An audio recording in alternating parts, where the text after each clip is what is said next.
Hello. What's going on? Hi.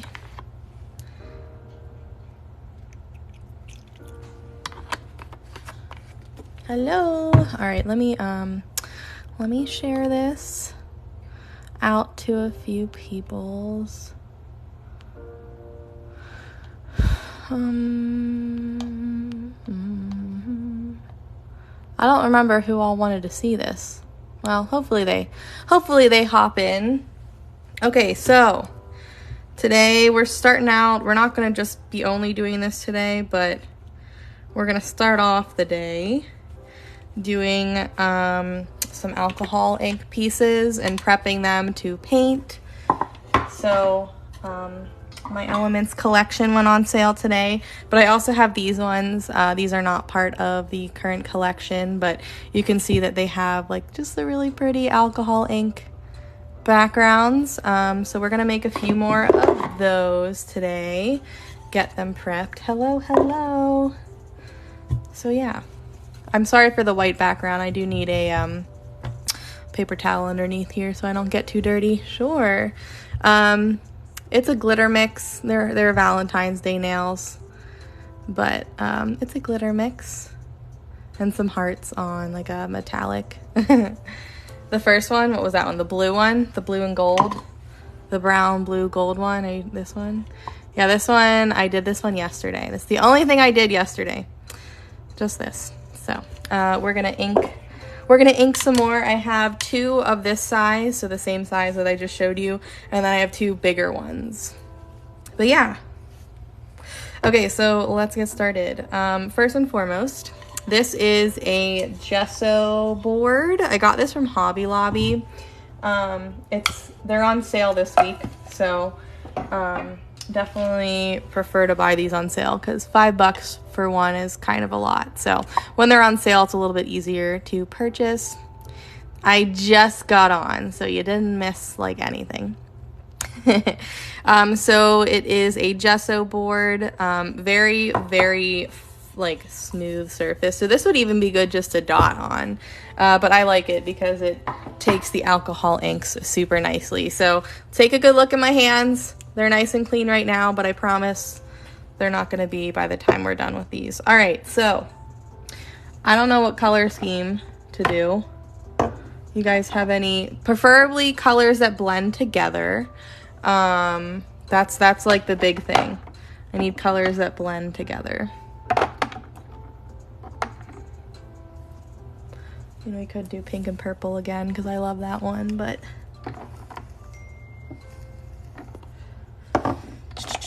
I'm just getting some of my colors out. Blue, pink, purple. All right.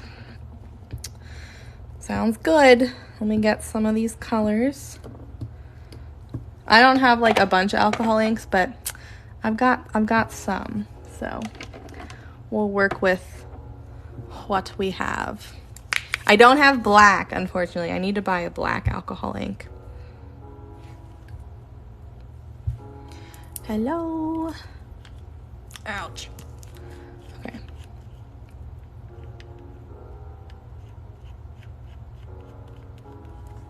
So, are you talking about just in general to dot on or to do this? Because for regular wooden pieces, all I do is I sand it just to make sure it's super nice and smooth to get some of that wood grain to go away. And then I just use regular, just black acrylic paint. Some people use gesso, which is a little bit thicker, and I guess you can sand it down too. But I find if I just sand down the wood piece first, and then I do a couple layers of black, regular acrylic paint, I find that it works just fine. All right, so we'll do the pink, purple, blue first, and then we'll do yellow, orange, and pink. I think I should have enough for those. So I kind of just like start out kind of randomly. Yeah, you're welcome. So obviously there are different methods, but I will take some and I'll kind of like blow it around a little bit. Just to kind of get it to start drying down. the more alcohol, rubbing alcohol that you use right off the bat, the more it's gonna like blend and it'll just be a little watery. So I kind of like to work in sections, and I'll drop just like a few little drops and kind of blow them around, and then I'll go in with a brush, and then I will kind of start, you know, rubbing it around, tapping it around, type of thing. Okay, so we'll get some purple on here. And it's all going to be random. I mean, honestly, there's really not too much you can do. But we'll get some pink in here too. Right?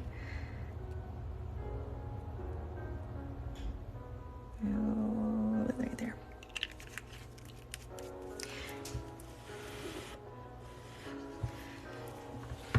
So you can already see it's kind of starting to blend in the blue, but we'll make it look a little better when we add some alcohol. So yeah, I like want these to kind of dry down a little bit. This is called a gesso board. So it's like, I think it's wood and particle board, and then it has like a smooth white gesso coating, but I love it. All right, so I have just like a fluffy brush, one that you don't mind getting wet, getting ruined potentially. And I did dunk this in alcohol, but I have wiped most of the rubbing alcohol off. And so then I'm just kind of gonna go in and kind of just like dab around. And I'll stick to kind of the color that I'm using right now, like to the pinkish. Before I move on to the blue, I'm gonna like wipe my brush off a little bit. So I have like a little medicine cup with rubbing alcohol off to the side.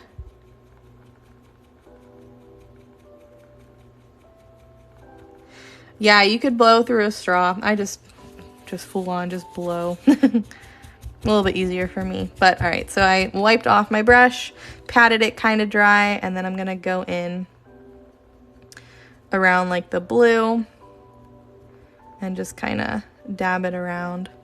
And you can add more or less. I work in sections, and then like I'll add more as I go if I feel like I want more of like a certain color somewhere. But I just kind of start off slow, and I just kind of work my way across the canvas. So let's go back in. I'm gonna add some more blue. Yeah, you can use like a hair dryer or probably a heat gun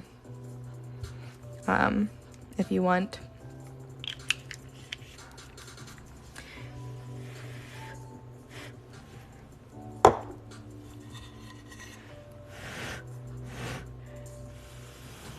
The more random for me, the better, honestly. I think it turns out way better.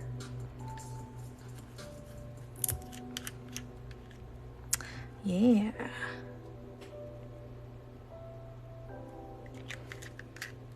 I'm trying to be careful and like not touch it too much because it stains real easily.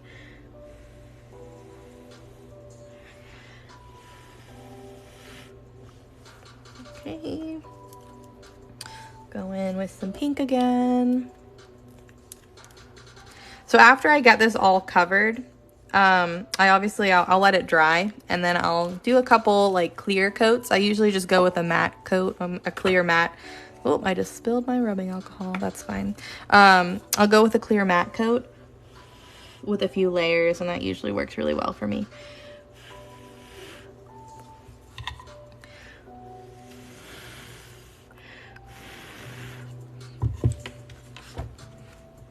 It would be nice if I didn't spill, but that's fine. All right, so then I'm gonna go back in again. I'll start with kind of the pink, because I really want that pink to kind of show through. Obviously it'll get overtaken by the purple and the blue real easily, so I'm gonna blend the pink out first. And I'll just kind of dab a little bit off on my brush. And I'm gonna go in with the purple.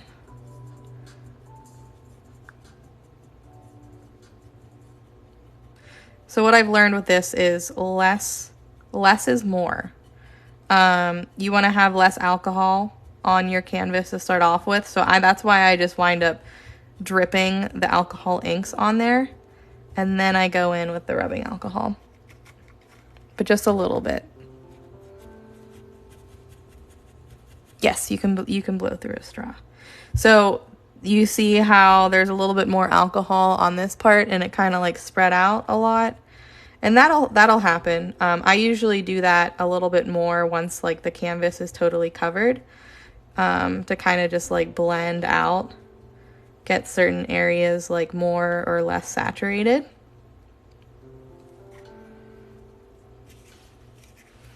So since I spilled my rubbing alcohol, I'm gonna pour some more in because I want to clean my brush, kind of dab the pink out a little bit more. But this is just so fun to do. It doesn't really take like much thought, a little bit of a blending idea, but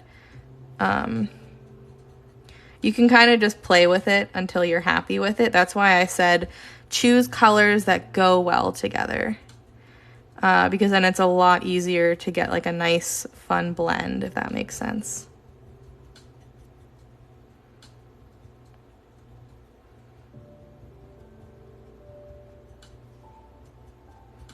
So I'm just kind of dabbing away.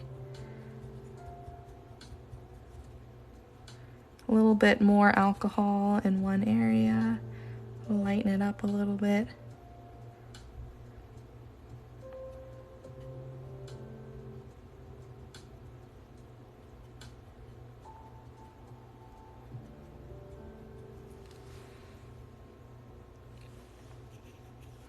So while I'm kind of waiting for that to dry, I kind of just go on the ends. Not a big deal, it's fine. Stay. I go on the ends. I should have opened these first. Don't mind me. And I'll just do a couple drops at a time. And then I'll just use my brush, kind of blend it out down over the sides. Hello in Ireland.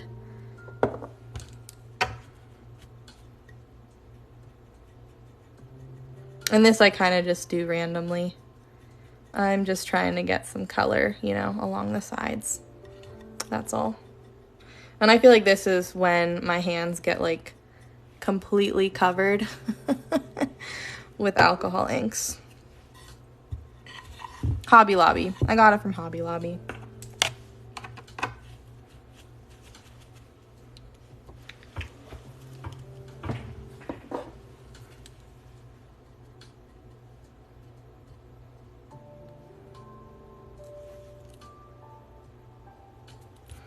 There is a little piece of an eraser. Get off. There we go.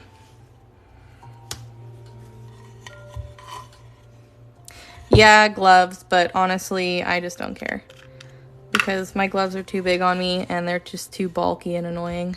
But yeah, you could use gloves. Definitely. Definitely an option. I save my gloves for resin.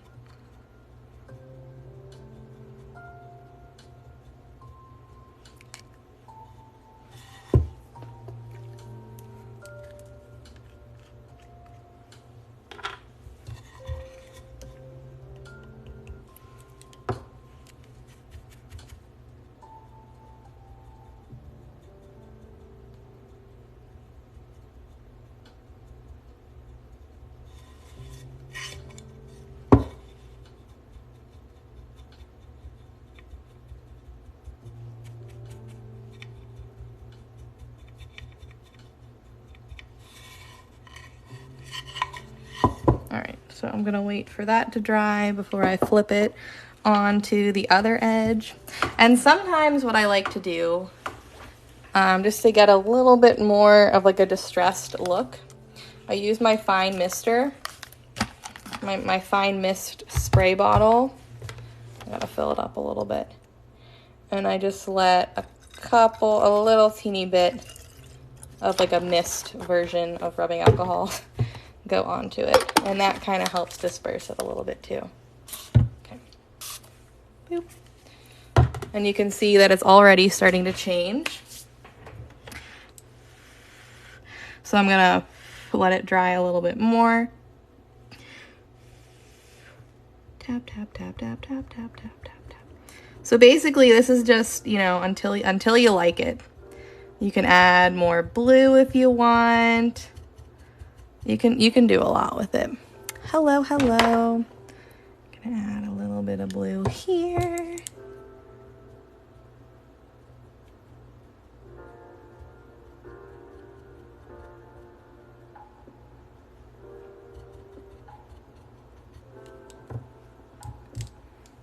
Easy enough, right? Yeah, I really love the way that the mist looks. I just think it's so cool. Tap, tap, tap, tap, tap, tap, tap, tap, tap, tap, tap. It's easy for me to like get carried away during this section. But I think that looks pretty good. What do you guys think? I kind of feel like maybe something over here. I don't know. That might have worked. That might have got me what I wanted. I have to remember to like put my caps back on my alcohol ink so that I don't, you know, put the wrong cap. I lost a cap already. It's somewhere. I just gotta find it. Anywho, so yeah, super easy. So I'm gonna let this dry and then I'll like paint on it eventually, but I really love the way it looks with the design on top of it. You know? I'm even doing it without Marina. I know. I told her that I don't need her anymore. I figured out how to do it on my own.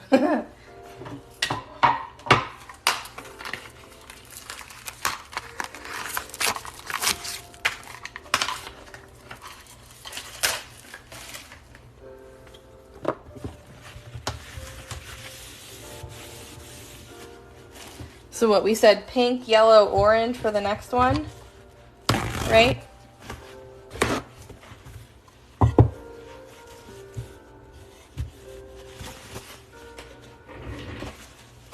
Let me put my blue and purple away. I don't have as many like orange and yellow as I do pink, but I'm sure we can make it work.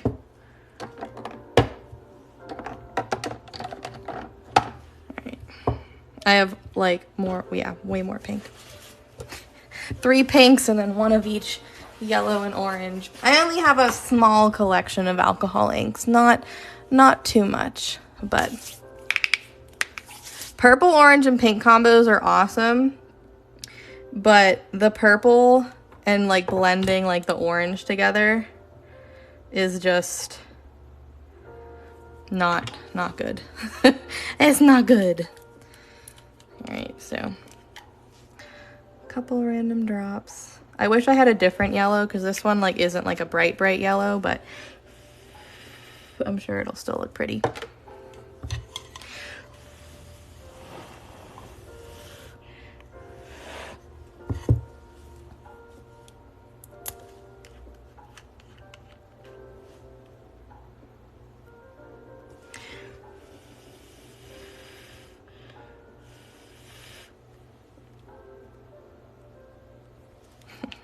I'm just so random with the alcohol inks, you guys.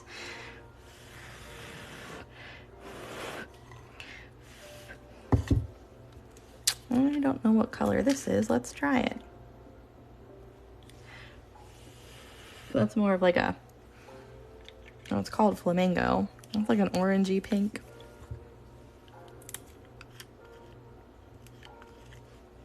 And we'll do some pink down here.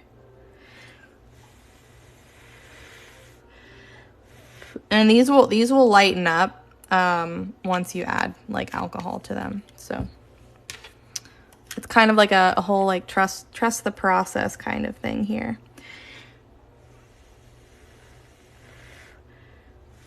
All right, we'll do, I don't know, maybe some more like pink here and here and here.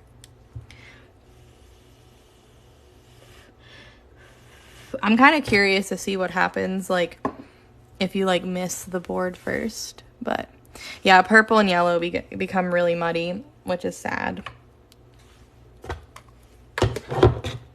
Oh, I found the lid. Hooray for me. Okay.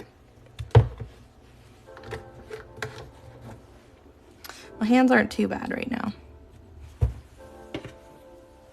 For now.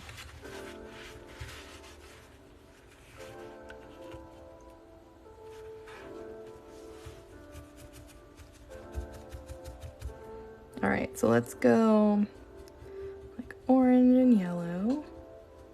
Let's blend them out.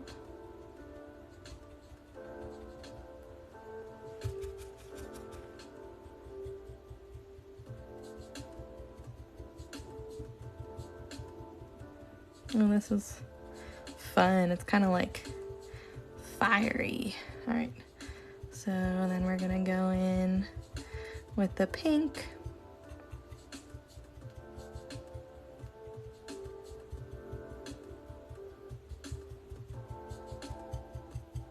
So it's easier if you add more alcohol as you need it.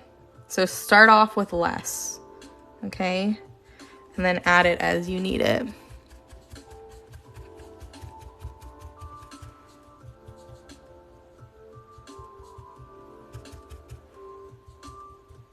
I'm just trying to kind of get all the little white spots.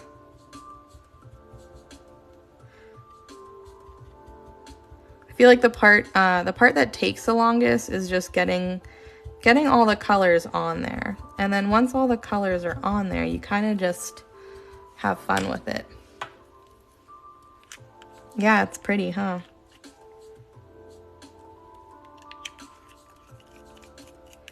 I love watching it like spread out. It's like super satisfying.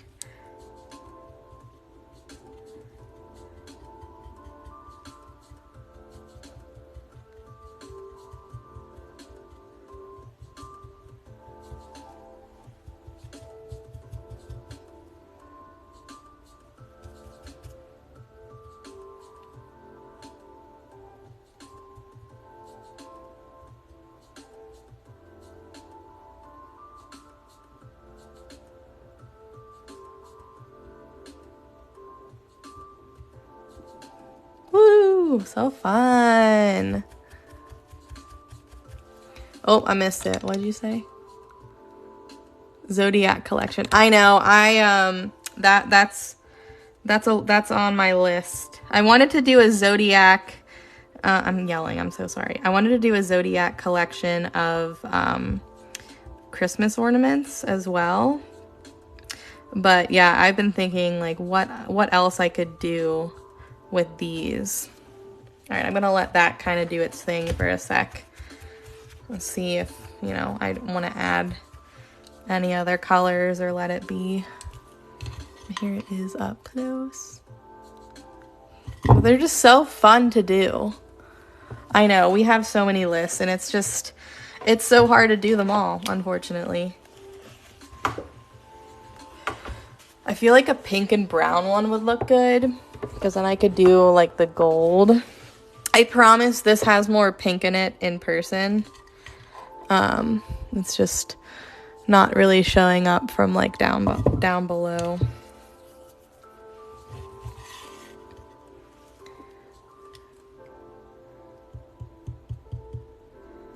See, I think if anything, it needs more like of a bright pink than anything, but the yellow, it'll get like saturated really fast, so I don't want to really add too much right now.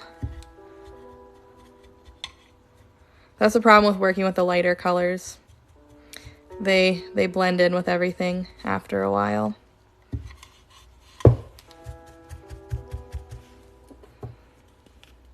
Me too. Like, I wish I had, I forget what color the yellow is that I really want. This one is called Sunshine, but there's another one that my sister has that's a lot brighter. So, you know, eventually I will, you know, get my collection a little bit larger.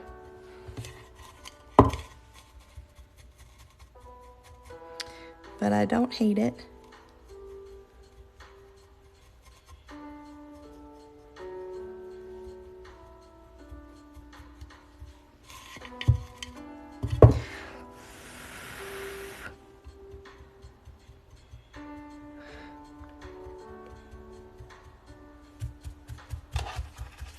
I'm letting that dry. And then I'll go in with a spritz of rubbing alcohol and it'll lighten it up a little bit. So.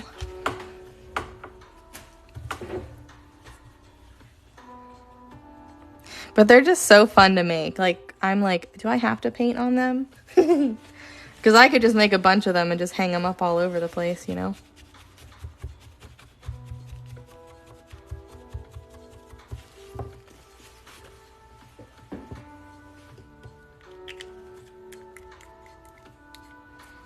I don't. Nope. I drip the alcohol inks and then I go in with a really lightly, like just a little, it's all over my hand. Just a tiny bit of rubbing alcohol on a paintbrush. I kind of dab it off first.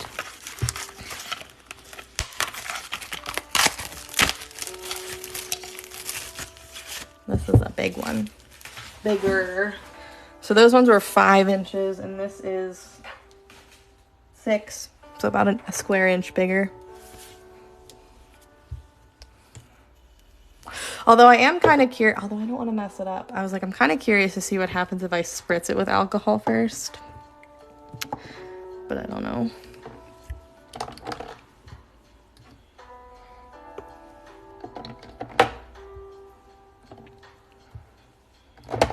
I need a different green too. Like I need like an emerald green.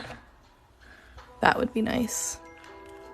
This is the only green I have. And then I have like teal greens. So I need to get a darker green. That is also on my list. They're just so expensive. It's like $13 for 3 of them. Mucho expensivo. Because that's like the green that I got. But I have like teals and stuff too. So, you know.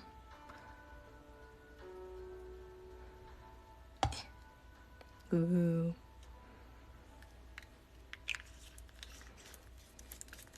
Yeah, see, I kind of like doing it without the alcohol first just because I like have a little bit like more control of like, you know, where the colors go, if that makes sense.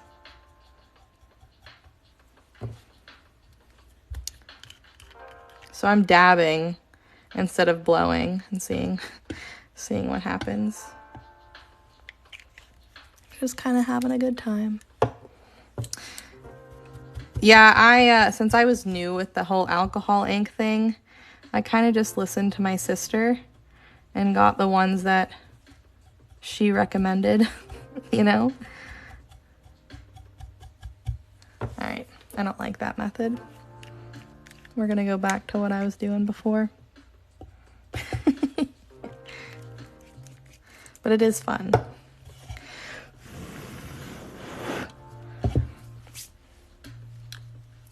I just love how, like, you really don't know, like, what you're gonna get.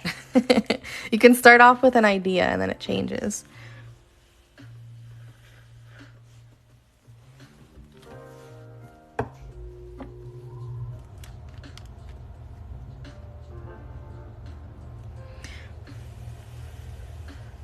What color is this? It's called Citrus. So I guess I can kind of see that. It's like a lime-ish kind of green color. Hoping I can get more of like a darker green color by doing this. But yeah, I want to get like an emerald green color. That would be nice to have.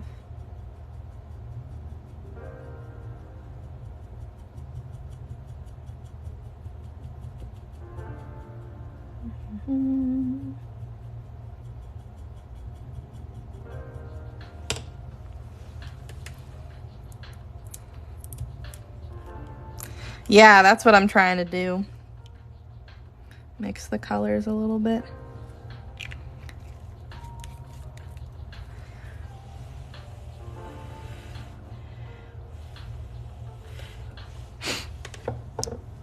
Make watercolor look. Oh, that'd be cool.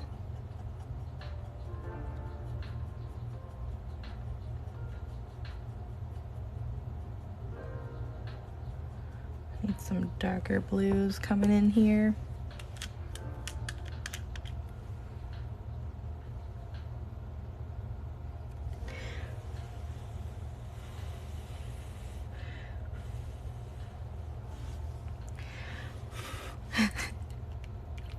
fun, so fun.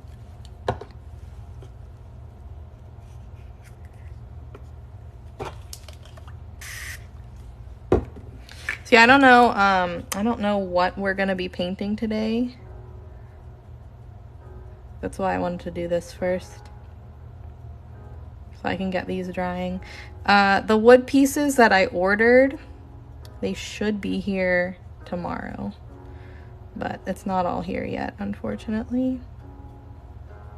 So I've got to be patient.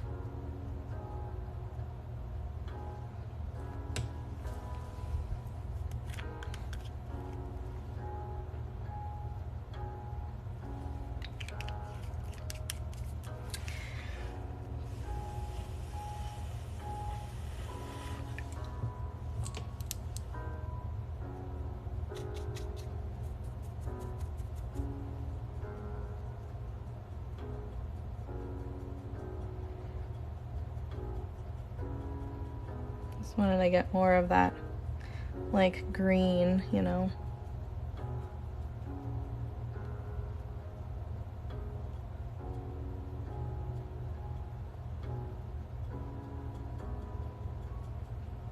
Come on.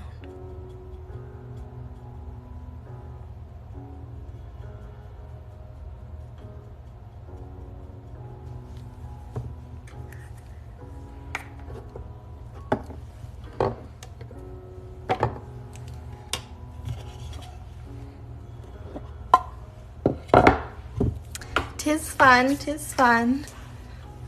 Like, I could just sit here and do these, like, for hours. Boop. See what happens.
Dab, dab, dab, dab, dab, dab, dab, dab, dab.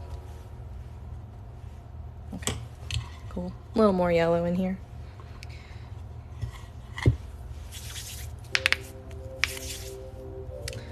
We can do some yellow on the side.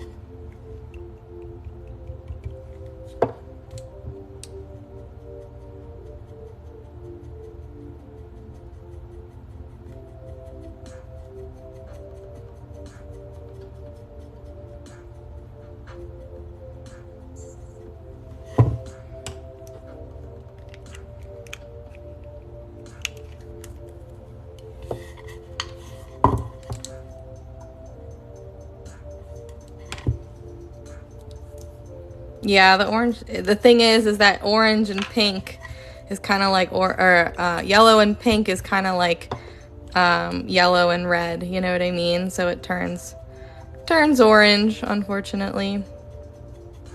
Oh, well. It'll still look pretty.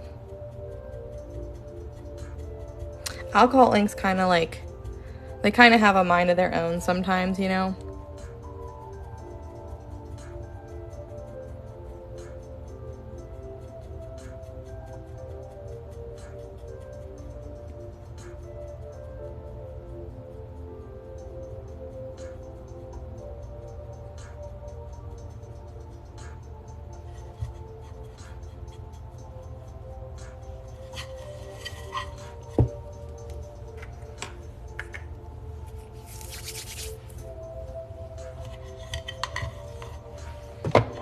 Come back.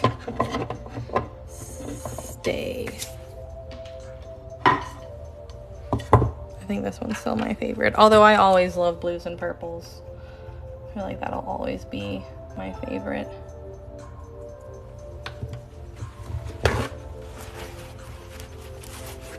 So the only thing I have, and it was because someone sent it to me, is this. It has like some like shimmer, but I really didn't notice the shimmer too much. But I really want to get like, there's one that I've seen, it's kind of like a super sparkly one, and I've just really been interested in that. But, you know, money is tight. I buy when I can.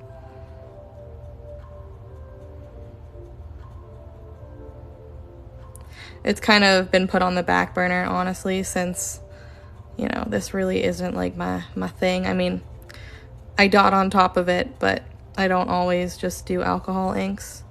So, unfortunately, it got put on the back burner a little bit. But I do want to get more of like a sparkly type thing.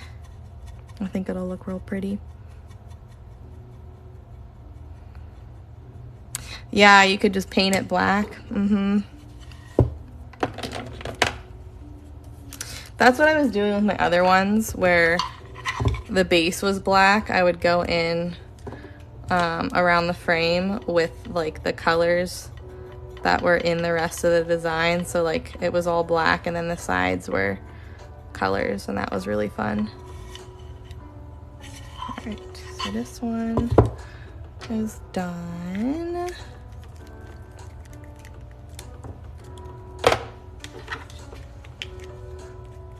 Yeah, the shimmers are real pretty.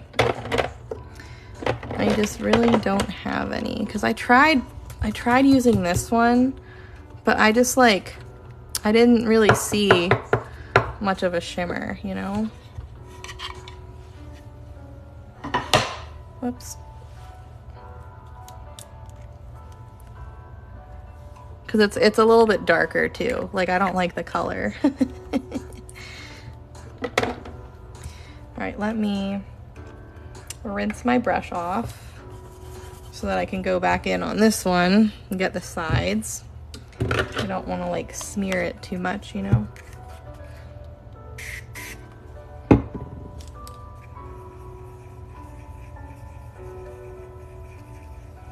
Right? Exactly. Like, even if it doesn't turn out like the way that you're intending it to, it still turns out really pretty. So I'm using gesso coated canvases, and I bought them that way. You can get them at Hobby Lobby.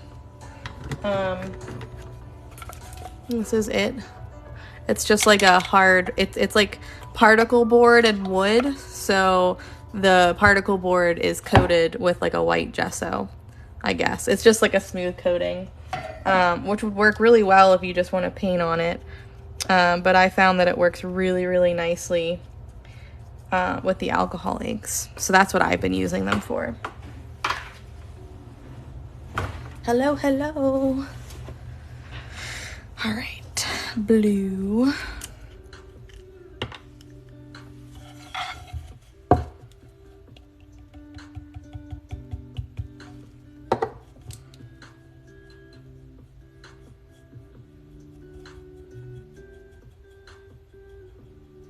I should, I'm gonna save the last one so that I can like make an actual like tutorial video.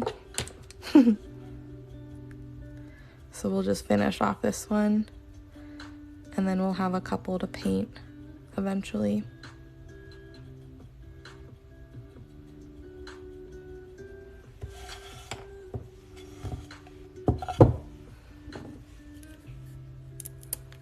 Oh yeah, no.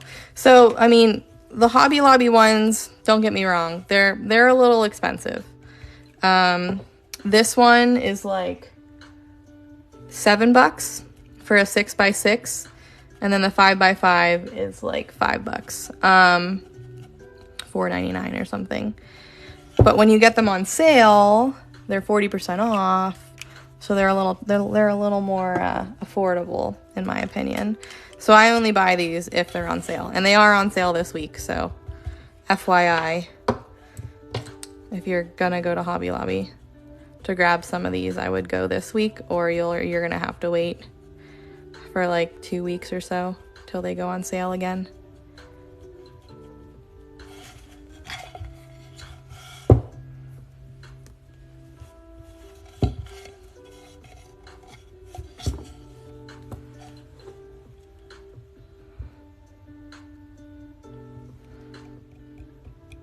Where's a good place to get inks?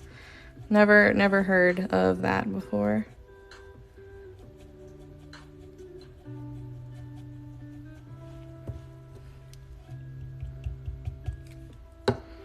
I just saturate it when it's a lighter color like this.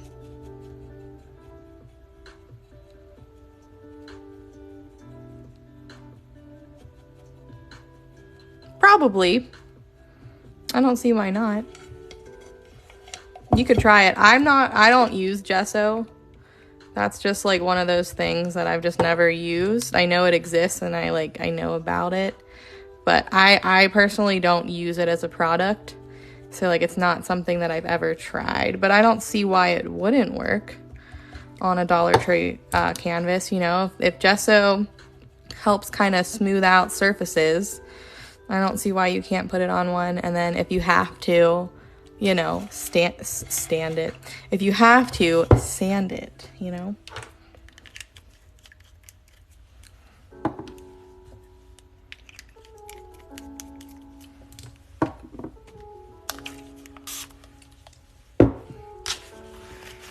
I always do that. I like it, and then I'm like, nope, I'm gonna spritz it with alcohol and see what happens. Can't resist.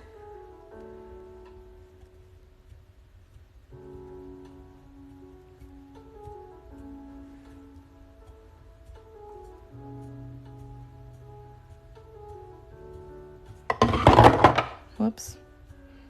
I knocked something over. Stay.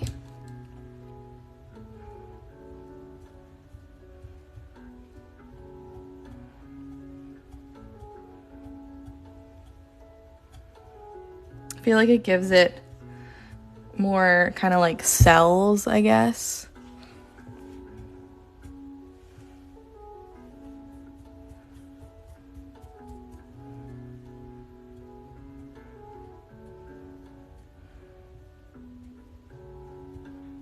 You just gotta like be patient with it.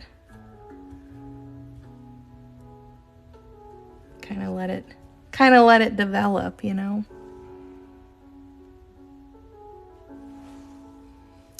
You know what would look really pretty? And I don't know how to do this, so, but like if you took, I know there's an artist on here.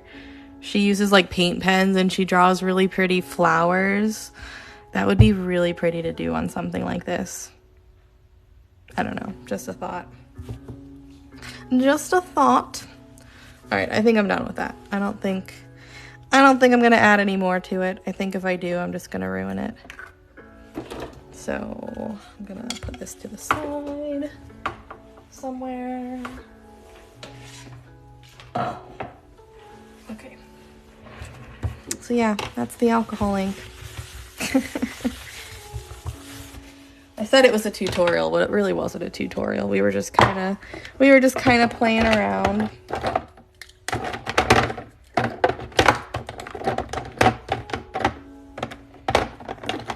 Now I gotta put my alcohol inks back.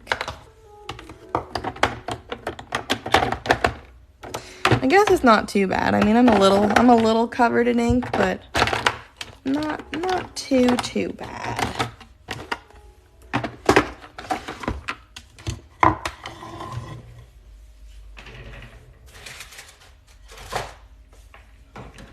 So guys, check this out. I finished it. It just needs a resin coat. I'm making a huge mess. I decided to go in with top swooshes, but joggles. I'll have to write that down because I've never heard of that before. Joggles. Like goggles with a J. All right, let me wash my hands.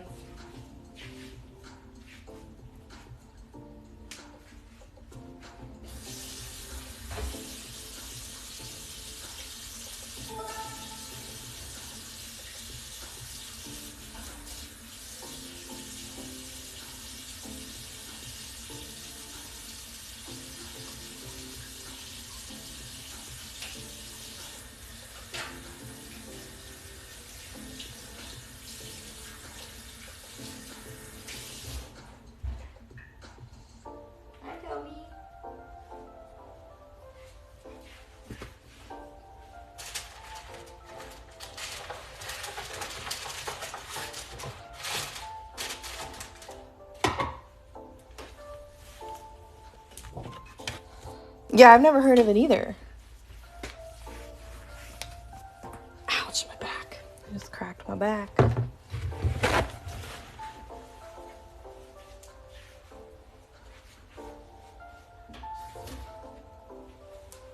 Oh, the cat stole my seat. I'm about to look it up right now. Whoops.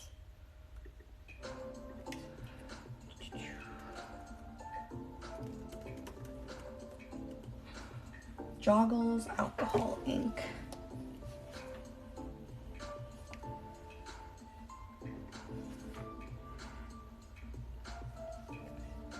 Yeah, they are on sale right now.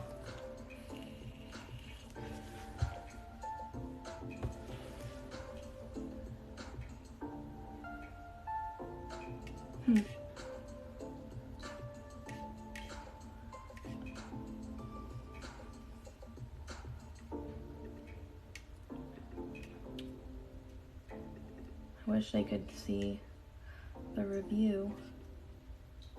Oh, here it is. Someone said, I don't feel like this is one of the better alcohol inks. They just don't seem to have the right vibrance.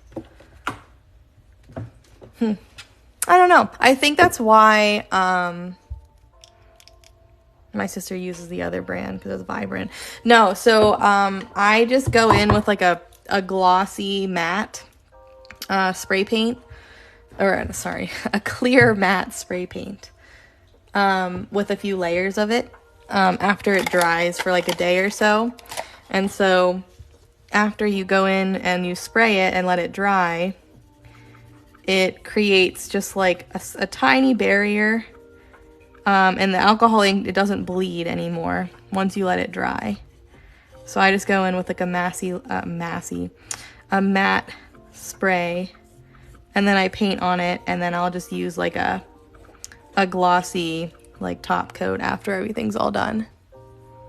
You want to buy this one? Well, it's not available yet. I don't know if I'm just gonna release these as soon as I paint them. But currently the only ones that are up right now are the Elements collection. There are 6 left. But yeah, so I was just getting off my watercolor line work. But I like this one. I did this one last night. It was very pretty. I wasn't sure what how it would be with the gold, but I wound up really liking it. Okay, so don't fall over. I wonder what we're gonna paint today. I was hoping that we were gonna be able to paint the some stuff, but I didn't get the mail. Like, it didn't come in the mail today. Some more wooden pieces.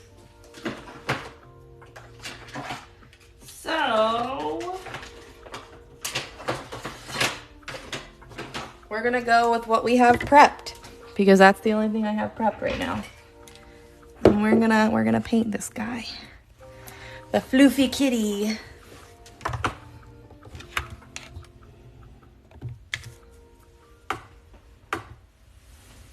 Maybe if I can get myself set up at all.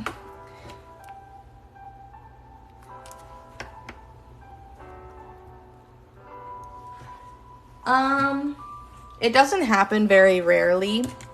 So what I do is I will hang up all my art while I'm waiting for it to sell, in the hopes that I can just like enjoy it while it waits to go to its final home. And that usually kind of like scratches that itch that I might have of like wanting to keep a piece, if you know what I mean. So I try really hard not to get too attached to them, but there are some.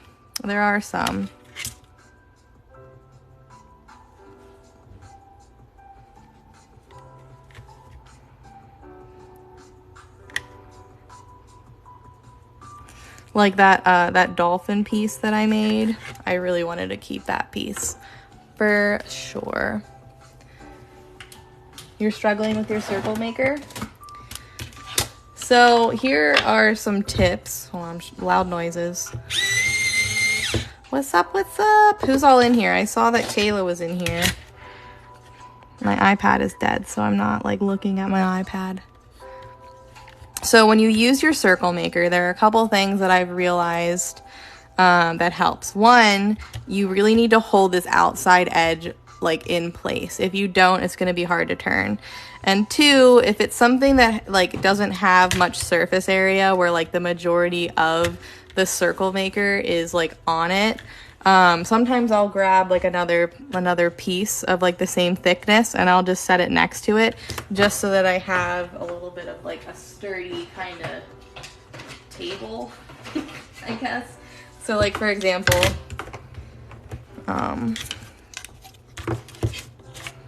same height or thickness, whatever.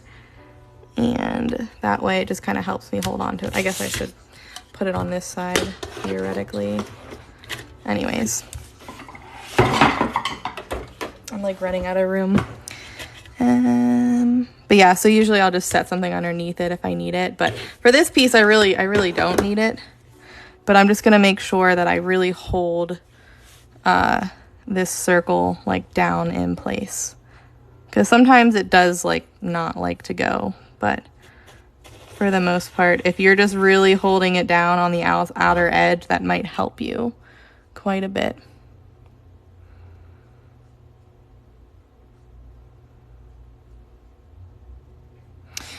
This isn't really that expensive. I mean, I know like anything seems to be expensive if you don't have the money or if money's tight, but I got this one at Hobby Lobby for like $3. The ones on Amazon are like $8 or $9. So if you can find one at your Hobby Lobby, it's a little less expensive.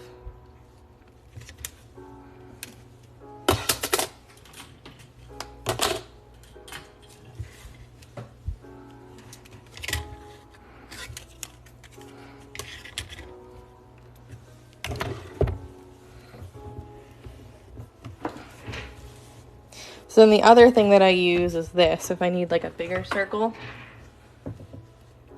And I gotta find the center.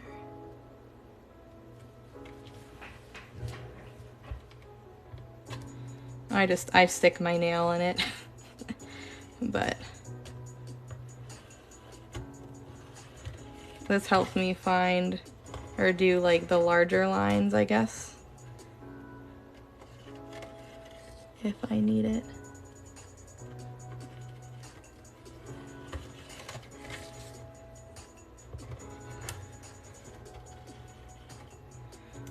I might wind up erasing on the tail though. I don't know.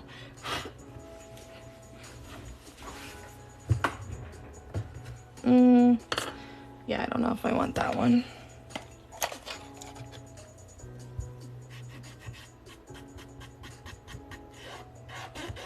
I always just kind of have a little cup of water next to me, just like in like a medicine cup, so that I can just dunk if I need it. Just a little bit though. Less is more.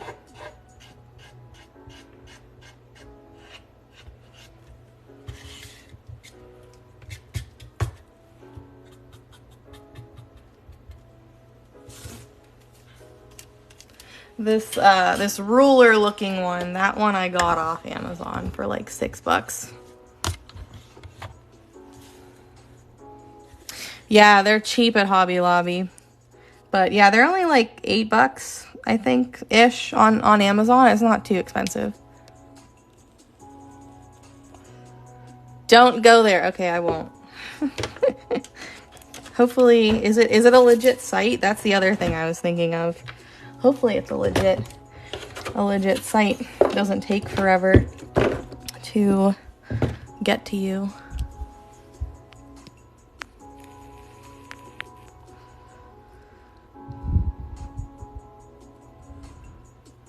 Wait, Mel.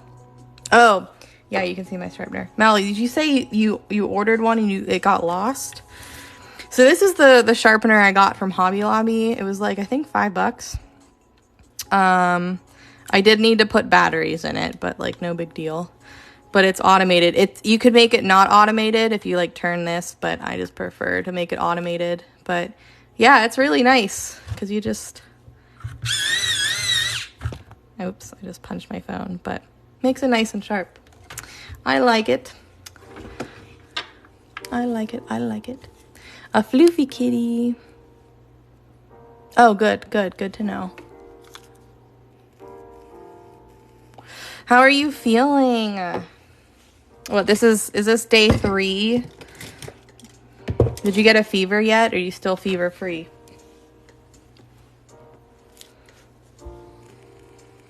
Oh, dang. I wonder if like a bunch of people bought them and they just sold too many.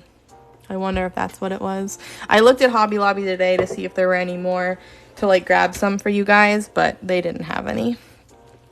They haven't had some for a couple days. Okay, so the last cat I did was purple and teal, and purple and pink. I don't know what colors to do this one. I don't know. Like trying to feel if like colors are like speaking to me today or not.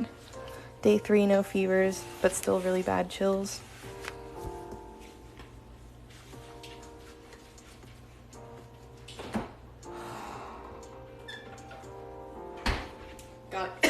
Gotta get a drink. A ginger cat. Might be a good idea. All right, in that case, I need to pop out some of these colors. Yeah, they are. I have my one friend, she has a brown one and she has like an orange one. His name's Momo and he's like a dog. He's so cute. I love him.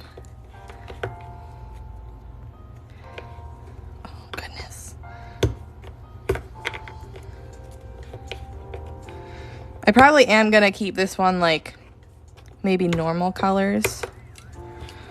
So I like that. I like the orangey kind of color scheme. Orangey browny kind of color scheme. Oops, that one's not all the way dry. Come on out. My nails, I just can't grab it. There we go.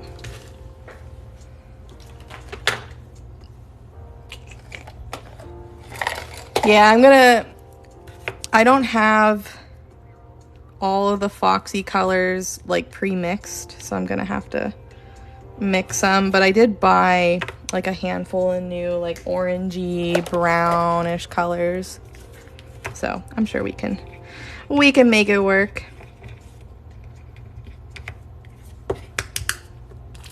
Okay, good enough. All right.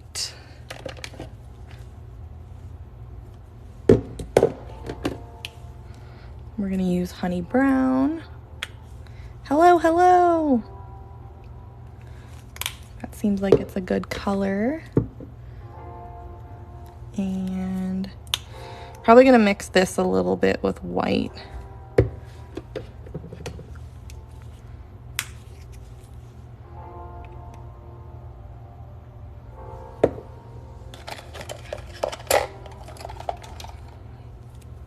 Yeah, when I had COVID, I just really wanted to like paint.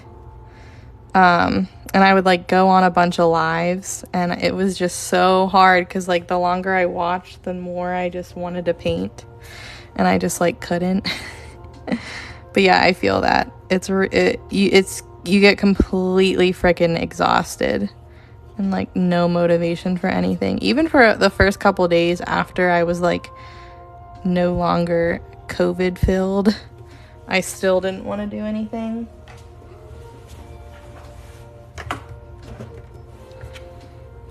Thanks. They're old. They're Valentine's Day nails. So I'm thinking maybe a little bit of like an orangey color mixed in with this brown maybe. Get more of like a bright orange, you know.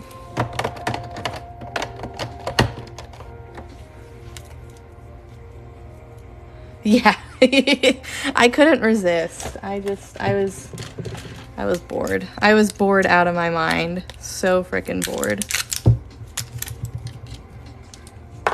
Hello, hello. Yep, just acrylic paint. Deco Art Americana, to be exact. My paint exploded a little bit.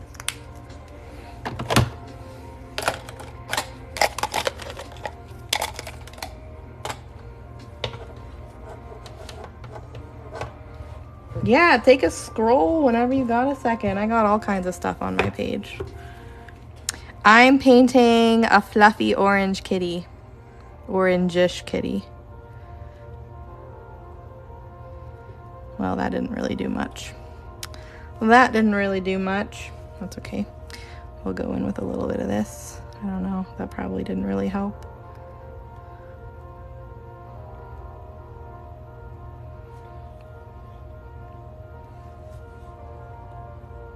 Gonna have to get a whole new frickin' paper towel before we even get started because I'm making a mess.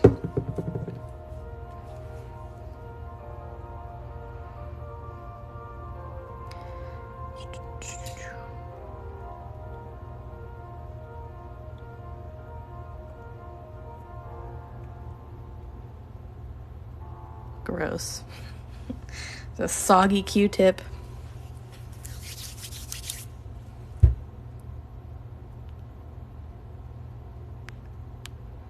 What's expensive on Amazon? How do I do the circles? Very easily. So pretend that there's just like a little line. Ignore the circles. But I have this.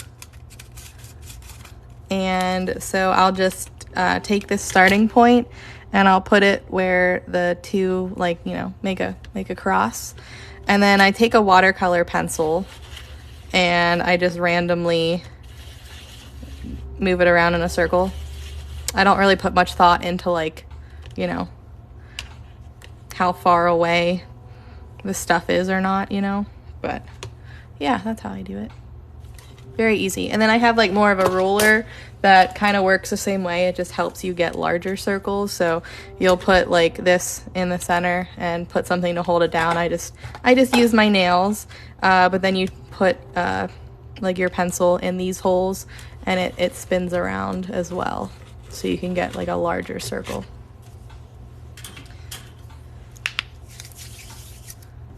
Yeah, I have it linked in my Amazon storefront, but you can also find it for cheaper at Hobby Lobby if you have a Hobby Lobby near you.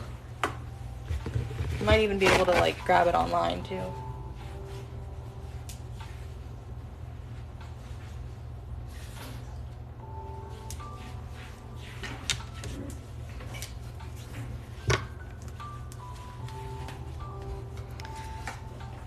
Yeah, Helix Ruler Circle Maker, I think, would bring it up for you. All right, so let's do you think we should put gold in here or no? Should we do gold? I think I want like another like lighter tan color too.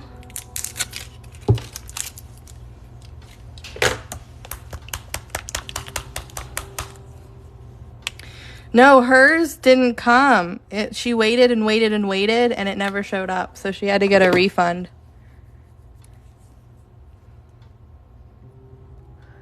Oh yeah, that's probably a good one.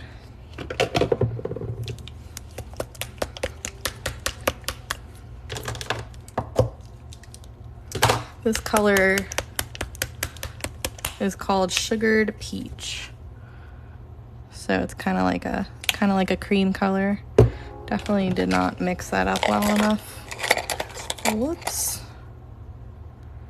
A little mixy.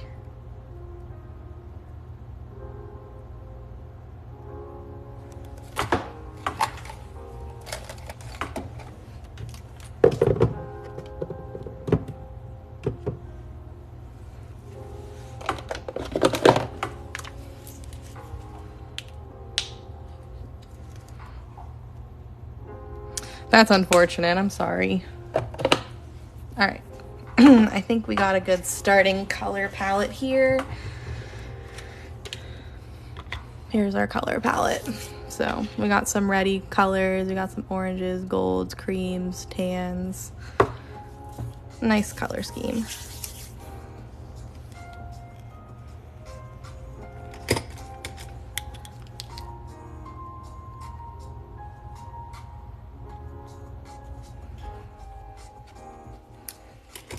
All right, my least favorite part. Let's go.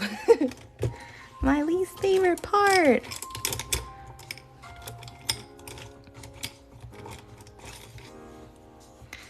Yes, I'm a dot artist.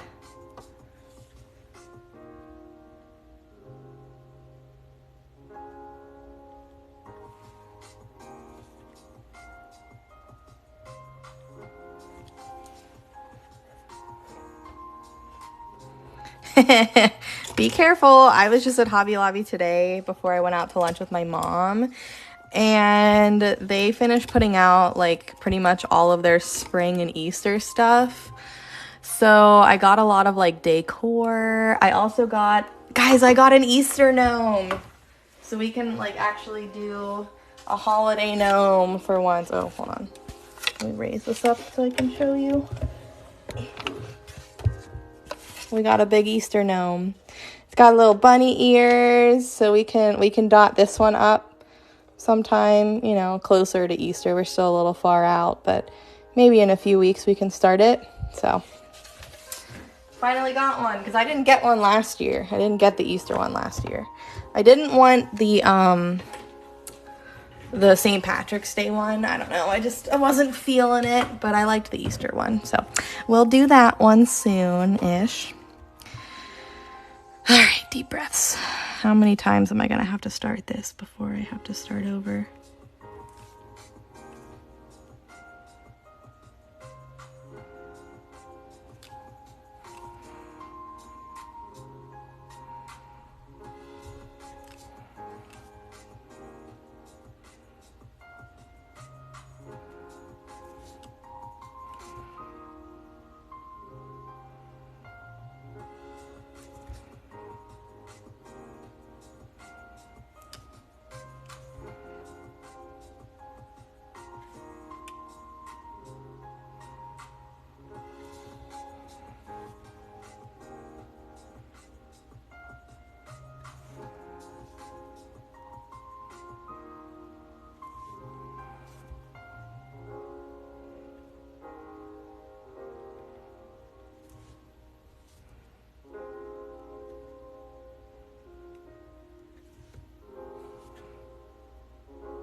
Sorry, I was concentrating. Thank you, thank you. My God, I'm choking on my spit. Hold on. I'm dying. I'll be fine. I'll be on till at least 5 o'clock. Maybe later. We will see. Yeah, the gnomes are a little weird, but they're super popular. So, Jesus.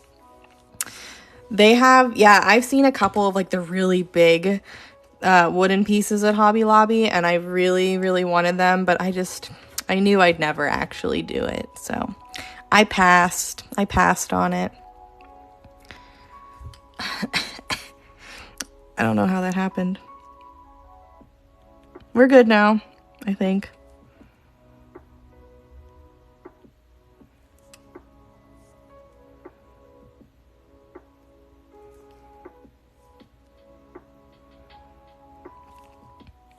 I just hate getting like the middle part done. Once I get the middle part done and get like the first row of like dots around the circle, I feel like it's smooth sailing. But until then, it's always just kind of, I'm winging it. I mean, I wing the whole thing, but I really wing the center and just kind of go for it. But it always makes me nervous sometimes because like, since I never know what I'm going to do, I don't know what it's going to look like. I don't know if it's going to be a success or if I'm going to have to wipe it all off. I just never know.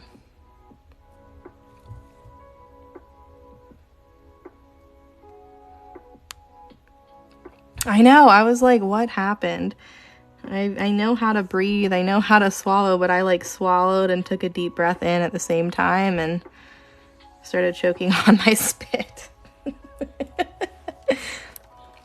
That usually happens to me if I'm trying to like drink out of one of those like water fountains, which I don't do very often, but like if I'm really desperate for a drink, I always end up choking.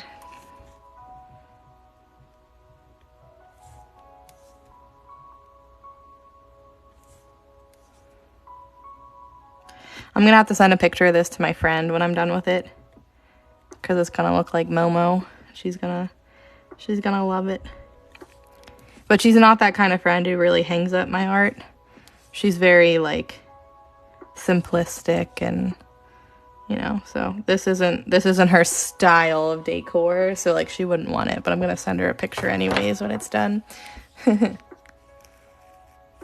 Oh yeah, I always like question what it is that I'm gonna do, and I feel like I mess up quite a lot. It happens more than I'd like to admit. All right, so we'll go in with maybe this color. I should have used the bigger size anyways.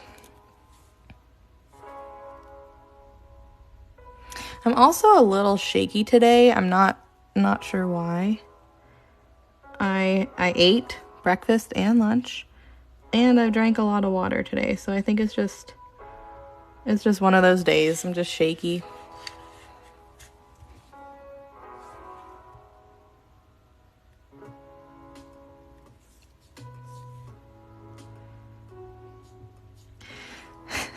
Me choking kind of reminded me of a few months ago. So basically, whenever I was like pretty much done being sick when I came back from vacation in October, so the last time I was sick, not like COVID, but the other time, my throat was like kind of scratchy, but like not really. But I still kind of had that like scratchy feeling. And like, do you guys ever like get that way if like maybe you talk too much and then you just start like choke coughing and there's literally nothing you can do about it? But yeah, that happened to me. I wasn't even talking though. I just started like choking because I had a really bad tickle in my throat. I didn't have a drink, and I was in the middle of like Marshall's, and I had to like run. I put down whatever I was holding, and I just freaking ran outside to my car just so that I could like cough as loud as possible without like people staring at me. It was like so embarrassing, but I like didn't have a drink, so I was like, yep, this is it. I'm just gonna like dry heave at the side of my car because I like can't stop coughing. So you'll learn how to not like stick your hand in the paint.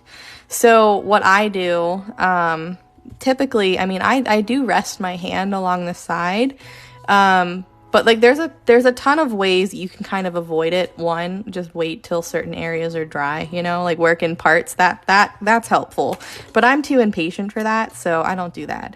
But I'll sometimes like hold my hand up with my left hand, so that if I'm like dotting out here, I don't have to worry about it. But typically I have enough room to set my hand down along the side without sticking my hand in the paint. It does happen every so often, not gonna lie. I'm not perfect. It does happen. But the longer that you do it, the more practice that you have, the less you're actually gonna do it. And if you do, it's like maybe like a little baby part of your pinky, and it's not gonna like mess anything up really. But don't let that fear of putting your hand in the paint stop you from trying it if you really want to, because like it's perfect. It's so much fun. It's so relaxing. Like, try it if you really want to. Just do it. Just jump in and do it. When you get shaky, you eat a teaspoon of peanut butter. Interesting. Yeah, it's so scary.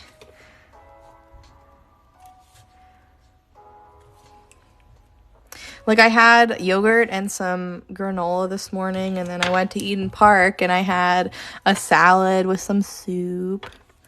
So I'm not like on an empty stomach, because usually I get the shakes because I'm like drinking caffeine and, you know, haven't really eaten anything. But I'm using DecoArt Americana acrylic paint.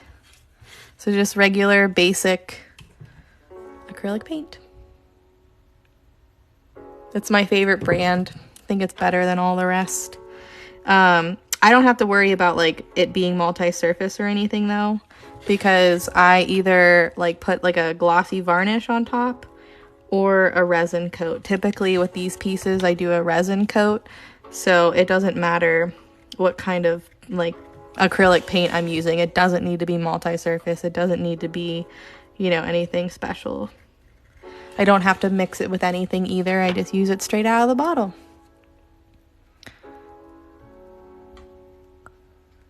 It's very relaxing. You can just sit here and just kind of get lost in it. I mean, I do a lot of live painting, but I also like do a lot of just painting without anybody watching me. And sometimes I'll just throw music on, or I'll just throw the TV on and watch something that like either I don't have to like really pay attention to, or like a show that I've seen before, and just kind of listen. And then I just get completely absorbed in it. And then before I know it, 4 hours have gone by and I'm like, oops, I need to eat the peanut butter. But I had a lot of like beans and chicken and cheese. I don't know, I'm the worst at eating though. Like to me, I feel like I've had a lot of protein already today, with the yogurt and the protein granola and the chickpeas and eggs, cheese.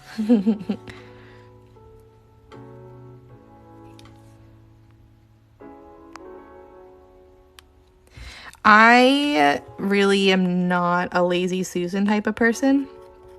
And it's because I use so much pressure where I'll hold the piece down, and like the side of my hand, I utilize my table or whatever, that if I use a lazy Susan, I'm like convinced that I'm gonna make it turn while I'm trying to paint and then just make a whole freaking mess. So, you know, I'm not a lazy Susan person. Maybe one day I'll get over the fact that I just like am against using a lazy Susan. I mean, you guys can use one, but I'm against it for myself. Maybe one day I'll get over it. But as of right now, I'm still content manually moving my piece. Listen, I got one. I did. I bought one last year. They had one at Target, and they're at Target again, like in like the $5 and under spot. I tried to use it and I hated it, and I turned it into the like spinny part of my like earring DIY like peg rack thing that I made. Yes, I do sell starter kits on my website.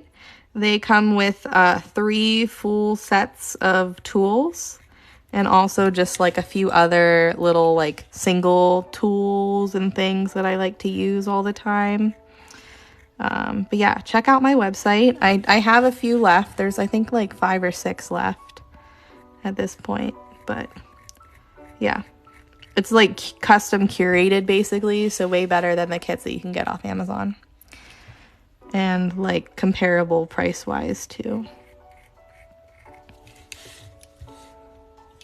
I saw someone, another dot artist selling kits, and she like provided like a canvas and like 5 different little like paint pots, and like I thought that was a good idea, but like shipping the paint with the kits made me a little nervous.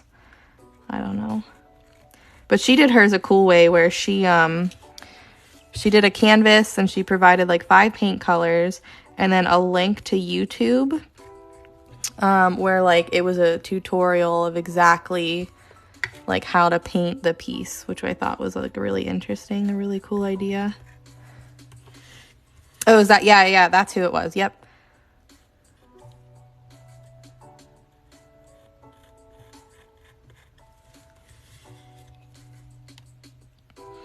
Yes, I do. That's actually how I seal the majority of these pieces. I resin over them. It's my preferred method for these pieces anyways.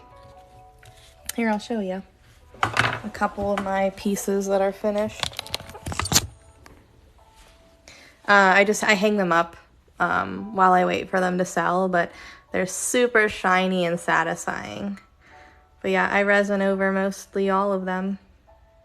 And then I have my frog that I painted the other day. It's cured. It just needs one more layer of resin. Usually it takes 2 layers. There's a couple like areas where it's not completely like smooth. So yeah, but I always resin over them.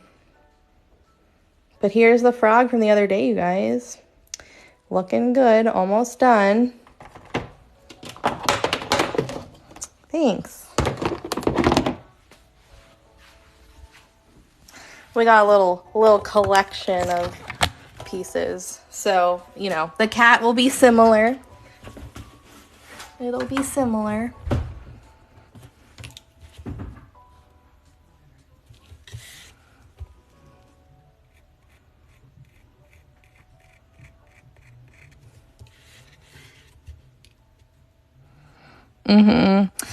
I found some on, what's it called? Was it Shein? I don't recommend the ones from Shein. They rip really easily. The place that I got those purple ones originally, she sold out of them right now because I wanted to buy another one and she doesn't have any. So I'm currently looking for replacements as well. So when I find them, I'll let you know. My own little art gallery. Yep. So that's kind of how I like keep myself from keeping the pieces, because I hang them up and I enjoy them until they sell. So yeah. So on a lot of my resin pieces, so these are covered in masking tape, and this is just from like the place that I get these wooden blanks. Not every single place does this, but the place that I go to has this. So it's a nice barrier. But I'll also do liquid. So it depends on if the person is allergic to latex or not. So if the person is not allergic to liquid latex, I will use liquid latex around the edges so that if there's any resin drips, I can peel it off really easily. If they are allergic to liquid latex, I'll use hot glue. But I only use the hot glue if I'm using a piece that has this duct tape, or not duct tape, masking tape background. So once I do that, I'll set it in somewhere where it's nice and flat. And then I will pour resin over it. I'll use like a popsicle stick or like a silicone tool, and I'll just like push the resin all around, all up to the sides, nice and slowly.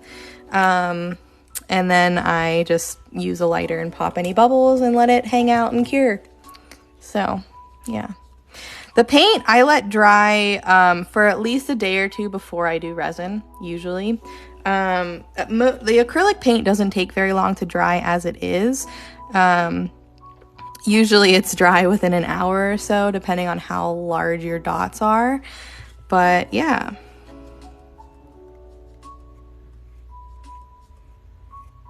And like these swooshes that I'm doing right now on these tiny dots, they're gonna dry faster than the bigger ones. But usually a piece like this takes me a few hours to paint, so they'll be dry like in no time, basically. Yeah, you're welcome. I have a couple videos like on my page that shows a little bit more in depth. In fact, I think I just posted one a few weeks ago that kind of gave some little resin tips. Again, I'm not like a big resin artist. I don't really consider myself a resin artist, but I use resin, you know, quite frequently as a sealant for my art.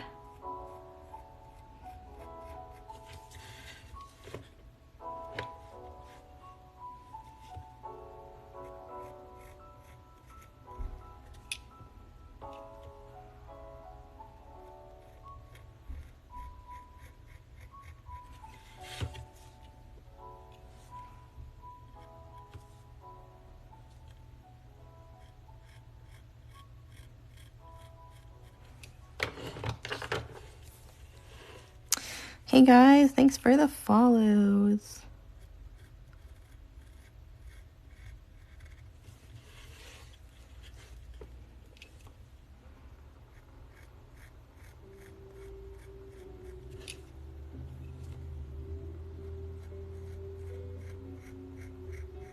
So I do my best to make sure that this design kind of fits inside this circle. Even if it's not like perfect, it's okay.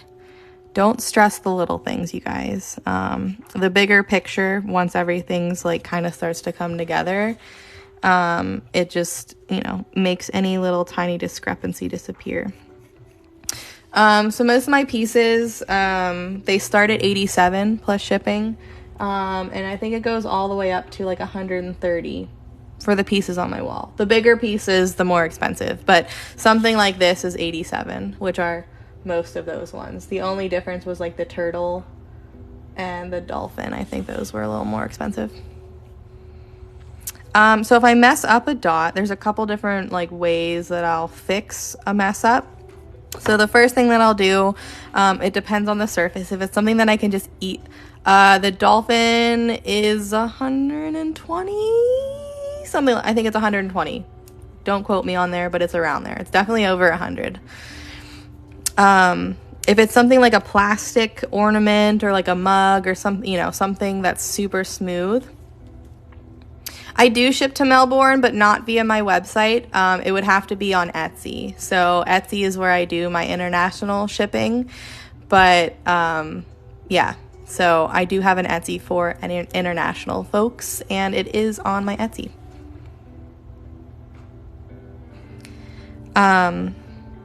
I'll use a scraper tool to like pick off dots if it's a smooth surface.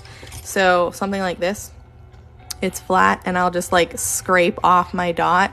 But this is wood, so it's a little porous, so like scraping it off really isn't going to do too much.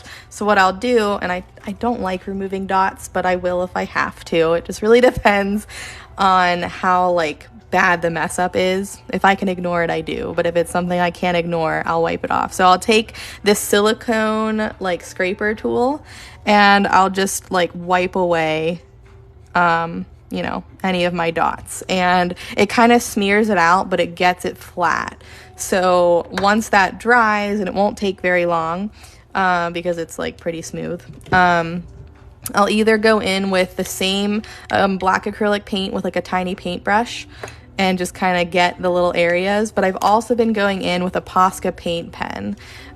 Once it dries, it, you know, you can't see it, so maybe you'll catch me mess up sometime today, and I'll be able to kind of show it to you like in real time. But yeah, there's a few. Oh, I'm so sorry for your loss. That's a shame. I have had a lot of pieces like become memorial pieces, which is really nice. I actually just made a piece with a Yorkie that I sent off to its owner earlier this week. I think I have a video or two of it on my page, but that piece was made in a memorial of like their 3 Yorkies that they've had over the years, and that was really special for me to make for her, because I knew that it was like a memorial piece. So it's always nice when I know that, I mean, yeah, my art is enjoyed just for like the beauty of it, but when it has like an even bigger meaning behind it, it makes it just like that much more like important to me. It's like extra special. I do a couple art shows, like nothing too crazy. I do like just like markets, you know, locally, usually around the holidays. That's usually like the best time for me. Like farmers markets don't do well for me, but I'm still kind of trying to find my place in like the art world, trying to figure out like which markets do well, which don't, and stuff like that. Thank you.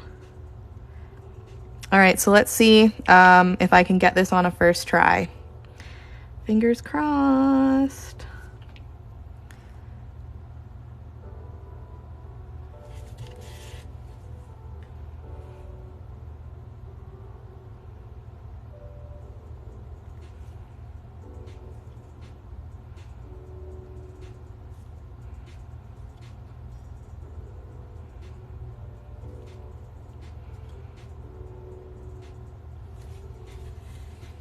Thank you, thank you, thank you.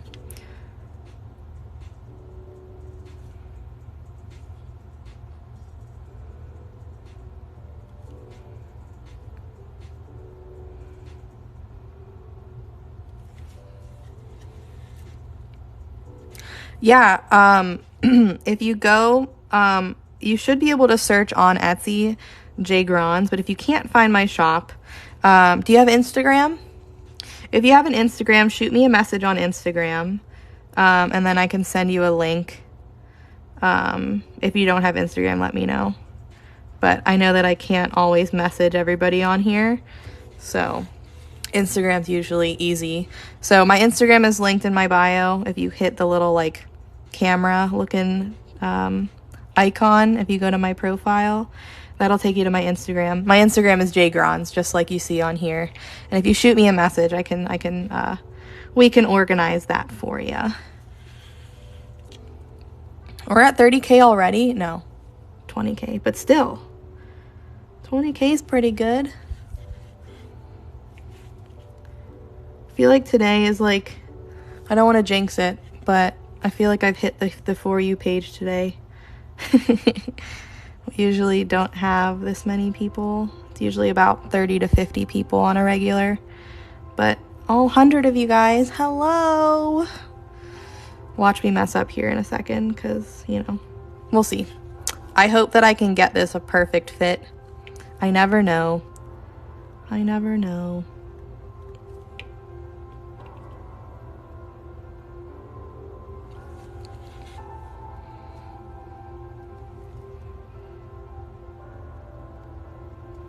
Woohoo! That's exciting. It's like they're on my side for once.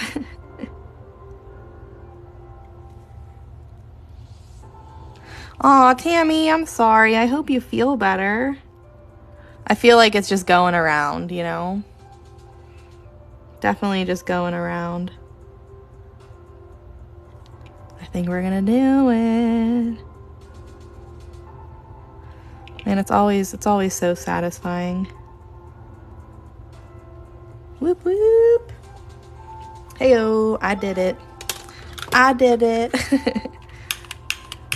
Yeah, it makes you guys like be super patient though, you know. It's not something that happens real fast. It's like a slow, steady process. Yes, you guys, if you have any questions, please feel free to ask. I'm not always the best at totally telling you guys everything that I'm doing. Most of my lives, like, they're not usually really like totally tutorial based. Like, I'll teach you guys some things, but for the most part, we just kind of hang out and chat and just kind of watch the piece get made. So if you guys have any questions at all, please answer them, or not answer them, please ask them. I do my very best to pretty much answer any and all questions. So thank you. So I have not done the jellyfish yet because I broke it. I cracked it. I cracked one of the tentacles. It's not all the way off, but enough that like pissed me off, to where I just like haven't worked on it for a second because I'm just like, I'm mad at myself.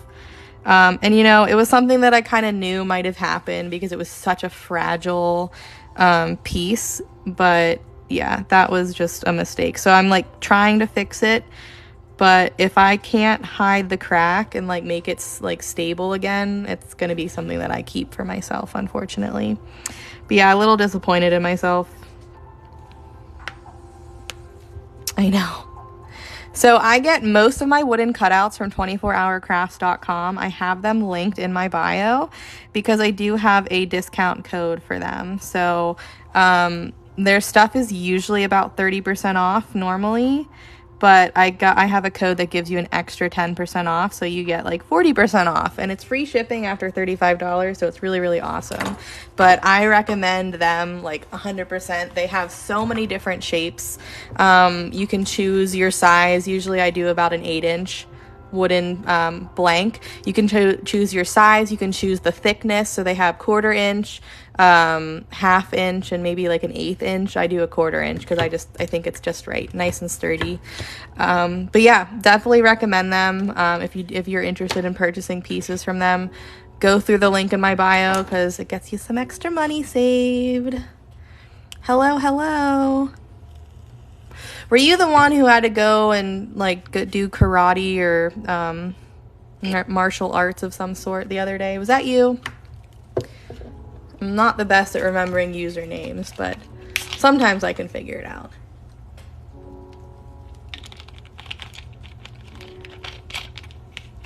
Well, hello, welcome back.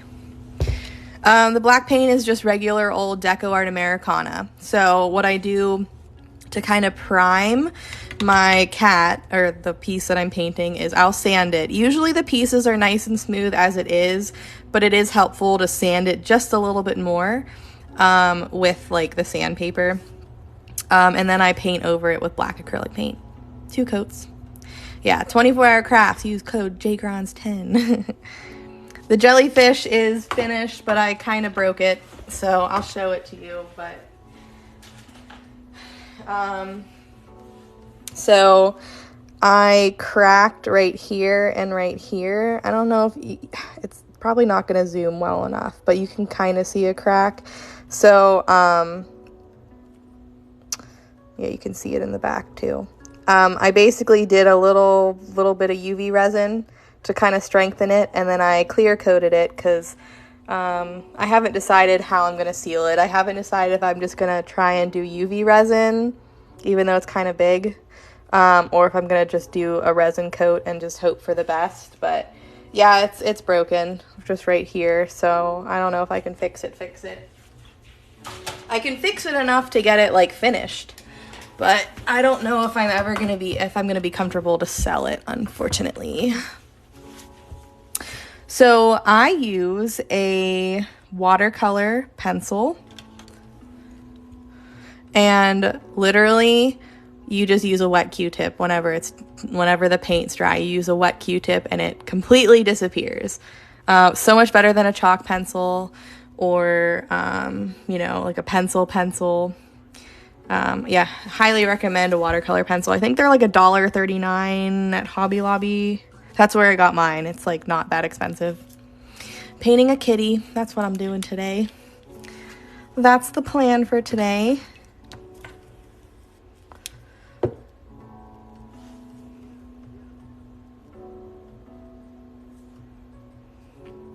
I really wanted to do these top dots really fast.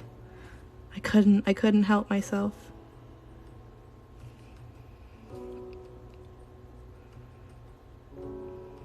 So yeah, I just wait for the entire piece to be dry, usually about a day or two, and then I go in with a wet Q-tip and I just gently rub away the watercolor pencil. I wish I could say that I came up with the watercolor pencil idea, but there were a couple people on here, I think Terry was definitely one of them, who suggested watercolor, because I would use a mechanical pencil for a while just because I had a really good eraser. But it was sometimes really hard to get the lines like that were in between the dots. That took a lot of time for me to erase. So yeah, when they suggested a couple different things to use, I used the chalk pencil, but I didn't like it. They suggested a watercolor pencil and also one of those like, what are they called? Like the pencils that you use to mark fabric with. So I bought a watercolor pencil and I bought one of those fabric pencils, and the watercolor one worked the best. So that's what I've been using now. I highly recommend. It's amazing. It's so easy cleanup. It's amazing. I have a video posted on my profile. It's maybe like a couple videos down. It was recent. It's the blue frog, if you're just looking for it quickly. And it shows you how easy it is to get rid of the watercolor pencil.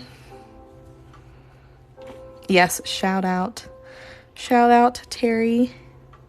I wish I could say I came up with it on my own, but I did not. But I'm glad she shared. And that's kind of like a big thing here. We have a little community. We share all our little tips and tricks to to help each other out to make our lives easier. Because like I said, the pencil thing, it worked. But the after cleanup type of thing, that took a long time. And this is the watercolor pencil method is just way, way faster. Not as much effort. Work smarter, not harder. You know what I mean?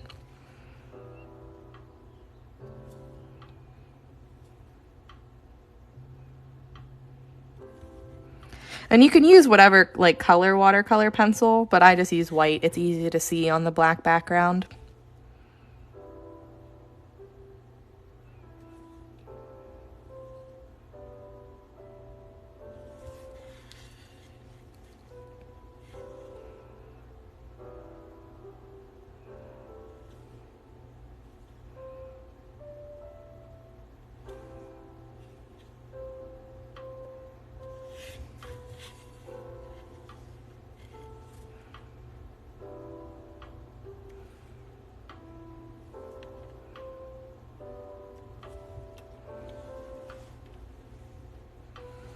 Just a wet Q-tip. A wet or damp Q-tip. Probably even go over it with a paper towel if you wanted to, like a wet paper towel, but I just use a wet Q-tip because it's just, you know, a little more exact. But yeah, after it's dry, you want to make sure it's dry first so that you don't like mess up any dots that might not be all the way dry. I give it a good 24 to 48 hours before I erase the lines. Thanks. It's not I mean, it's done being painted, but it's not done yet. It still needs one more layer of resin. It has its first layer, but I just was busy earlier, so I didn't get to put the second layer on. So I'll do that tonight, and then hopefully it'll be done by tomorrow, but not fully cured for a couple days after that, just to be safe. Thanks. I haven't decided if I like the blue frog or the green frog. I did the green one first, and I liked that one a lot, but I'm really liking the blue one too.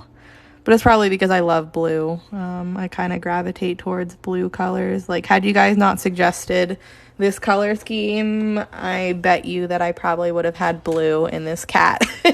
I would have done some type of blue color scheme, because that's just me. That's what I do.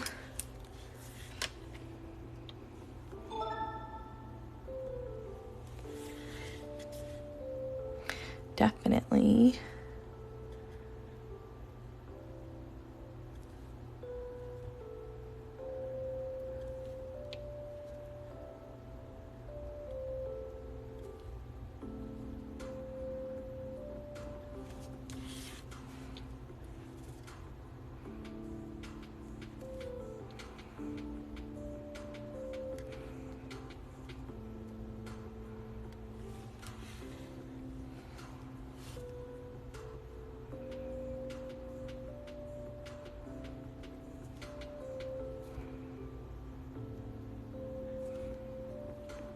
I think I'm gonna go in with like a tiny dot in between these ones, because I probably could have used a little bit bigger of a tool. I just didn't want to, just in case, but should have used a bigger tool, but we will make it work. Not worried about it. DecoArt Americana is my brand of choice. 10 out of 10 recommend, 100 out of 10 recommend. As long as you're not trying to paint a mug, you know, or something that like needs to be like baked in the oven, DecoArt Americana. I don't really have a favorite for the other stuff because I don't make mugs. I don't do that kind of stuff because I just have never found a paint that works well for me. So I stick to just DecoArt Americana, and I paint wooden pieces and metal pieces and, you know, things like that. I stick with what works for me.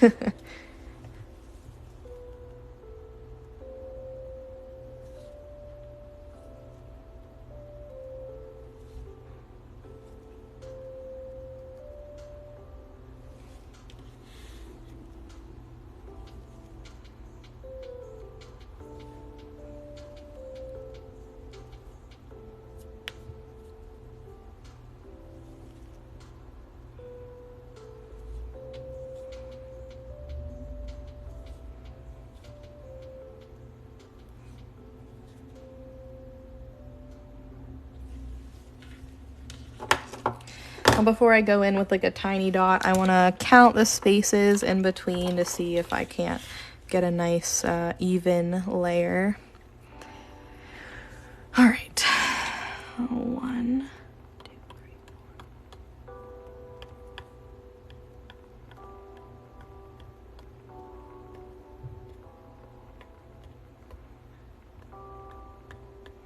4. $30.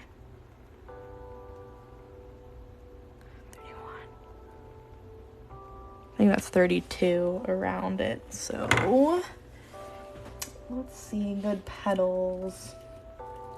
It's 4, every 4. 4 is divisible by 32, isn't it? I think so. Okay, so if we did 1, 4, 4, 4, 4, 4, 4. Yeah, that'll work. That'll work, I think. So the blue frog it'll be available on my site in a couple days. But I can always custom make frogs for you. There's always that option, just so you know.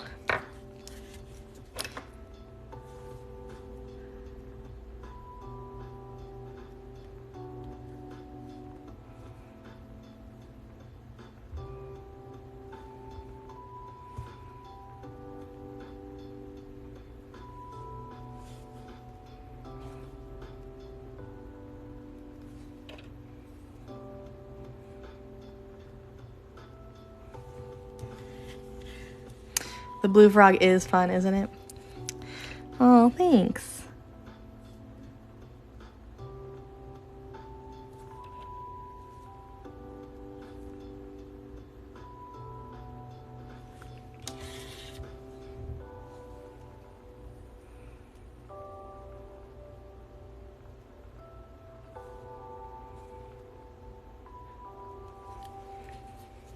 Hey guys, I found an orange paint, this orange paint that is opaque. It's amazing. So this actually is not paper, it's wood. It's a wooden piece.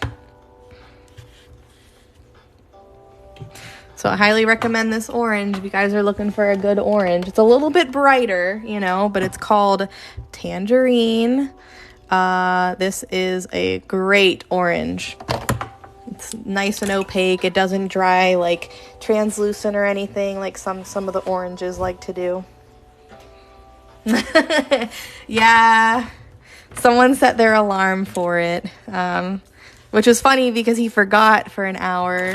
He set his alarm wrong and it didn't go off. So when he went to my website, he was so happy to see that it was still in stock.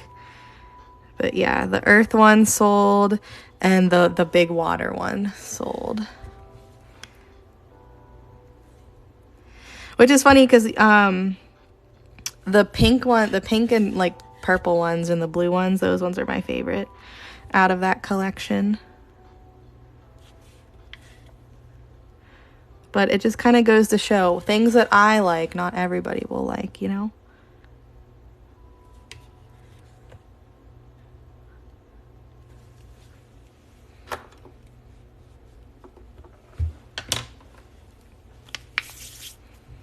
I have a couple other ones that I'm gonna probably just release randomly, I think. I don't know, but here's one that I made. Well, I painted it yesterday.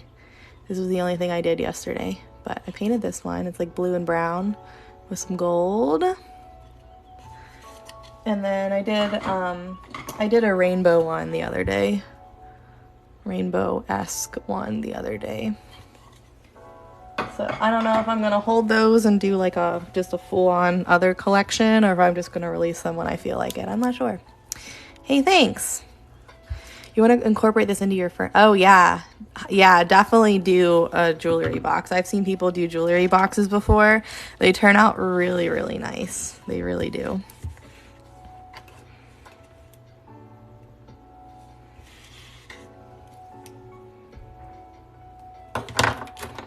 Thanks.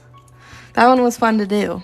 It wasn't fun to like do the alcohol ink portion of it, because it was really hard to get a nice even like mix of the colors, because some colors just don't mix well together. But after I got it done, it was good. It worked.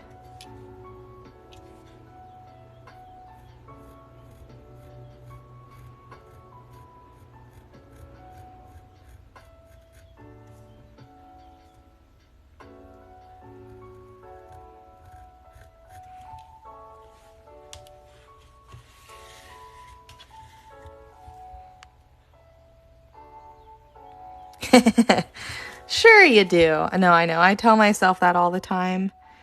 I'm very strict with myself, and I don't pick up another hobby unless I can incorporate my dots with it. I always go, can I dot it? If so, maybe I'll start using it. If I can't do my dot art with it, I'm not gonna do it, because I can't. I can't afford it. But this is this art form, whatever way you want to do it, it's very, very relaxing, meditative. It's just great stress relief for sure. But it does take some time, you know, to get into it. Like, it does require a lot of practice and patience with yourself. Once you get the hang of it, I really don't think that I need patience. Like, people always tell me, oh, you must have so much patience. No, I don't. But now that I like can do this without really thinking about it, you know, it's the patience aspect just doesn't even apply. It took a lot of patience to like, you know, teach myself how to do it. But now that I know how to do it now, it's really just fun, total enjoyment for me. Yeah, I originally picked this up because I needed an outlet. I was experiencing major burnout, and I like needed a hobby really badly, and I picked this up on a whim, and hated it at first, not gonna lie. I almost quit. Almost picked up something completely different because it took me a little bit to get decent at it. And I was frustrated at myself because I wasn't creating these beautiful pieces. But it really just, all it needed was just, practice. And so I'm glad that I stuck with it, because I don't know what I would be doing if I wasn't doing this. I have no idea. I don't know if I'd be enjoying anything like I enjoy this. But yeah, I'm glad that I stuck with it. So if it's something that you're interested in, definitely try it. But, give yourself, the benefit of the doubt. Let yourself mess up. It's okay if, something that you create doesn't meet your expectations right away, because most of us are not good at this as soon as we start. It takes quite a bit of practice. I, for one, was not an artist. I would not consider myself an artist. I mean, now I guess sort of, but before this, no, I wasn't an artsy person at all. You could not catch me doing stuff like this. But I tried it one day, and I loved it. So you can literally do anything if you put your mind to it. That's the moral of this story. If you really want to do it, and you work hard at it, 'tis possible.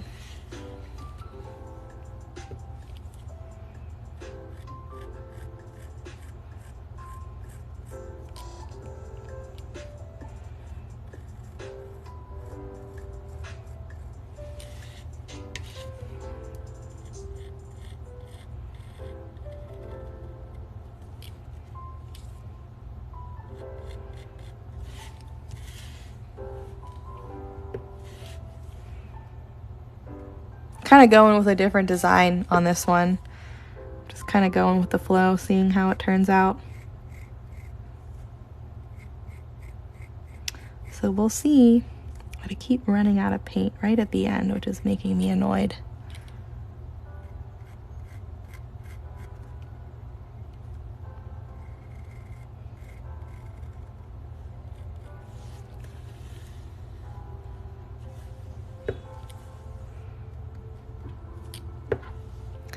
I'll need to plug my phone in shortly. I can see the battery just going down and down and down. This live is eating my battery, which it always does. No surprise. I just hate plugging my phone in. Because then I have a phone cord in my face and it's annoying.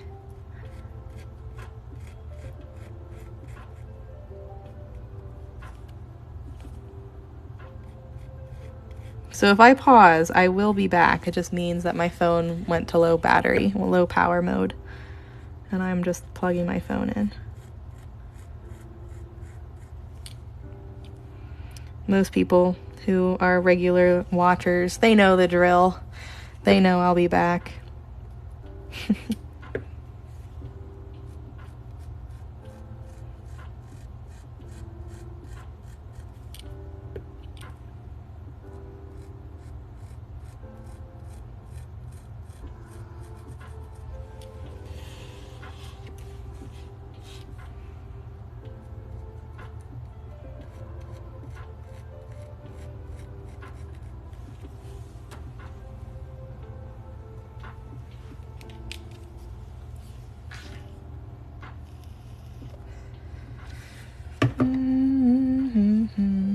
I think we need this color now.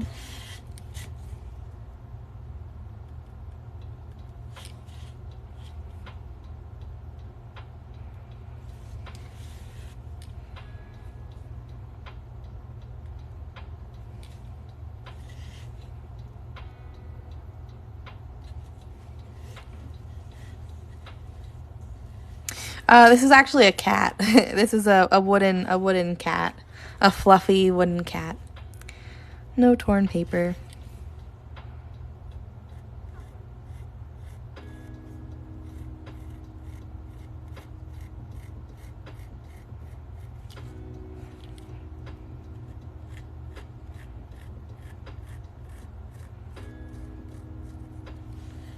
Yeah, it's a kitty cat. I paint a lot of like animal shapes, but just from the angle that you could see. I can see how you thought it might have been a torn piece of paper.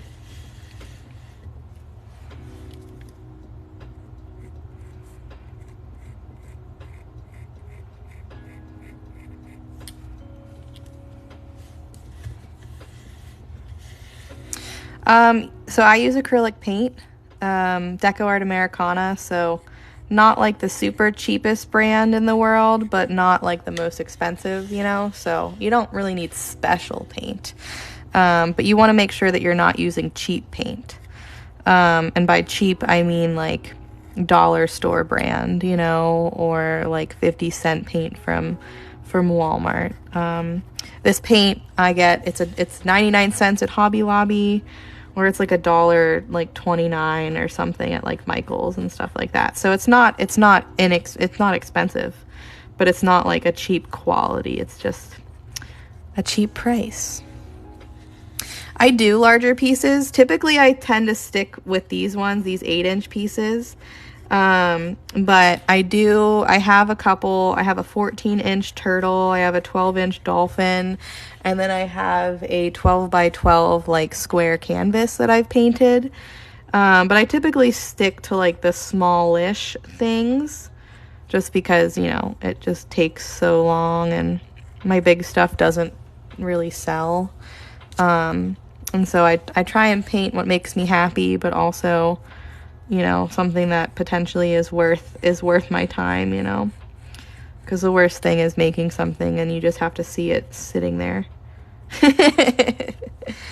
But yeah, I do bigger pieces definitely upon request though, like, you know, like custom wise for sure. What about Goodwill? Oh, any plan? Blah, blah, blah, blah, blah. 1 second. I'm scrolling back. Oh, I love that show. It's a good show. Yes, I can show you it.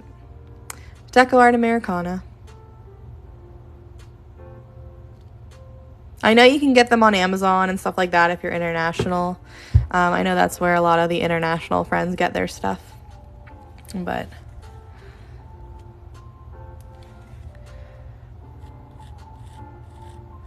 I've definitely become more aware that here in the US, we definitely are much more, we have a better selection of art supplies. And we are lucky. We take a lot of things for granted.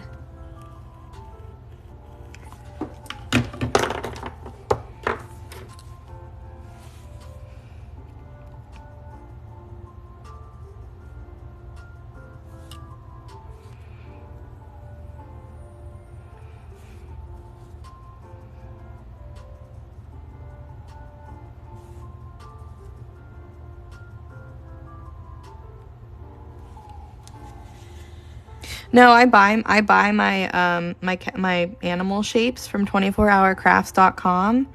I have them linked in my bio, like in my link tree, because I do have a 10% off code if you go through their website. They are on Etsy as well, but my code doesn't work on Etsy because of all the fees. So if you want about 40% off of wooden pieces, go through the link in my bio and you'll get a discount.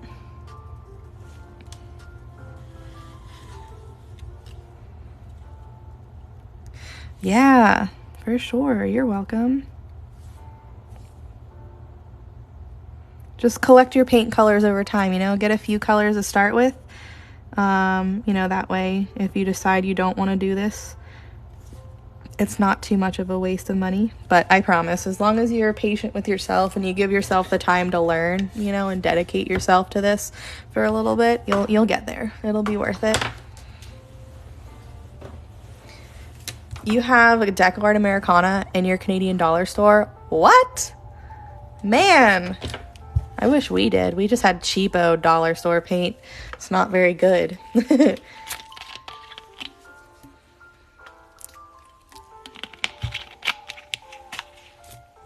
Lucky you guys. Not here in America.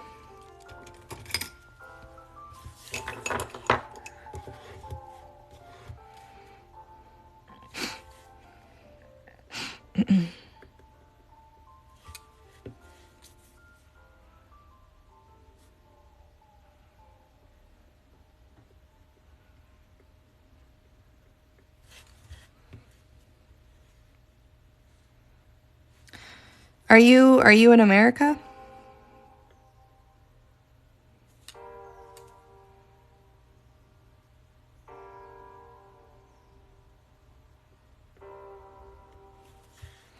You should be able to find it really easily then. Michael's, Joann Fabrics, and Hobby Lobby, you can buy them in store. You can always go to decoart.com, but I wouldn't recommend it because it's much more expensive than it would be if you were to just go to your local craft store. But all three of those craft stores have a nice variety of colors, a nice selection. Some more so than others. I prefer Hobby Lobby because they're cheaper there than anywhere else and they just have the most of them. But Joann Fabrics and Michael's have them as well. Deco Art Americana. Oh, I'm sorry. I wish that you guys had better quality art supplies. Yeah, I've definitely realized that we take a lot of things for granted here in the US, and it's just terrible. I mean, a lot of things, but just in like art-wise, I've really started to notice that I have quite a few people that regularly like watch my stuff, and they either can't find it or they have to pay a lot of money for it. So I actually want to kind of get a little, not a GoFundMe, but like some type of thing where, you know, we can work together, the US friends on here, we can work together to, you know, gift like, you know, a box of paint or supplies to a couple of our international friends. That would be something, like if I had a lot of money, I would do it on my own, but I do not have a lot of money. So I think it would be something nice to do, especially maybe around the holidays. That would be nice. Yes, I do use special tools. You might be able to get them. Do you guys have Amazon? I hope you guys have Amazon. I know that there's like international Amazon. So Amazon has dotting tools. so you can find them on there. I also sell dotting tools, so, you know, if you wanted some tools, you know, you can grab them if you decide to purchase the dolphin, you know, that might work. But you don't always, like, you don't have to have tools like 100% to start out with. They are helpful as you like kind of get into it more so. But if you're just starting to like, you know, figure out if you like it or not, you know, you don't have to use dotting tools. You can use toothpicks and like, you know, sharp like pencils or nails and basically anything that you can dip in paint and it makes a dot. You can kind of do makeshift dotting tools for a little bit. But eventually if it's something that you decide to like actually like pick up and continue on with, I would recommend dotting tools. But yeah, I sell single tools, and then I also like single like pairs of 5-packs or whatever, but I also have a full on like starter kit. So it has 3 full sets of tools and a couple extra little like single tools to kind of help you get started. Basically things that I use on a daily basis, I have included in my toolkit. So I hope that, you know, people find it helpful.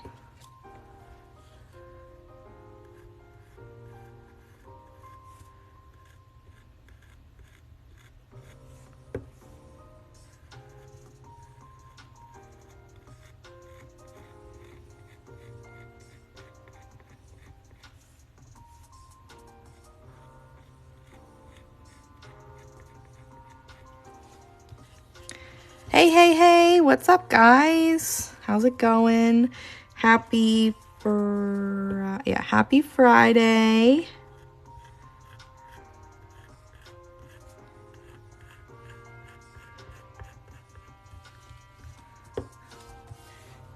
Well, someone just said that they were upset that the green earth painting sold.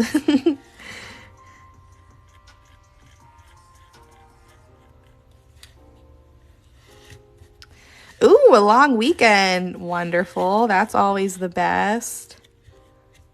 I don't know what that is anymore because, you know, I make my own schedule.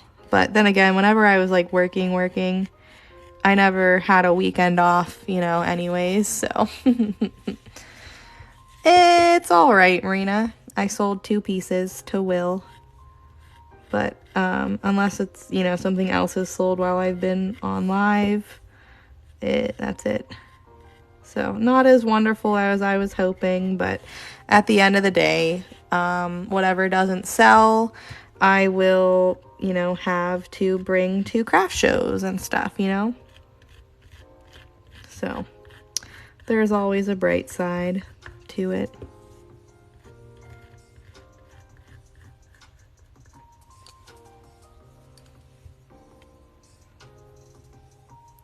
I don't think so. Not yet, at least.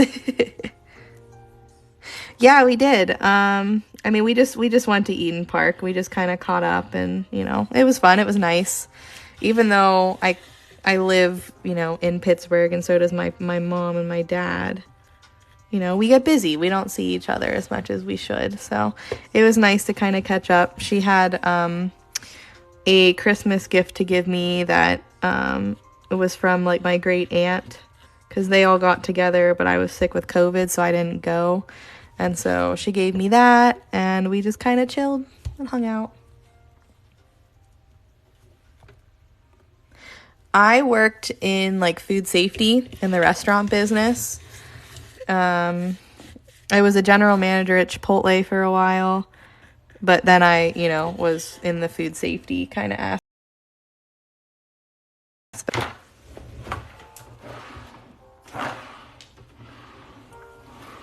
So sorry, my phone, I need to plug it in.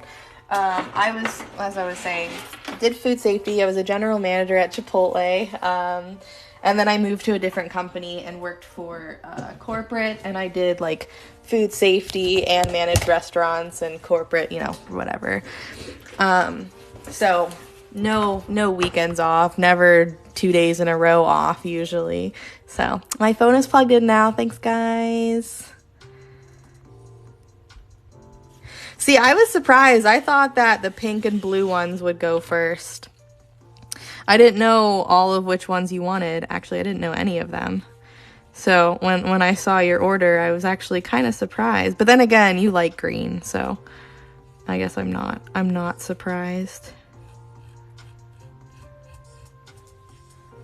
I did. I went to Eden Park with Mom. You're from Pittsburgh? Woohoo! Yeah, the bronze and blue one, I think I'll probably be posting it in a little bit because I have the rainbow one too. And then earlier today, we did some alcohol ink canvases. They're not painted, but I was just kind of sort of showing people how to do it and also just kind of just doing it, you know, prepping some canvases. So I have another like blue, purple, pink one. There's blue, purple, and pink. And then orange, pink, and yellow, but it's mostly just pink and orange. And then like a teal and green one. This one's a big one. This one's a little bigger than the other one, but yeah. So I have a feeling I'll have a couple more watercolor ones, but did you see it done, Will? Because I painted it last night.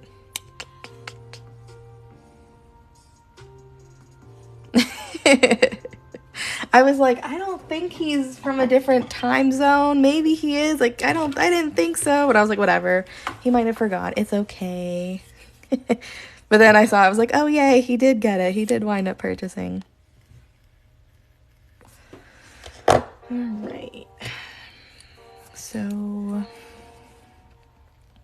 what's the color I want to use next? Probably orange.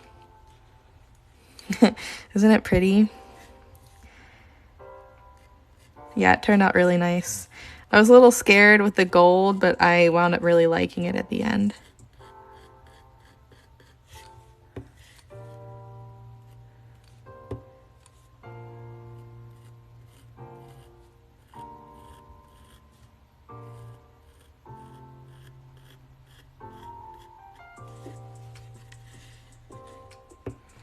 This kitty is not a custom or anything, so it will be posted to my website probably the beginning of next week, I would assume.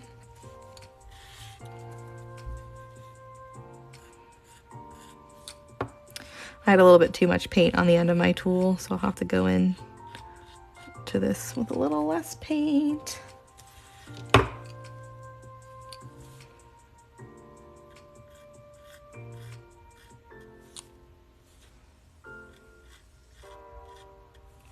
There we go.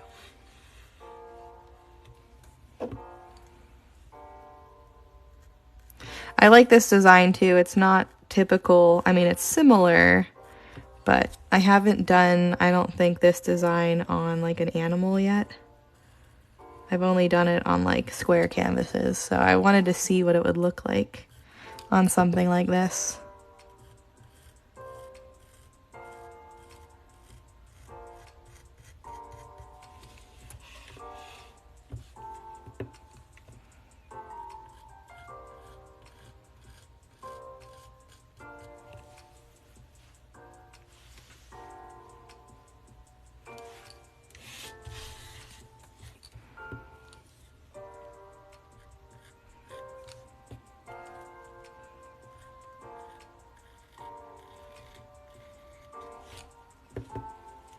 Yes, very much so. It's relaxing for you guys to watch, but like just imagine how it feels for me to do it. Yeah. A lot of like fluffy cats like this. Like I know a couple like fluffy orange cats. Like right off the bat I have two friends who have like a fluffy orange kitty like this. So we had a few people say like, "Oh, you should do these colors. I feel like it'll be really popular." So I'm glad that I did.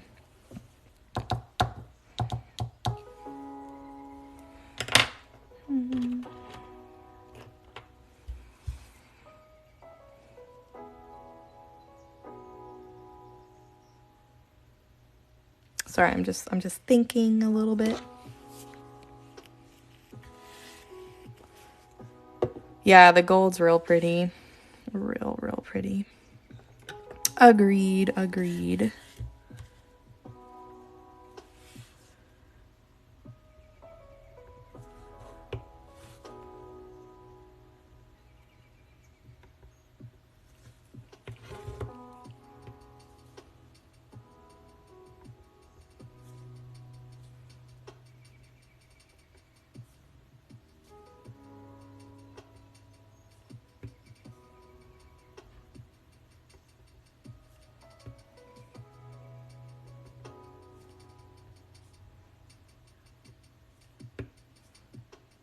I wanted to get this like line of dots in so that I kind of could see how much space I have for this inside part so that I don't like pull it up too high.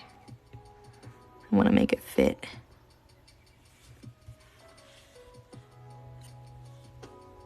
So I have something called like a helix circle maker. You can find it on Amazon. I have it linked in like my storefront. You can also find it at Hobby Lobby for much cheaper than what you can get on Amazon. But it's this circular tool, and I'll show it to you in just a second.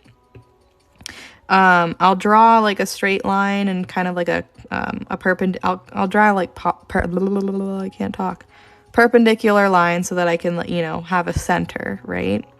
And then I take this and I line it up right here on like the perpendicular part of the lines that I just drew. And you have to hold this like in one spot, like you have to hold this down on the surface. But I use watercolor pencils and I put it in the hole, and it's kind of hard to show when it's not like, you know, on a surface, but this spins. So you can make, you know, different size circles as you move it up the little holes. So definitely recommend. It is amazing. Super helpful to get a nice straight, or I guess even circle.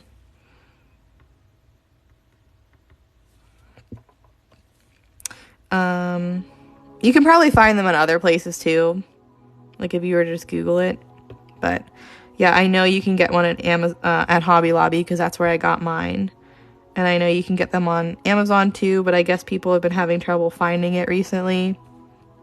Maybe the seller sold out of them, I don't know. But yeah.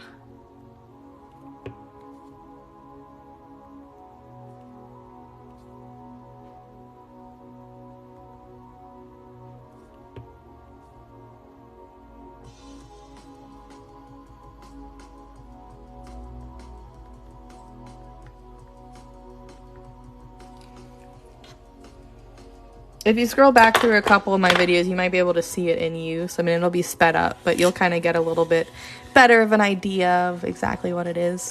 Since I can't show you on this since it's already painted, but... Oh, that's weird. I'm glad that they at least, like, refunded you, though, you know?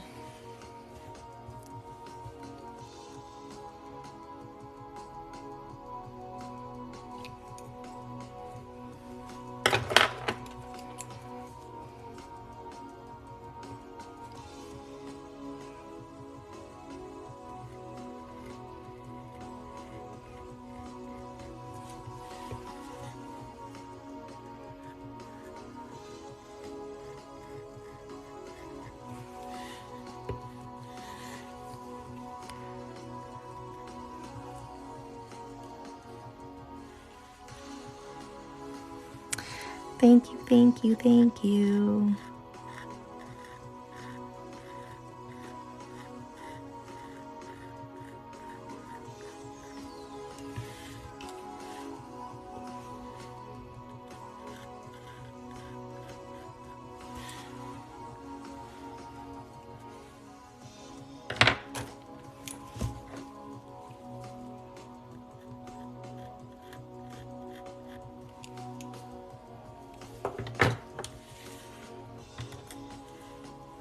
Haha, I love doing that. I just recently did it. It was super satisfying. My only issue is that I have it like on like a note in my phone, and so if I want it alphabetical, which originally it was not alphabetical, but I quickly learned it should probably be alphabetical so that I can see what paint I need if I'm there. But anyways, anytime I need to like update it, I have to like do a bunch of extra work, and it's kind of annoying, but it is super helpful. How do I learn what patterns to use? I don't want to say I ever learned. I make it up as I go. I kind of wing it. I taught myself dot art, and therefore I like didn't have anyone to really kind of like go to for patterns. And then for me personally though, I kind of like being able to say that my designs are 100% my own. I don't mind if people like recreate, you know, things using my designs if they like kind of watch what I do and stuff. But I know for me, at least, my stuff comes like straight from my head.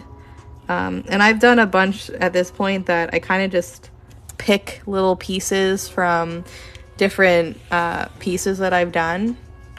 And then just kind of add them into other designs. And then I just kind of build a design, mix and match from different things that I've done. Yeah, I originally just did like, you know, colors, and then I found when I went to the store, I'd have to like, I have so many paint that I'd have to like go through it, and I'd be like, I don't know, I might have missed it, I don't know. So then I just put them in alphabetical order, and it's been a little bit easier, and I just kind of have to slowly adjust whenever I get new paint. Like I got 4 new colors today, so I have to put those in order eventually.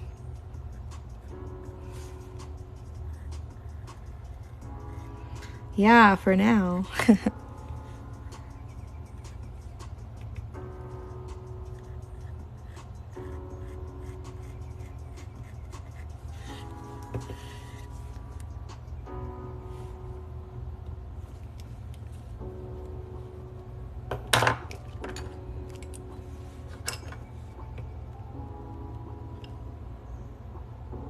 What, the paint?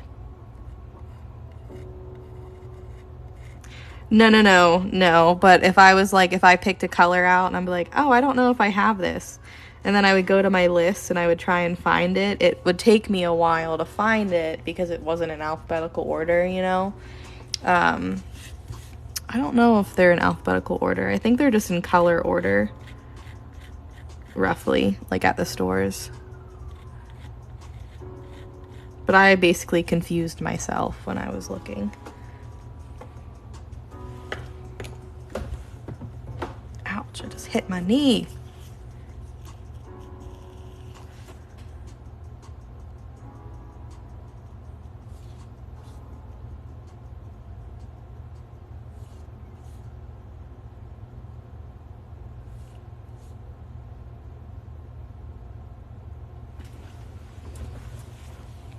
We're gonna have to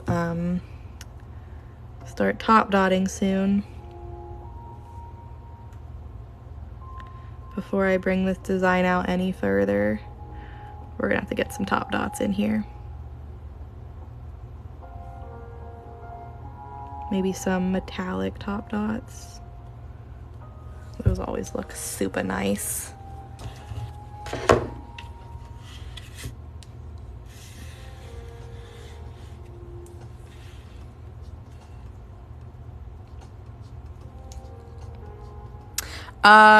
It's fake wood. I don't know. I got my desk from IKEA, so it has like, I think it's particle board with like that wood kind of coating on top. But I've gotten it disgustingly paint covered and dirty, so I use one of those like shelf liners, which is also disgusting and dirty, so now I just use a piece of paper. Yeah, mine's an IKEA desk. It's the one that fits in the corner. I use a ballpoint tool most of the time. For my big dots, I use the flat ones. So basically anything larger than what this gold dot is, I have to go with the acrylic rods.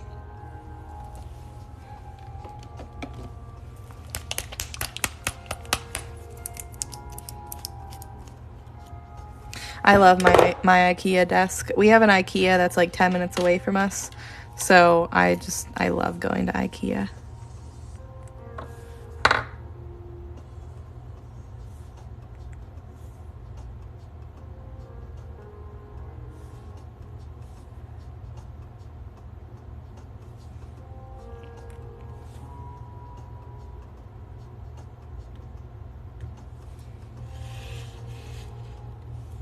Hey. Oh, thanks.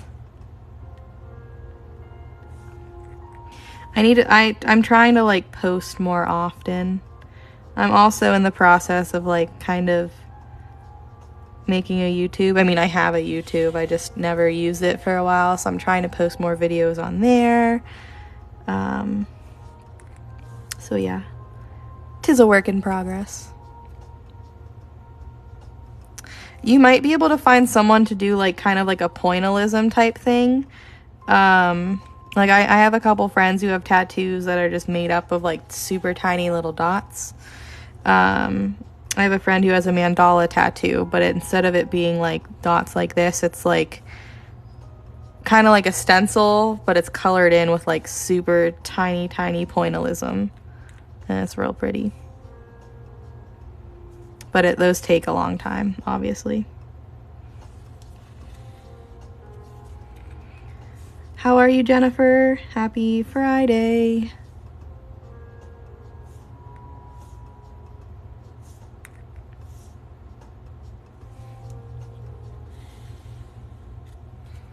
You're sending a present? What? To who?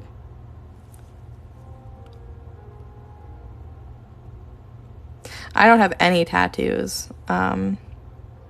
Before I started dotting, I always said I wanted a, oh, to me? You didn't have to send me anything. Thanks. I always wanted a mandala tattoo, even before I started dotting. And now I feel like it's even more, you know, meaningful. Although people always make fun of the white girls who have mandala tattoos. But, like, for me, it makes sense.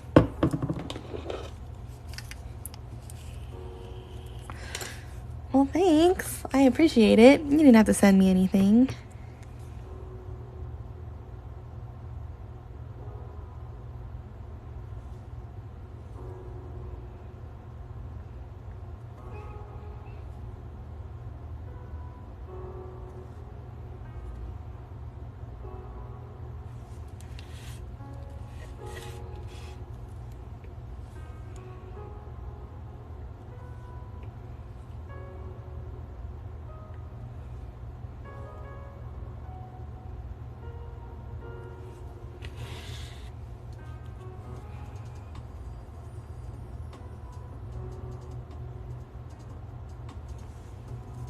Oh, thank you. Little something something presents are always so fun.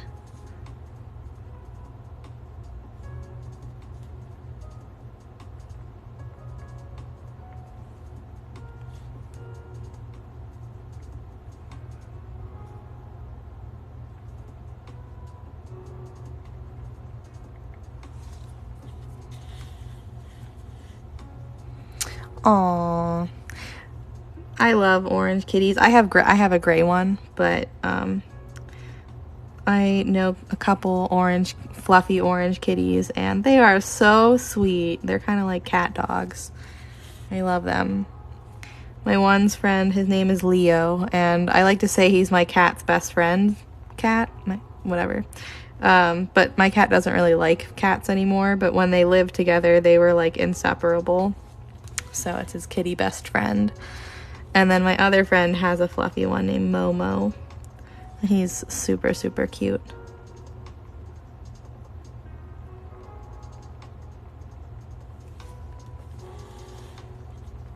Uh-huh. Yeah, pearlizing medium is wonderful. Do you mean you use it on its own, or you mix it in some paints to make some pearlized top dots? Because I've done both. I used to use the pearlizing medium on top of my snowflakes on top of white, and that was really pretty until I found something else that I liked better. All the time. all the time. I'm actually lucky that I really haven't yet, because I said that you guys would probably watch me mess up today. I don't really think I've messed up yet. Have I? Maybe very slightly. But I don't know. I don't think I have yet. But yeah, I either nudge it with my hand, or when I'm trying to turn it, I'll like hit it with my finger.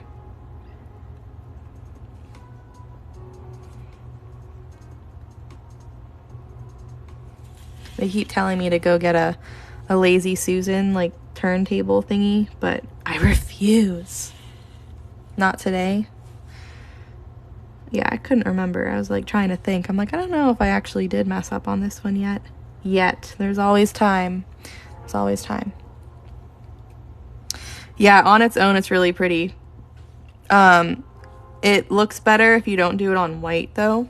Because for me, when I did it over white, it kind of dried a little yellowy, but it looks fine over like other colors, if that makes sense. At least in my opinion. I mean, it looks fine over white too, but I was going for like a white and it turned kind of like yellowy. So it didn't work out the best for like my snowflakes. But so there's a couple different ways that I'll fix it normally. So if it's super close to a bunch of like things and I know that if I try and wipe it away, it's gonna like smudge everything else around it, sometimes I let it dry and then I just paint over it black, and then I just, you know, dot over it once that dries. Especially because I use resin over most of these pieces. Once you put the resin over it, like you can't tell that it's any extra bumpy or anything like that. If it's something that I can wipe away without messing up the things around it, I have a like silicone wiper tool, which is another thing that I include in my dotting kits, by the way. So I will like kind of wipe away the dot. I don't want to do it because I didn't mess up, but I'll wipe it away, and it'll smudge it, but it'll get like the bulk of the paint, you know, smooth. And then I'll go in with like a small paintbrush and some black paint that is the same color of like what I painted the background, or I'll use a paint marker and I'll just kind of lightly like color over the area that I messed up on, because I feel like the paint marker is a little bit more exact, because it has like the tip, you know. So that's usually how I do it, and then I let it dry and, you know, paint over it again. Oh yeah, no, that would probably be really pretty.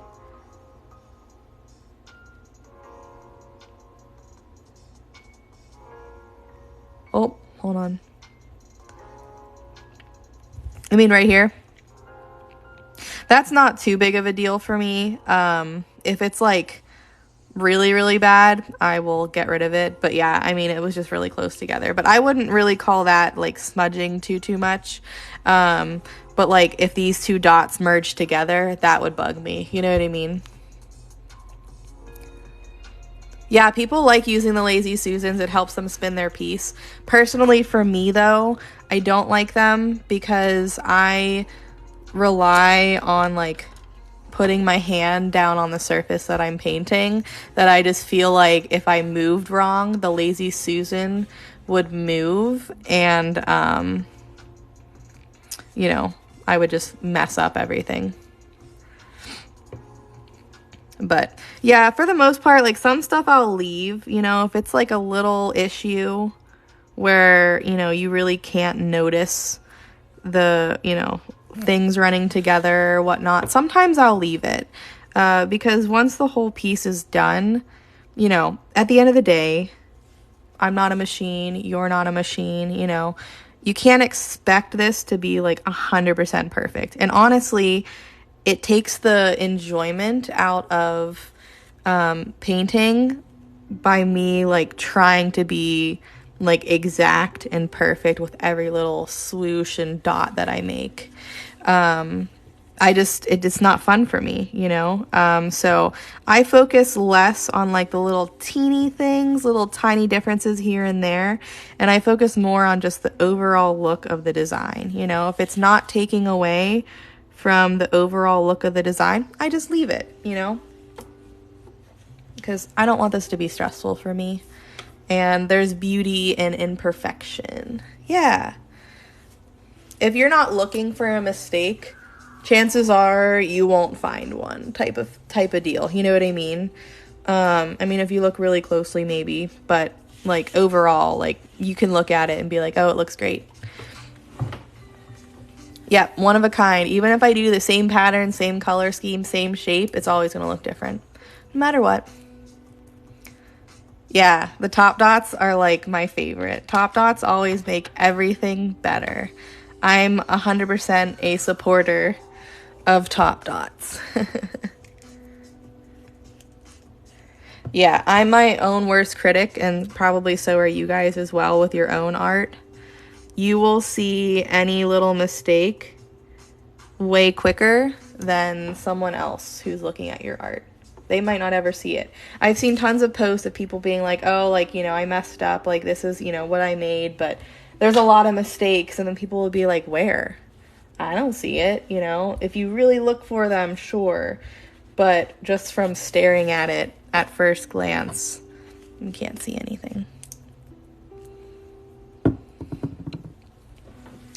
Yeah, you say that, but you learn to, like, kind of work around things. I mean, every once in a while I'll still smudge it, but I'm very impatient, and I like to work as I go. And if I waited for every area to dry, these things would take a bazillion years to complete. Thank you.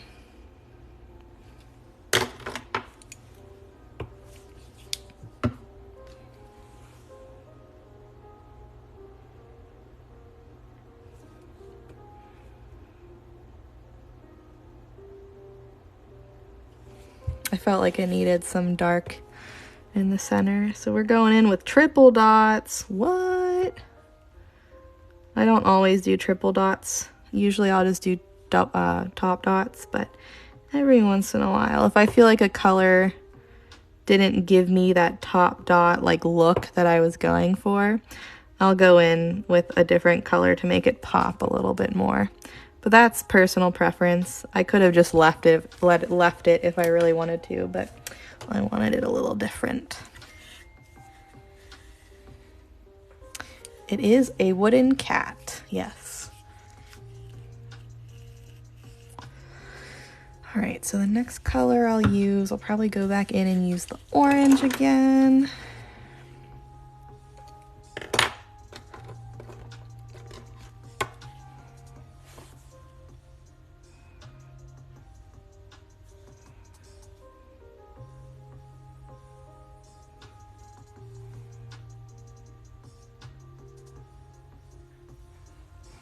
Here, let's use this as an example, because I don't like the way these dots are kind of turning out. So one, they started merging, but I also don't like the size of the dot that I use, so I'm going to go in with a little bit of a smaller dot. So when I go to fix my dots, I'm really careful, and I try not to disturb like the dots in front of it. If there was like a layer of dots around it, I might have left it because it would have been too hard to remove. So what I do is I basically smear off the paint, because this makes it dry a little bit faster, you know? And then I go and work on something else for a second while that dries.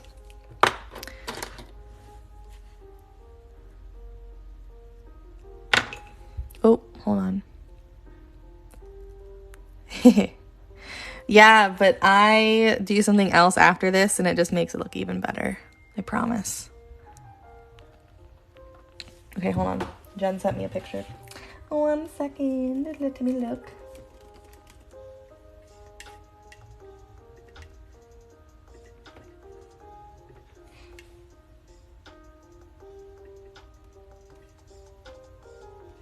Ooh. That's cool. Hold on. Here comes my computer. Look at that. I know it's a little small or big. That's really neat. McGinnis? Oh, is that like a friend's last name or something? I like that. Very pretty. I like how you incorporated the vinyl into it. That's always like one of my secrets too. They're like, how did you paint that? I'm like, I didn't. I used my Cricut.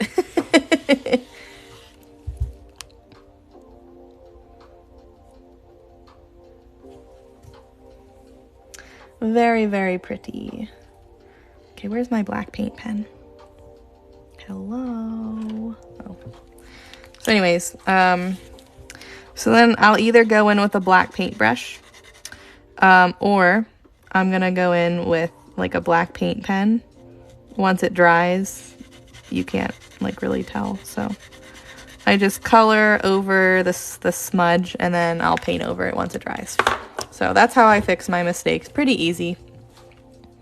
You would buy Jumper Cat. I like it. I think it's cute with the sweater. I do, but I'm like, oh, it's not done. It doesn't feel done to me. Was I using orange? Yes, I was using orange. I couldn't remember.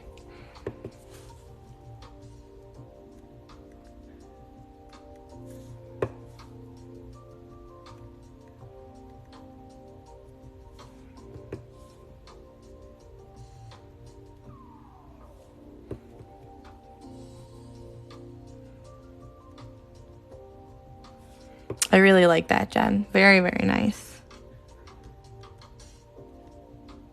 What did you paint it on? Was that a wooden round or a like a vinyl disc thing?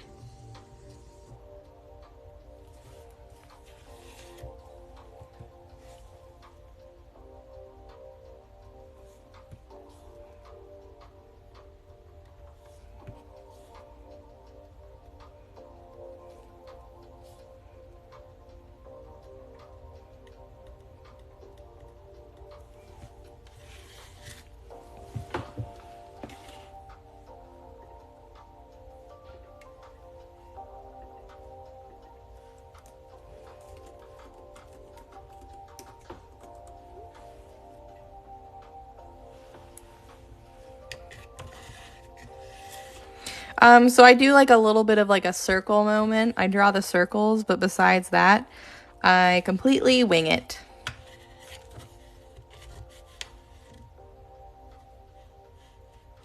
Yes, I do custom orders. Yep. It depends on like what it is, but for the most part, I can pretty much figure out anybody's request. If it's like more so for like a specific kind of shape and color scheme type of thing, absolutely.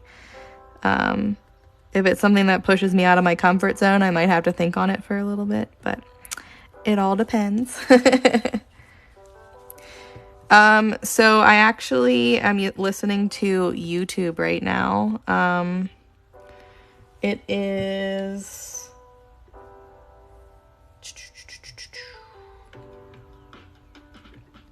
a 12-hour playlist.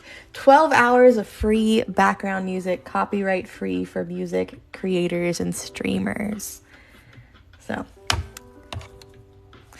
So a peacock is on my list of things to do. I am still currently trying to plan out the design. Because I mean, I could do something like this, but I also kind of wanted to bring in like the tail and kind of actually make it look like peacock, like tail feathers. So I'm still planning that one out, but I will be doing a peacock at some point. I don't know if it's going to be a peacock shape or if it's going to be like a circular canvas where I paint like the head of the peacock and then I do like the design behind it, like the tail, because I haven't found a good like wooden shape to paint yet. So I have a feeling it's just going to be a circle canvas with a peacock head and like the traditional colors making like the tail. Oh yeah, I can do traditional peacock colors, yep. Do you mean the jellyfish? Yeah, because I don't have any octopus right now. But here's my jellyfish. Here he is. I broke it though, I'm sad. I'm in the middle of trying to fix it, so I might actually wind up just keeping this piece. I cracked it just slightly on the tentacles, so I need to make sure I can reinforce it and make it look like nothing happened. Otherwise, I'm keeping it. So yeah. I don't do any type of realism painting. I'm not that much of an artist. I only do dot art. So it would have to have like a dot art aspect to it. But I don't know. It's hard to tell. Some stuff I have to try it first.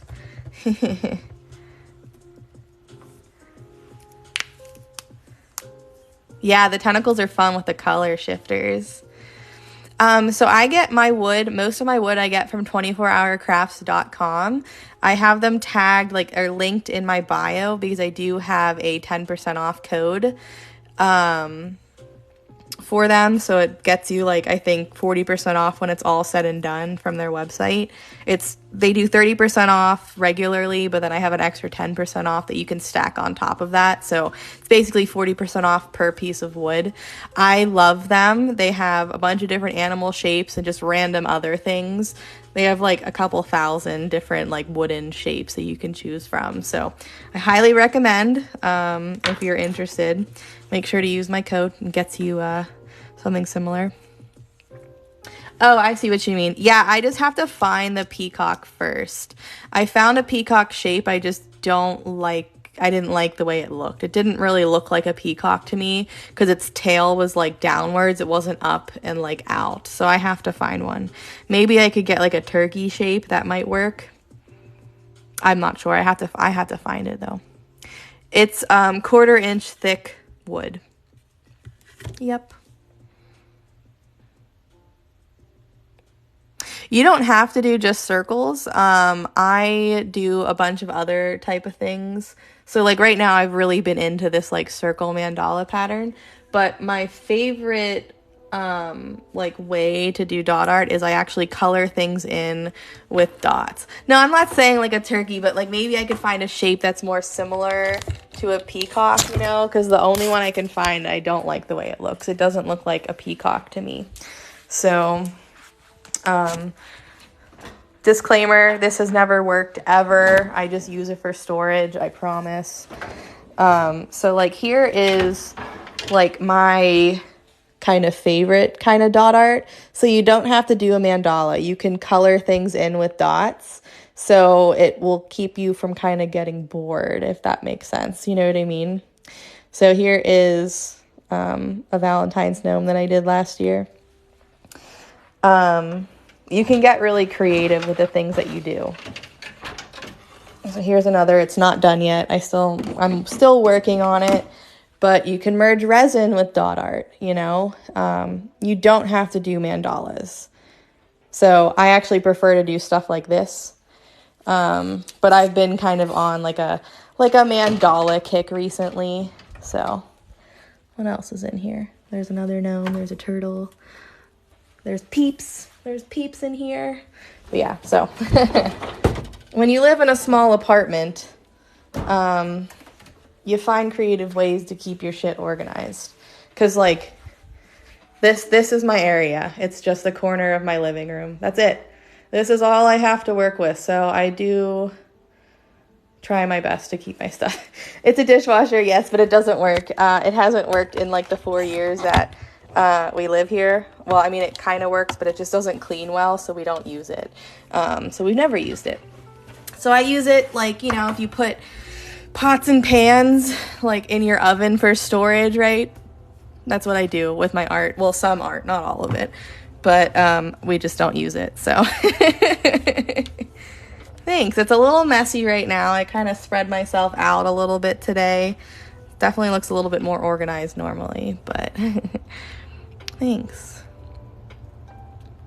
You made it back. Hello, hello. All right, so here's how I'm thinking about doing the cat. It would be similar to this one. This one's a little bigger, but the head I would do like this. And I don't know if I'm going to do the tail like this or if I'm going to do the tail like this. Usually I just do these, but I'm thinking about doing the tail. No, this is it for me. I'm kind of jumping out on a limb and trying to work for myself and be my own boss and do something that I love. So I do this full time with the support of my fiance. Yeah. I do it full time. I gotta plug my phone back in, sorry. 24hourcrafts.com. I have them linked. Like if you go into my bio, or if you go into like my profile, if you click the little J-Grons thing up here, if you click that and then it brings it like into the middle, you click that again, it brings you to my profile. If you click the link that I have in my profile, I have the 24-hour crafts linked in there, and it is associated with a discount code. So yeah.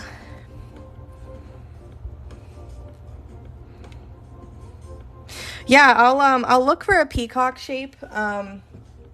Like let me show you the shape that I found that, like, I mean, you might like it, but I'll show you the one that I found that I'm not like a fan of. And I like want to find something different. But like here's the peacock that I found, and like I wish that it was like the tail was different, you know? Like I don't like this peacock. I don't know. The tail is down. So this is the only peacock piece that I can find at the moment. I have to search a little more.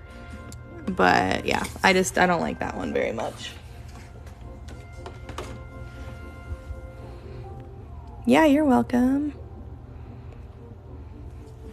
Like, you know it's a peacock, but when I think of a peacock, I feel like I want the, you know, I want the tail to be spread out and stuff. That's what I'm saying. Like, I wish that they had the tail spread open. So I might send them a message and see if they can find one, but they might tell me I have to pay them for a custom, which might be fine. But I can look elsewhere and try and find it as well. Just got to do a little bit of searching. That's why I'm saying, like, I could potentially find a turkey that, like, when painted like a peacock, it doesn't look like a turkey. You know what I mean? Potentially. But I just have to look around. But that's the only reason I haven't done a peacock yet. Just because I can't find one that I like. Agreed. Okie dokie.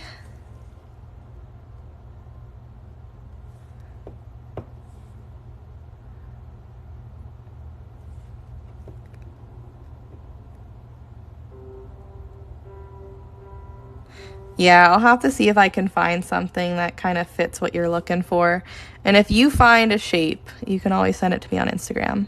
Like if you found it on like Etsy or somewhere else. But I'll try and look for a better looking one.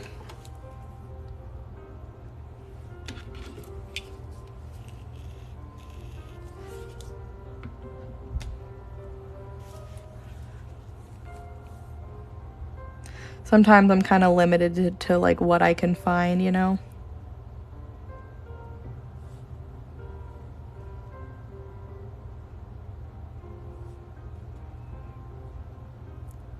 My paint is starting to dry up a little bit. I gotta mix it. No problem. Thanks for hanging out. Sleep tight.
Thanks for the follow.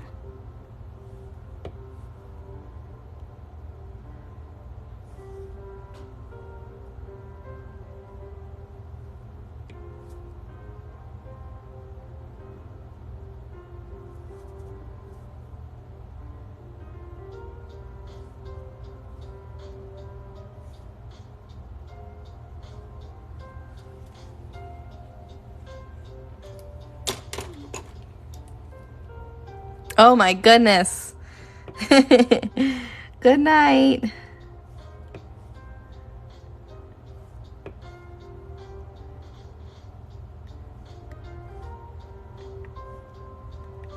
It's only, what time is it? 5 o'clock here.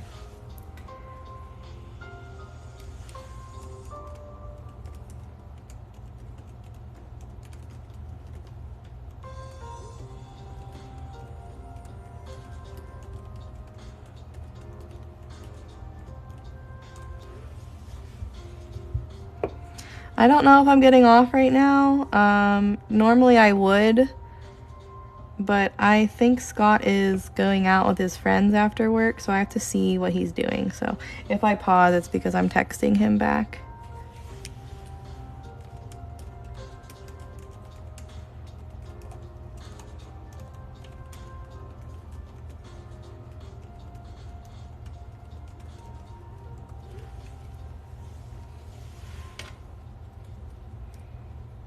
So I gotta see what his plans are.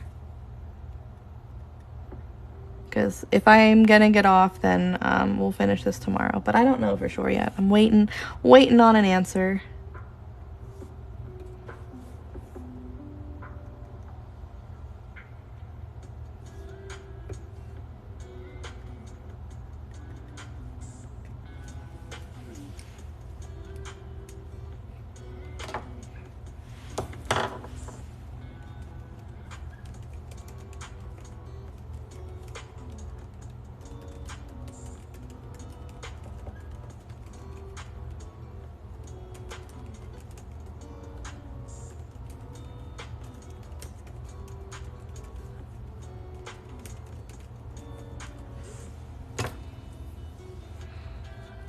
Oh, you're just an hour behind me.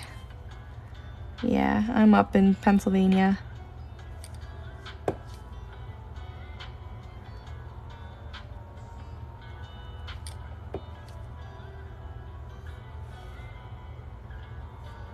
feel like this is the time that if I were to stick my hand in anything, it's usually during this part.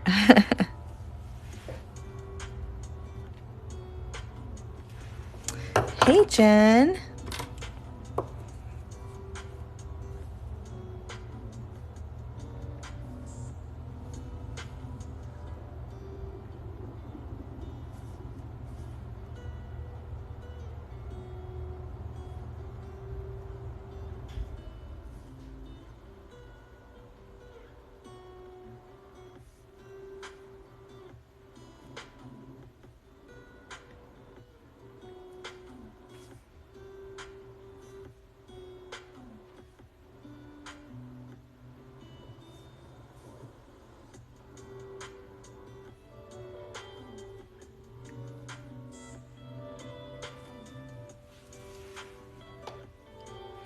Thanks.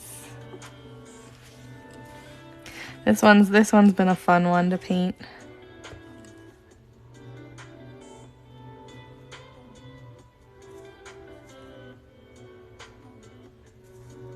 I feel like I did a lot of dogs when I first started doing these animal shapes, not enough cats. So I'm like, kind of feel like I'm trying to play catch up on the cats.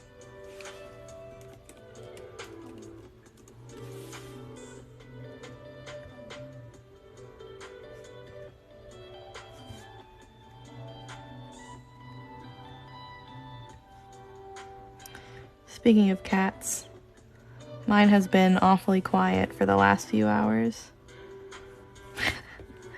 I think he's probably sleeping.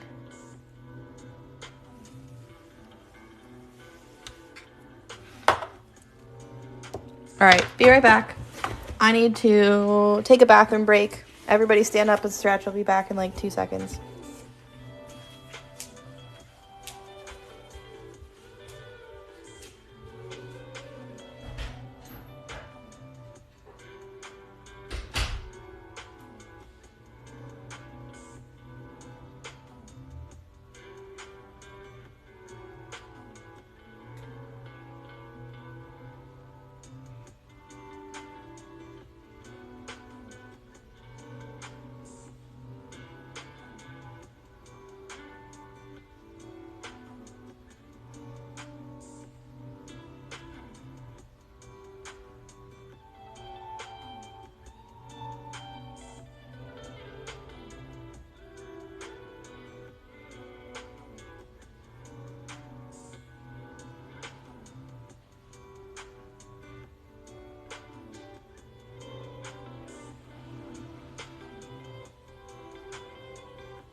Okay, I'm back. I really had to pee. I'm so sorry. Almost, not quite. Thanks for trying.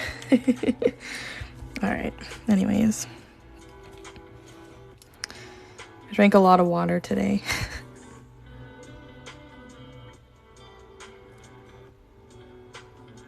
I didn't dry my hand well enough. The side of my hand is still wet. Okay.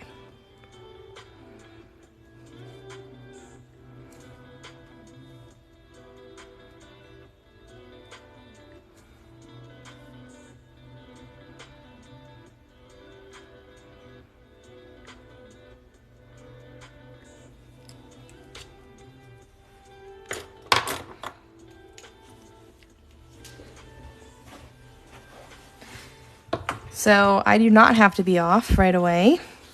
So that's good for you guys. Usually I'm off by 5 o'clock on Fridays, but I can stay on for a bit. So we might be able to finish this. Might. Or pretty much finish it. Minus like some top dots and stuff like that. So that's exciting. Yes, hello. It is me. Waiting for more badge reels. I know. I need to get started on badge reels again here soon. Badge reels and letter keychains they need restocked. Any specific color scheme that I can keep in mind?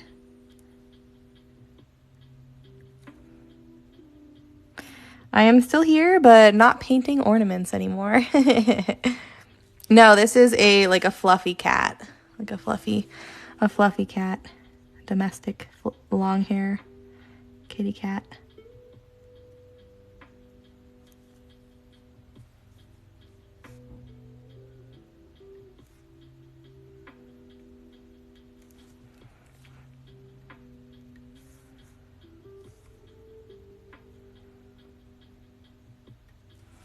I can see a hyena, sort of. Pinks, like a sunflower, like flower, just like a sunflower, like color scheme that kind of looks like a sunflower.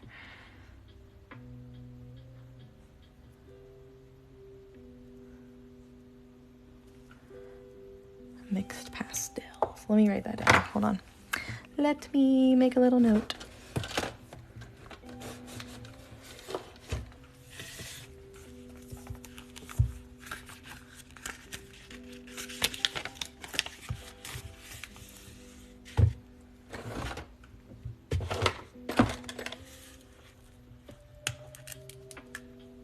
Oh, it's not henna.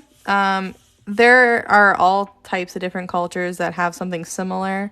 For me, I use this as like meditation, and I just really enjoy creating the beautiful art. But I make up all of this as I go along. It's just all kind of comes from my head, and I don't know, I make some pretty things out of it. I got it as a gift when I leased my car.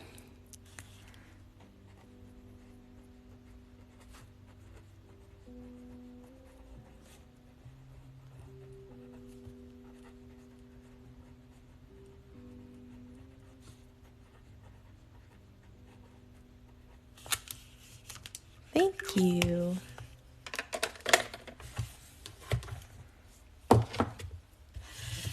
Oh, I think I broke a nail. I broke a nail, you guys. Oh, that's so annoying. Do you see that glitter piece sticking out?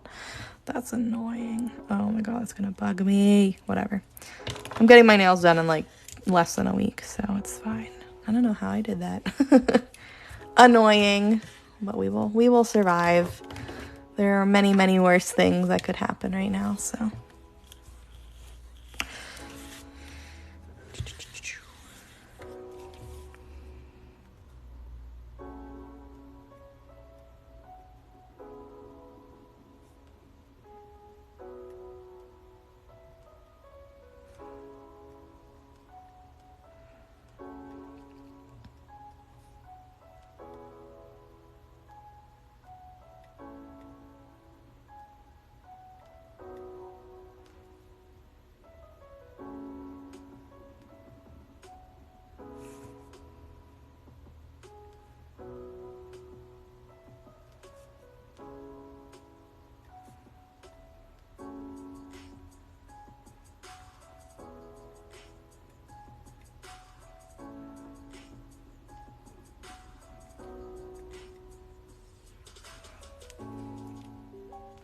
Oh, that's smart. You know, as much as I wash my hands and stuff like that, I'm surprised that, like, I don't mess up my nails worse than I do every 3 weeks. But I don't always have a casualty, so it's one of those things that if you know, have glitter in your nails, I mean, sometimes it's just like a little bit weaker than normal.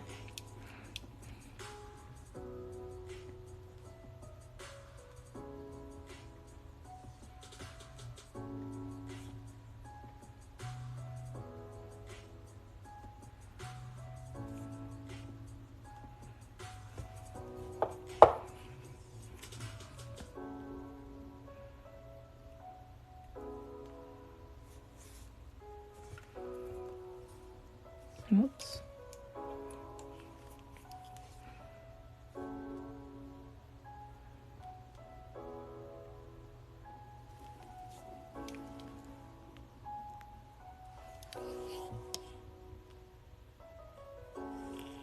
We're almost done with this. I know maybe to you guys it looks like there's just no other... Oh my god, I'm off camera. I'm so sorry. To you guys it might not look like there's like any more spots to put little dots, but I promise there's room for the teeny tiny little baby dots. But I'm almost done with this part. So should I do this on the tail as well, or should we try and do like a whole tail of swooshes? The swooshes take a while, but they look pretty cool. I don't know. I know I asked that earlier. I might have missed your guys' answer.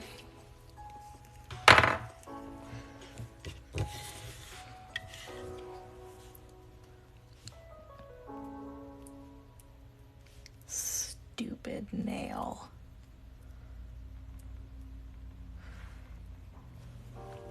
Actually, before we do that, I want to fill in this area just a little bit. Just a little bit. Just a little bit.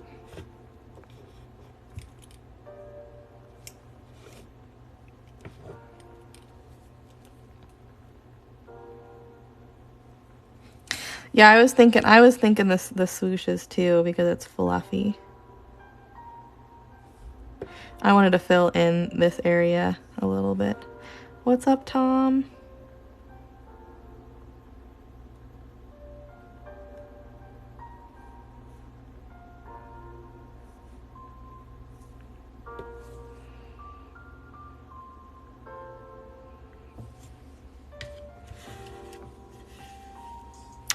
Yeah, born and raised a Pittsburgh girl.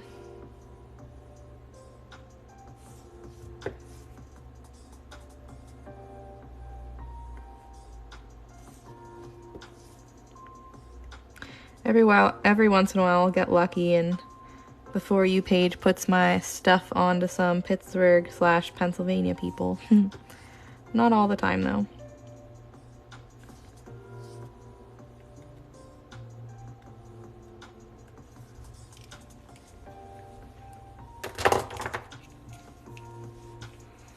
Thank you, thank you. Yeah, I mean, I say I'm from Pittsburgh, but like I'm like 20 minutes or so outside the city. 20 minutes to a half hour outside the city. It's easier to say Pittsburgh.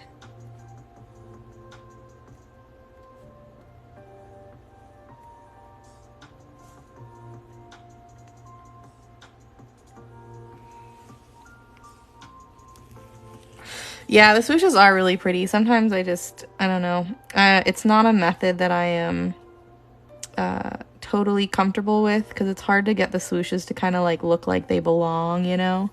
I don't know how people do that, where they just do like an entire design full of just swooshes. It just doesn't compute. So I just kind of do it till I think it looks pretty and then I stop. But I think that's probably why it takes me a while to do it.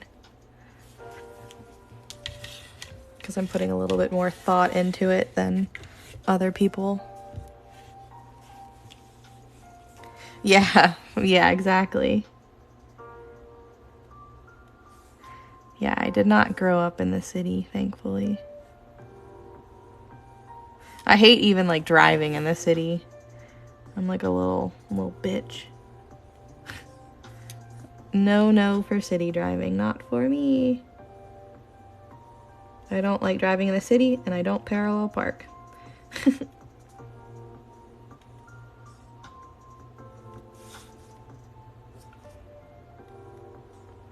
Although I did have to work in the city for a while, and I hated it because it just took me forever to get home after work. Sitting in rush hour traffic was just a pain in the ass. You sent me, oh, let me look.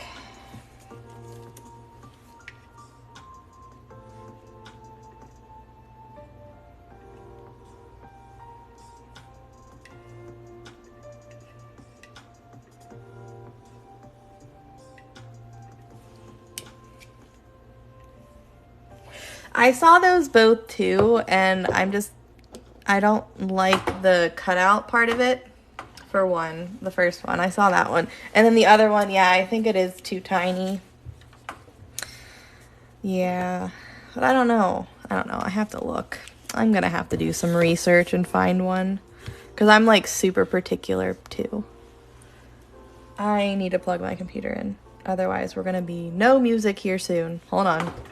1 second, let me go get my charger.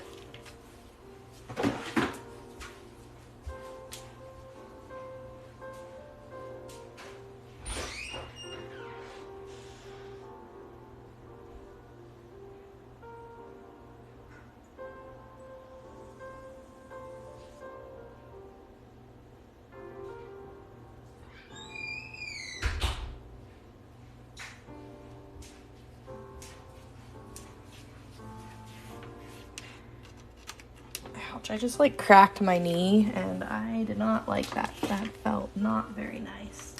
All right, hold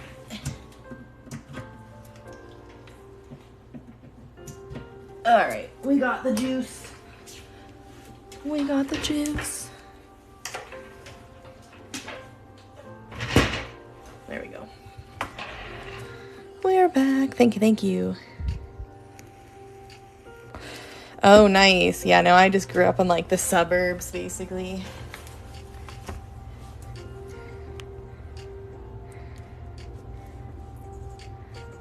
Oh, good to know, good to know. I have a wood supplier, but I'm always looking for, other places to get things from. Do you have a, what are they called? I always forget what they're called. One of those, like, laser cutting wood machines. What the heck are they called? For some reason, that name never like, sticks in my mind.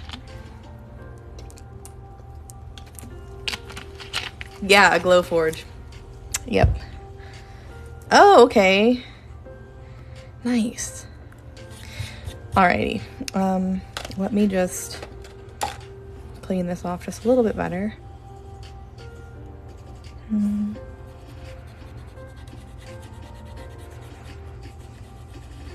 Doesn't need to be perfect, but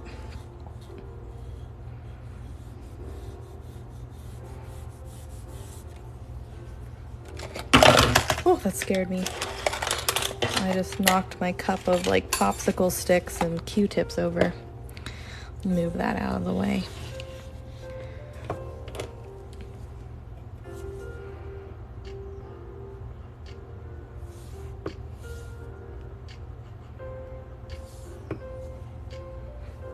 Sweet. Yeah, maybe I can find an SVG file of like a peacock that I like.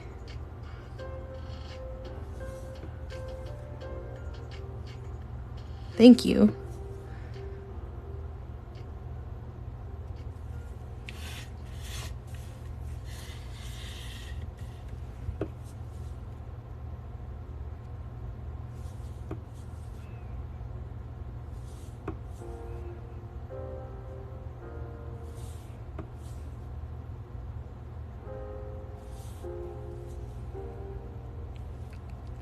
Oh, I didn't even look on eBay.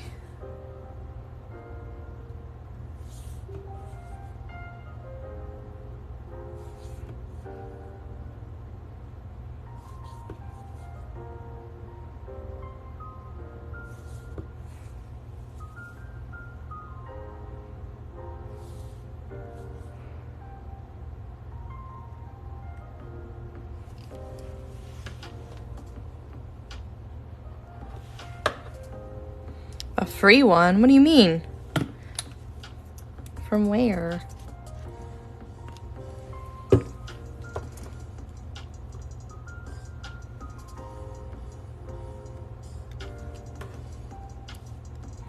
Oh, have fun. I just went to Sam's the other day.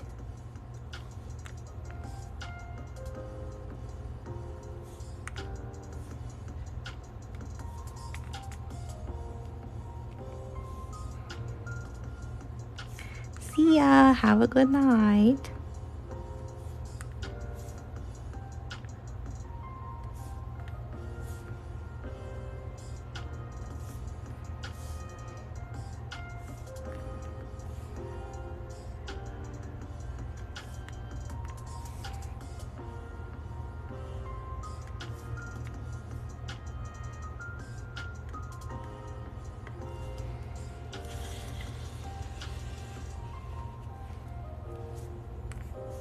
Ooh, never heard of that. I'll have to look into that one too.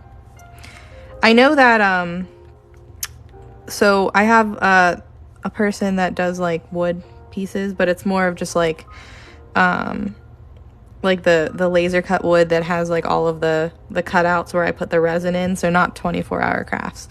But she gave me access to like the site that she uses to find files for like SVG files to like put with her Glowforge and stuff.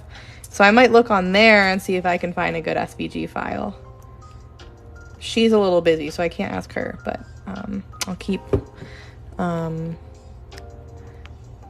are you? Uprush Designs. Hold on, let me give you a follow so I don't lose ya. But yeah. He is, he works at Subaru. He works at Subaru.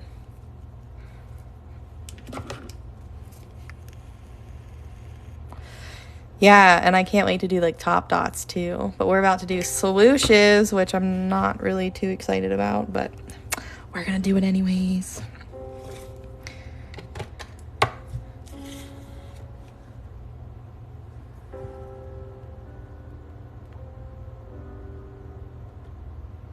This kind of like turns into like a little puzzle piece, you know?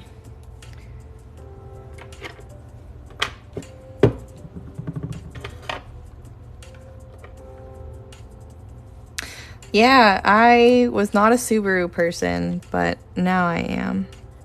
He's had a Subaru for a while. Well, he has an Audi now, but he had a Subaru for a while. When we met, he drove a Subaru. And when my lease was up for my Toyota, I grew up with like Hondas and Xterras, but my first car that I leased was a Toyota RAV4. It was bright blue and it was beautiful. But when that lease was up, he was like, "Yeah, you're getting a Subaru," and I'm like, gross.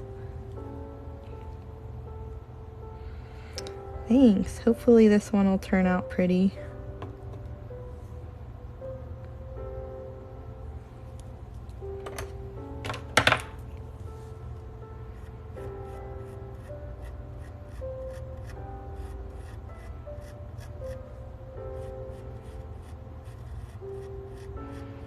This tail is gonna be like all swooshes. If I can handle it.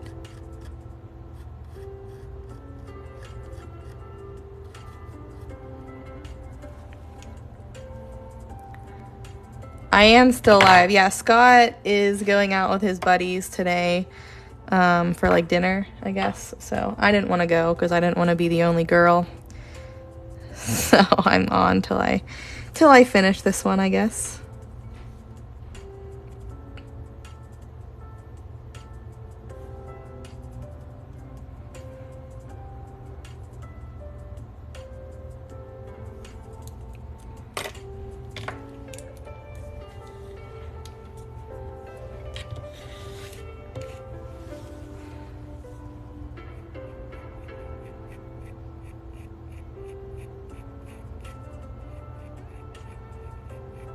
You guys, if you're not already following my sister, go ahead and give Marina, the Crafty Teacher 0613, a follow. She makes really pretty tumbler and other tumblers and resin work and things like that. She makes some pretty cool stuff. Oh yeah, that's right. I hope you guys have a good time at your quilling class.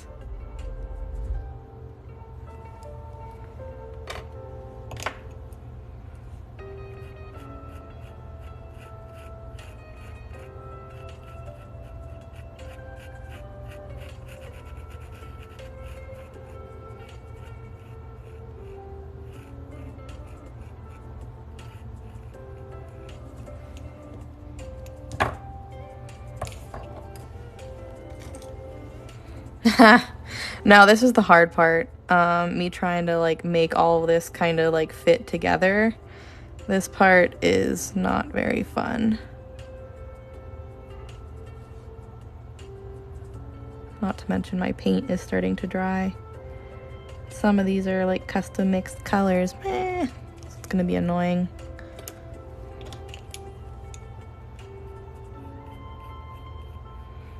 But I kind of just randomly do these so that it kind of fits like a puzzle piece. There's really no real method to it. I'm just trying to piece it together, and like spots that don't, you know, fit together well, I'll just put little dots and it'll all be just fine.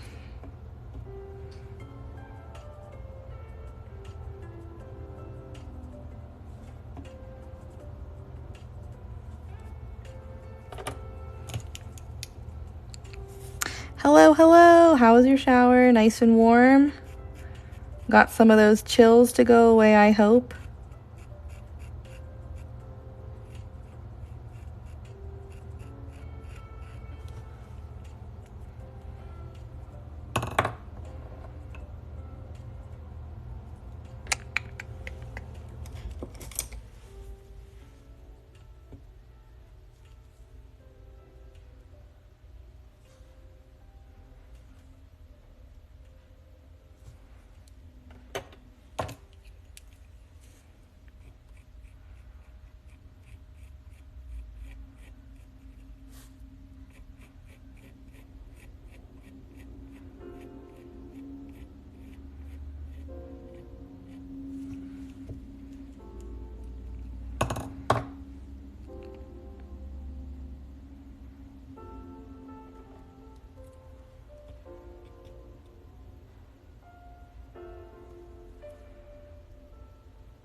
Good. I'm glad. I know, I always looked forward to my showers. I never like, I'm not one of those people who likes to take long showers, but I would just stand in there. Sometimes, like, I actually sat down a couple times because I felt like such shit, and I just like needed to just sit down and like relax.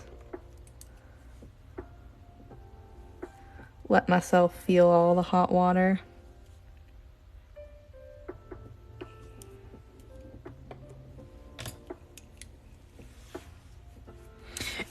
Yeah, I'm gonna put dots in the small spaces, but I kind of wait for them all to be like done so that I can kind of disperse the colors a little evenly. But yeah, this is why I hate doing this kind of method, because there's really no like good way to do it. You kind of just play around with it.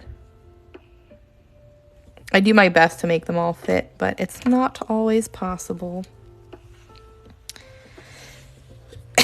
It's just lots of practice. That's really all it is.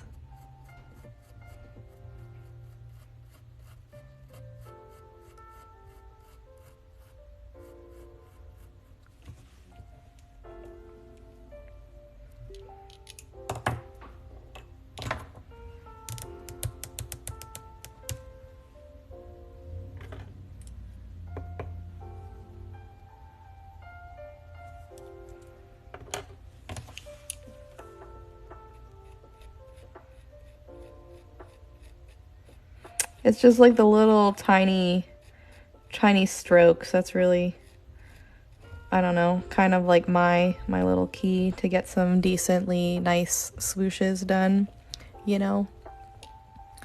Yeah, this brown, and this lighter brown too.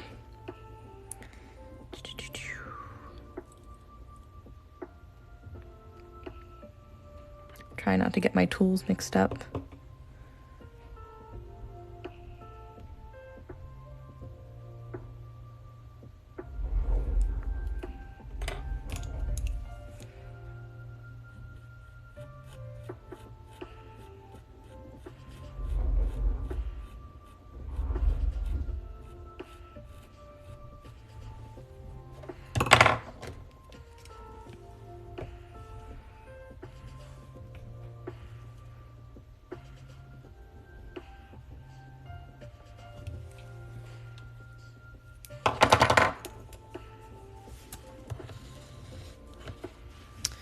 Oh yeah.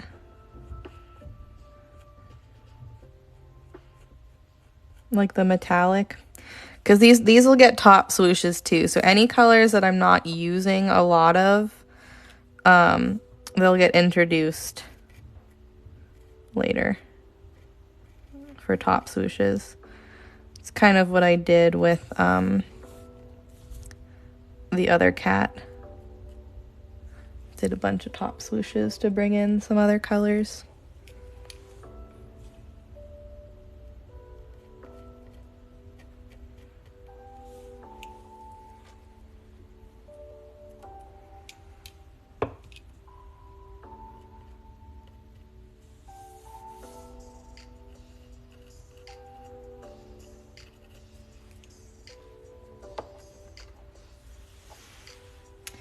Thanks. I like didn't want to do the tail this way, but then I was like, it's probably gonna look really nice if I do it this way.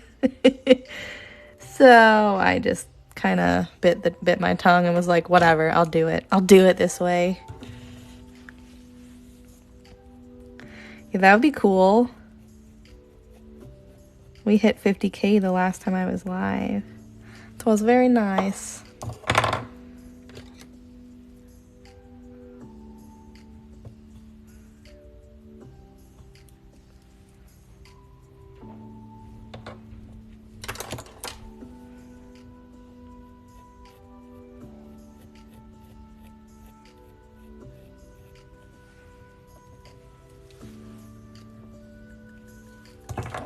What, Marina? Sure.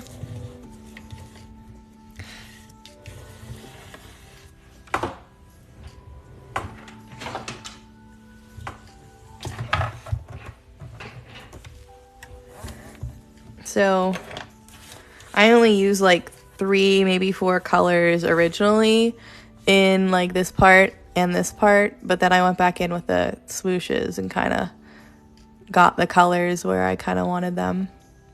So that's kind of the method I'm going with for the other cat too. But this one still needs a resin layer. I'll probably, I don't know, maybe do this tomorrow. Not sure yet, but yeah.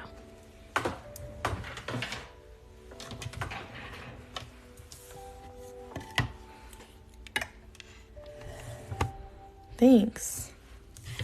What, Marina? Oh, hold on. There's actual brown. I know. But if you look at this, I'm using the same colors in this right now. And then when I do top dots, I will use that actual brown. Trust me, there's a method to my madness. I promise. They'll be there. They'll just be top dots.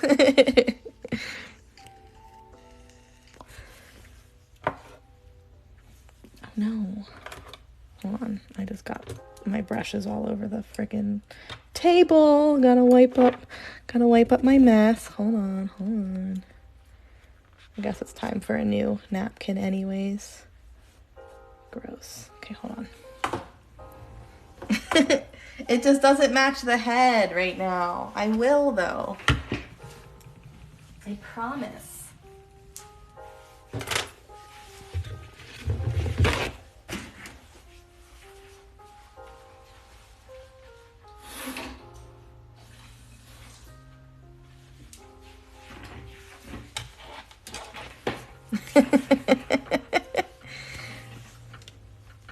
This one.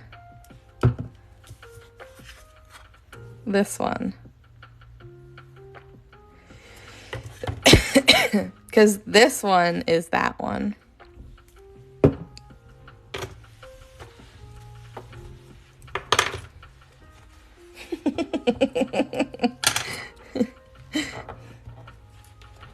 Sorry, I gotta wipe these tools off. I made a little bit of a mess. Wait, which one? Oh, well, I haven't used that one yet. I know which one you're talking about now, but I haven't used that one yet. That'll be a top dot. That'll be a top dot, okay? It's this one. It'll be a top dot, I promise. I'm like, which one are you talking about? Whatever colors I'm not using in this that are still in this will be top dots.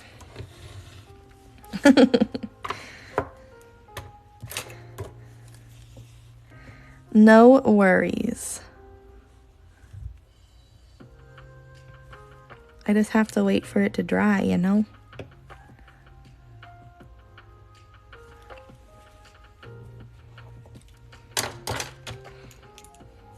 Yeah, exactly. Yeah, Marina, you wouldn't be good at this art.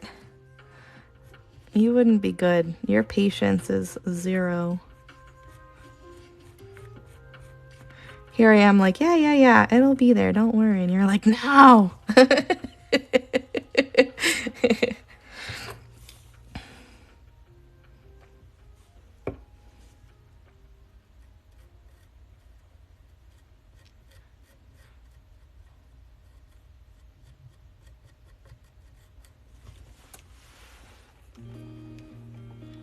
It's funny because I feel like, I mean, I know most of you guys know who she is, but I feel like there might be some people that are like, who the fuck is this person telling her what to do?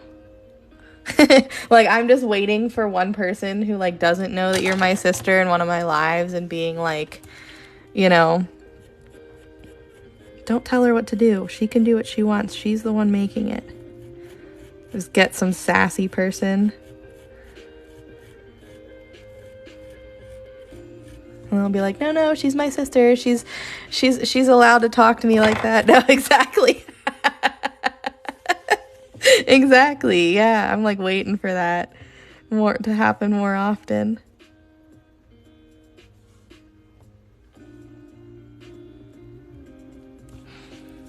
Yeah, like not only is she just my sister, she's my twin too. So it's like even worse, you know, the bickering and the, you know what I mean?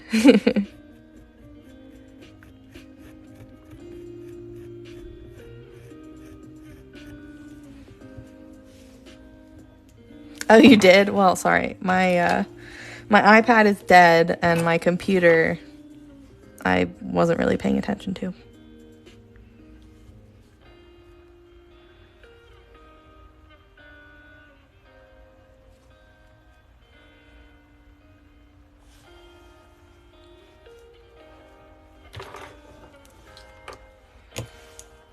Yeah, that's my sister.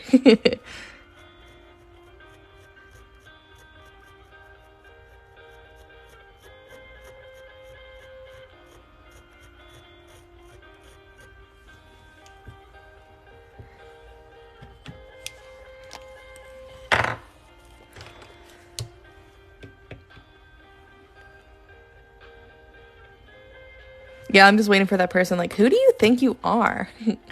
He is sleeping. I will when he wakes up. I'm sure he'll make his way over to me here in a little bit. I don't know. I'm surprised that he hasn't come over to say hi yet, to be honest. Oh god, that was bad. That one was bad.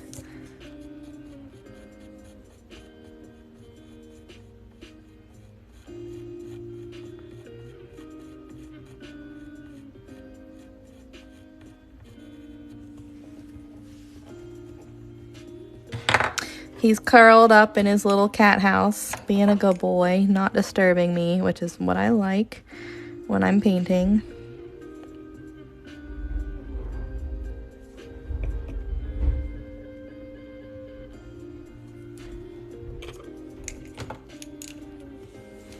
I know, he's literally been sleeping this entire life. He's just, you know, it's a cold, dreary day here in Pittsburgh, and he's just been sleeping. Mr. Toby Cat, where are you? He's gonna be like, Mom, shut up. I'm not getting out of my warm little cat house. I know, I'm about to go get him. But then he's gonna be awake, and then he's gonna go in his litter box, and then he's gonna go in all the closets and make a bunch of noise. You know, the usual Toby stuff that he does whenever I'm live. Such a good boy, but such a pain in the ass sometimes.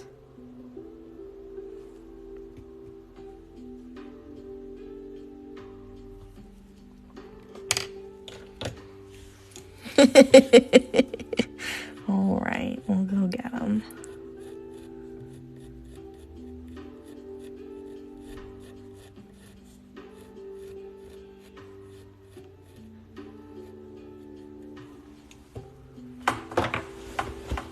Oh, he does? All right, let's go get him.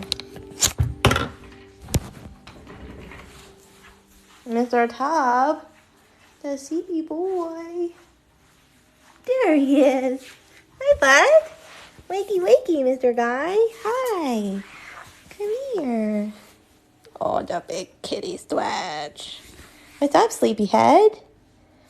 They want to see you. Mr. Buddy. Hi, Mr. Whiskers. Oh, you're gonna go get food?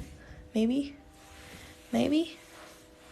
Oh, the big stretch. He's like, I'm gonna go eat. Yep. Wake up, go eat some food. That's fine, I'll be here, bud. Goodbye. I saw him pop his head up, and then he was like, come on.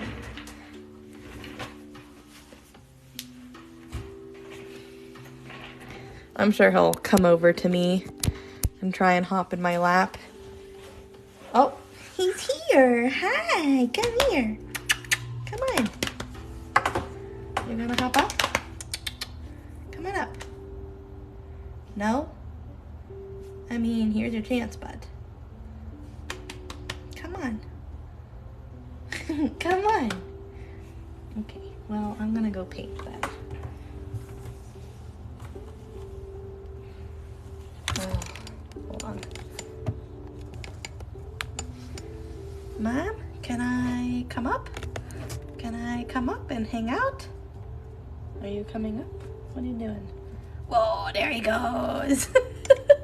Hi, sweet boy.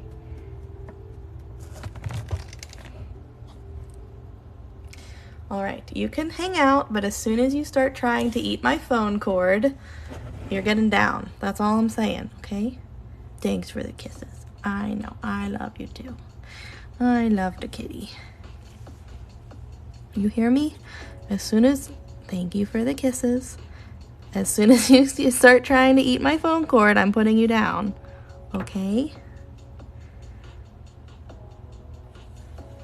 He's like, Mom, I'm not comfortable. He's licking my thumb right now. I don't know. You might be able to see it. I'm not sure. No. Oh, there. Maybe. There. Oh, there's a little nose. Come here. He's like, I'm gonna hang out and lick you and hang out and get hair everywhere, because that's what I do, because I'm Mr. Toby. Excuse me. Are you talking about this one right here? That's just the way the wood is cut. It's automatically like flat. It's like a cut off swoosh, because I'm kind of going with the way the wood is cut in some of this area. Yeah, it's cut. There's no wood to paint on. Dude, you're gonna get paint covered again, my friend. Oh yeah, he's got a big motor on him. He's got a big motor. He's just sitting. Dude, you're gonna get paint in your tail. Ugh. Well, we woke the cat up and now he's, you know, just causing a ruckus.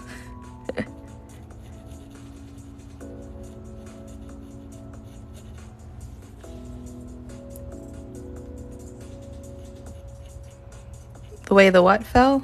What? Oh, you don't like the way the tongues feel. I like them. I like his little sandpaper tongue. I think it's cute. It was weird at first, but now I'm kind of used to it.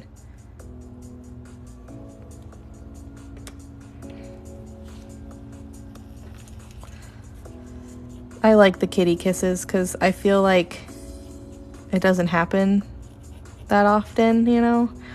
And so, I mean, it happens often for me, but I mean, like, in general, I feel like a lot of cats don't really give kisses that much. So I feel super special whenever he gives me kitty kisses. Super, super special.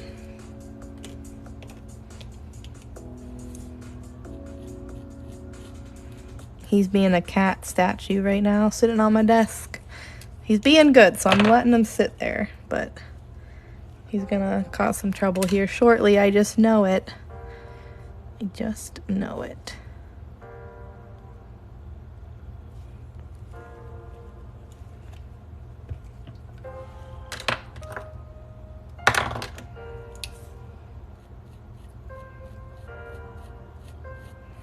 Not to mention, now there's a dirty cat butt on my desk. Mr. Kitty, I love you, but you're annoying. You guys see how long this swoosh stuff takes? I mean, it's pretty whenever it's done, but boy, it takes forever.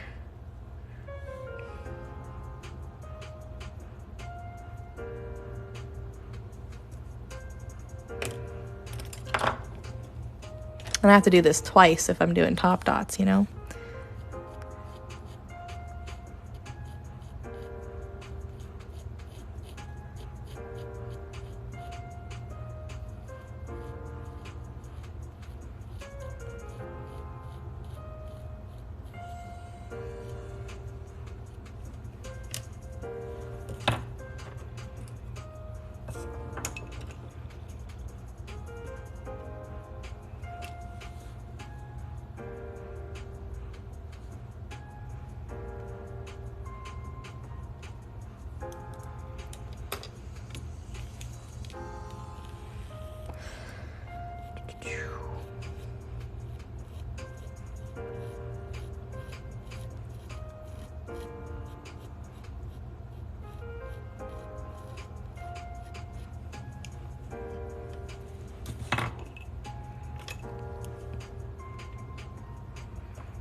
Hello, welcome back.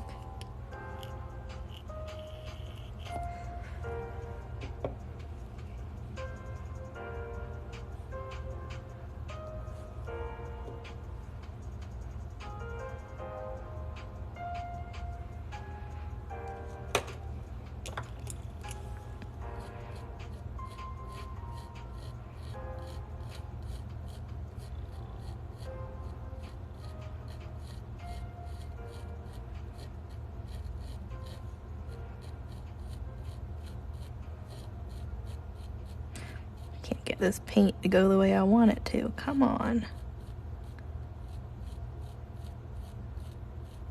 There we go. There we go.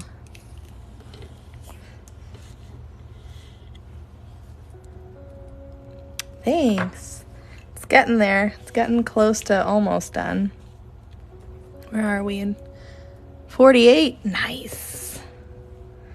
Nice.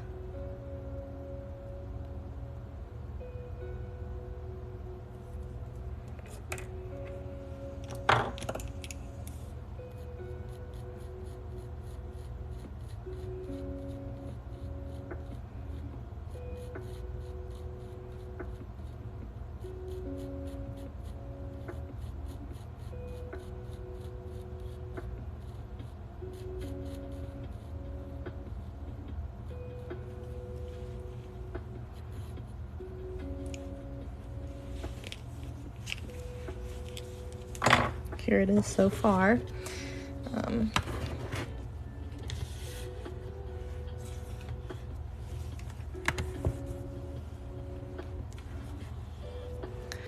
Like halfway done with the tail, but then I gotta do top swooshes, but that's all right.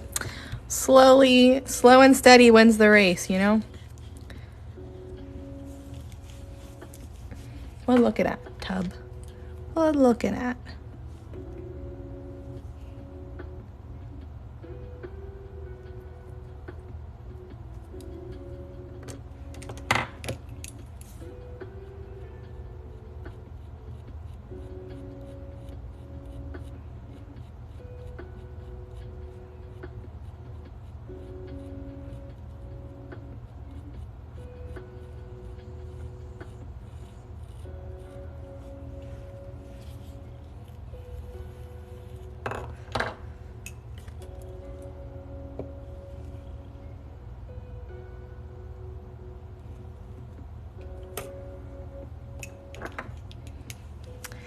Thanks.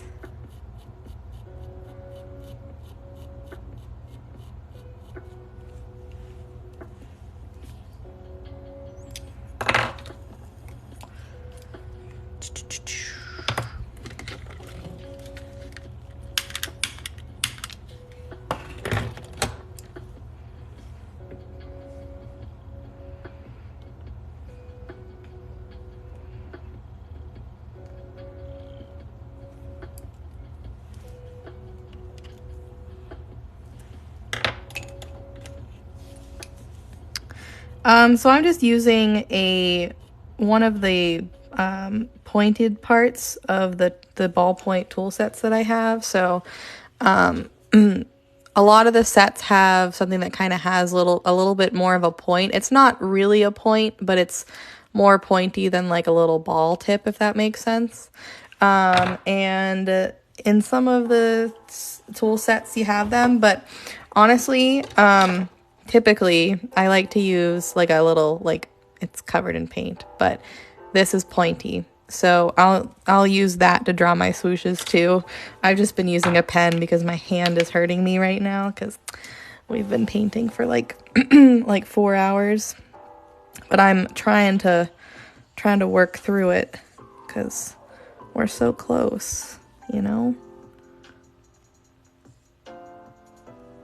But like I'll show you with the smaller tool. You can use anything that's pointed. You can use a toothpick, you could use a quilling tool. But I have these little, like, I call them swoosh sticks. And basically they're just nail, like, cuticle sticks, but they're acrylic, so they don't dull out. They're not wood, so they're not going to dull out over time.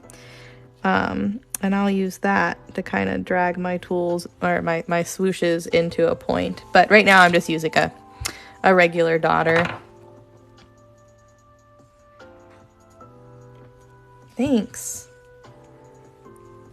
50K! I missed it, but woohoo!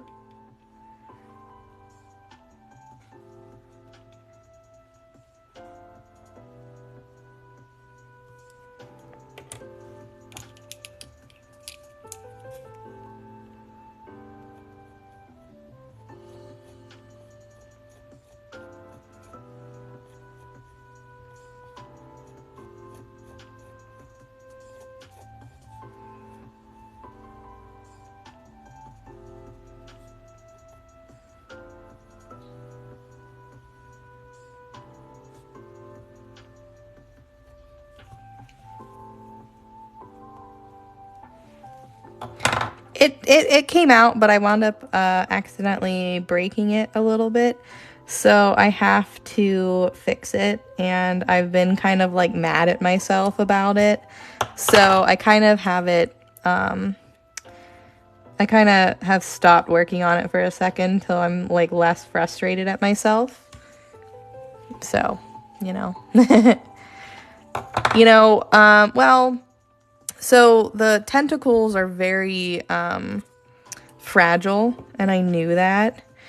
And I put liquid latex on the back because I knew that if I didn't, it would be a freaking bitch to try and, like, you know, get the resin off if you know, any like fell through, which it would have because it was such a thin little wooden piece, you know. I definitely think that the resin would have dripped. So I put liquid latex on it, and the liquid latex got stuck.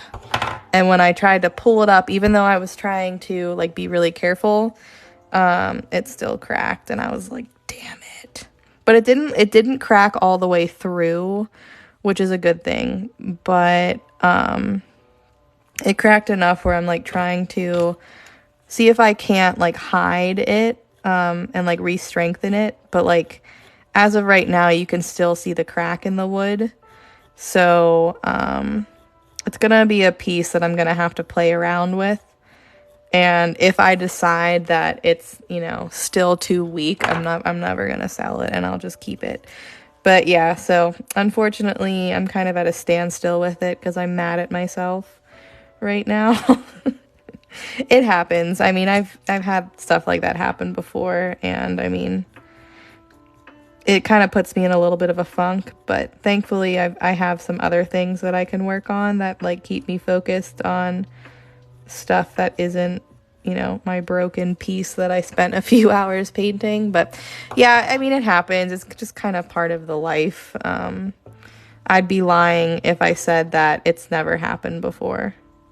I've definitely had some way worse pieces break, like a piece that I was probably going to sell for like over $100, like one of those kind of pieces, like a big piece that broke, and I just have not fixed that one yet either because I've just been pissed off about it.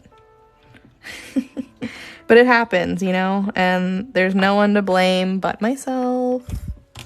But yeah, I mean, I was trying to be careful, but like I knew going into it that it probably would suck to like try and resin. I just wasn't quite careful enough.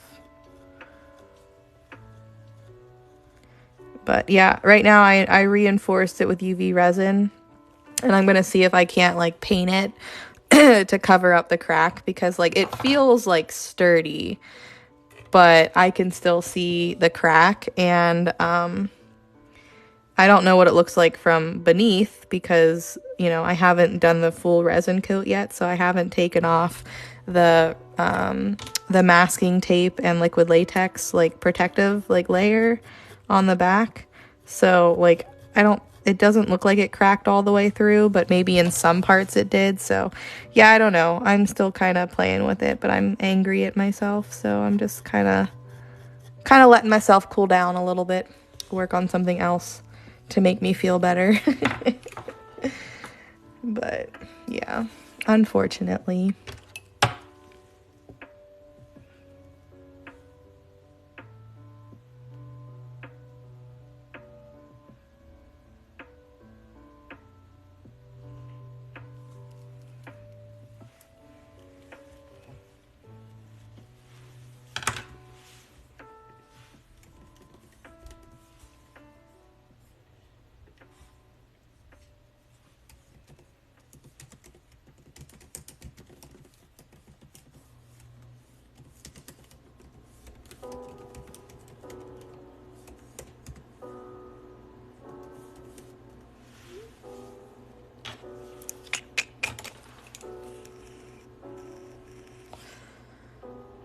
Yeah, I thought about it, but my kind of my thought process though for that was the resin would strengthen it, so that, you know, the tentacles wouldn't be as fragile after the fact, you know, because yeah, I can coat it with like a glossy coat, but I still risk having it break in transit because it's, you know, not really reinforced by anything. But that way having, you know, 2 thick layers of resin would have helped it. But the hard part was making sure I didn't break it under the resin before I was done with it. So I did coat it with a clear coat, because I thought about just doing UV resin to try and like fix it and then doing like a regular coat, but that's going to be a lot of UV resin, and I don't think that I want to I don't think I want to waste UV resin on that, so I don't know. But for a piece that has like a lot of like this one's not too bad, but there was a Yorkie shape that I liked. It was like super jaggedy and fluffy looking, and that one I knew that I wouldn't do a resin coat on because I knew that it would just be too much of a headache. So some pieces I'll go into it knowing I'm not going to do a resin coat, but most of them, they get a resin coat. So yeah, if it wasn't already like a weak piece, then I would have done it that way, but I was trying to get it to a point where it was stronger. Because like I've done some B pieces with like the antennas. Those are like really weak spots, and I've like, you know, I've either broken those ones or, you know, the resin has helped kind of like strengthen it. When I ship my pieces, it doesn't matter if they're like something like this that are relatively like, you know, stable and like not that fragile. Every time I ship something like this, I have a cardboard like piece, and then I saran wrap this to the cardboard so that it doesn't move around. And then I wrap it in bubble wrap, and then there's like a couple layers of like paper padding. So like I wrap the pieces really well so that they don't break, or that they shouldn't break. But it's more so me. But I still don't, even though I really trust my method of, you know, wrapping up my stuff for transit. With those fragile pieces, I still get nervous and try and do my best beforehand to protect it. Oh, interesting. Yeah, I don't have like the expanding foam. I have a couple different like foam like sheets and like bubble wrap and paper and stuff like that. That helps a lot. How do I start it? So, I will try to find the center as best as possible. With something like this, there's not really a true center, so just something that looks center. And I'll draw a line straight down, and then I'll draw a perpendicular line so that I have a center spot. And then I have this tool, and then I have like a longer, more ruler-like tool, but this spins. So I'll put a watercolor pencil in here, and I'll make circles like that on top of the wood, and then I just kind of wing it and hope for the best. Yeah, I don't believe that I've had a casualty since I started wrapping my pieces that way. I've only had one casualty when it comes to like these like big wooden paintings, and that was like last year, before I started doing stuff like this. They were more laser cut pieces, and so I'd do a resin infill, and then I would like dot some spots of it, and then the whole thing would get covered in resin. But I did a crystal moon, and so the points of the moon, even though they were resin, they were still, you know, a little fragile, and so I packed it to the best of my abilities, but USPS still managed to like kind of smush the box, and then just a little bit of like the tip of the moon chipped off. They, you know, were able to glue it back, and they were like, honestly, I can't really even tell, so like don't worry about it. But yeah, so ever since then though, I've been wrapping my pieces this way because someone sent me wood, like just random like plain laser cut wood. They shipped it with the box, like the backing, and then they saran wrapped everything. And I was like, oh, that's freaking smart as hell. And so that's how I've been doing my pieces, and it seems to be working out really, really well.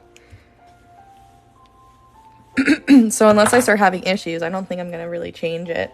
I would just, you know, probably add a little more padding than I normally do to the potentially like pretty fragile pieces. So like if the jellyfish wasn't broken by my own hands, I would have like extra, you know, packed that guy to make sure that it was fine. But There's nothing worse than something arriving broken, especially if it's not your fault. I think I overpack just to be safe, which, you know, kind of sucks sometimes, you know, environmentally friendly wise sometimes, but it works really well for my pieces.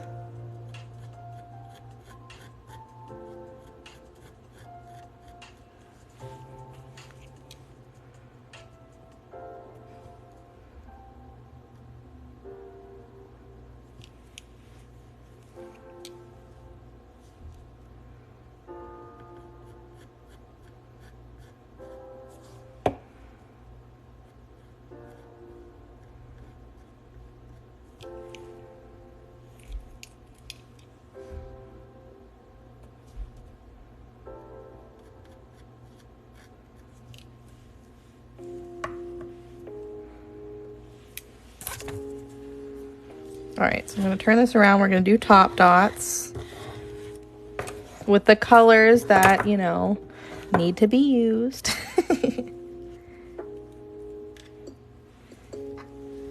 I didn't ever make it, no, Marina. I wanted to, though. Did you make it yet?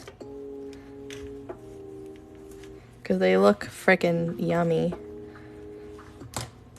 Fattening as hell, but they look really yummy.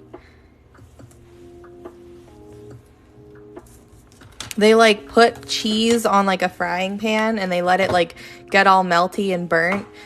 Not burnt, but like crispy. And then they put a pickle slice and then they roll it up and then they eat it. It looks really good.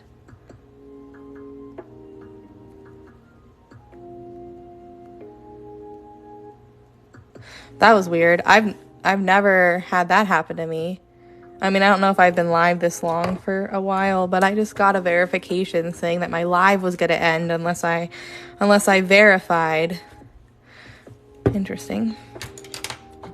Okay, so we're using the dark brown color.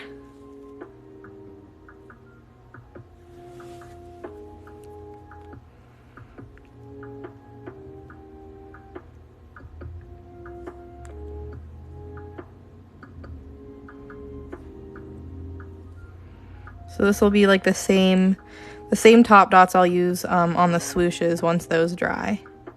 So we'll use the same colors. I told you it was coming. You just had to be patient. That's all. Oh, you tried it? I'm gonna have to try it.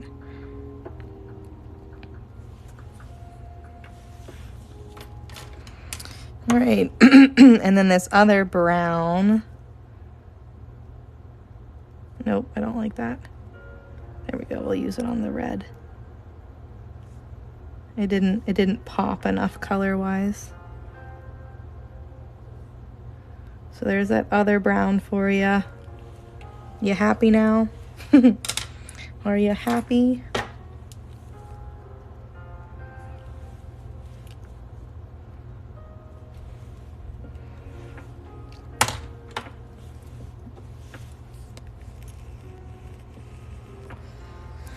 I think it burns like a little bit, but like it gets more like a brown crusty. They say low and slow, so have it on it for longer at a lower temp. And that's how they kept it from like really burning.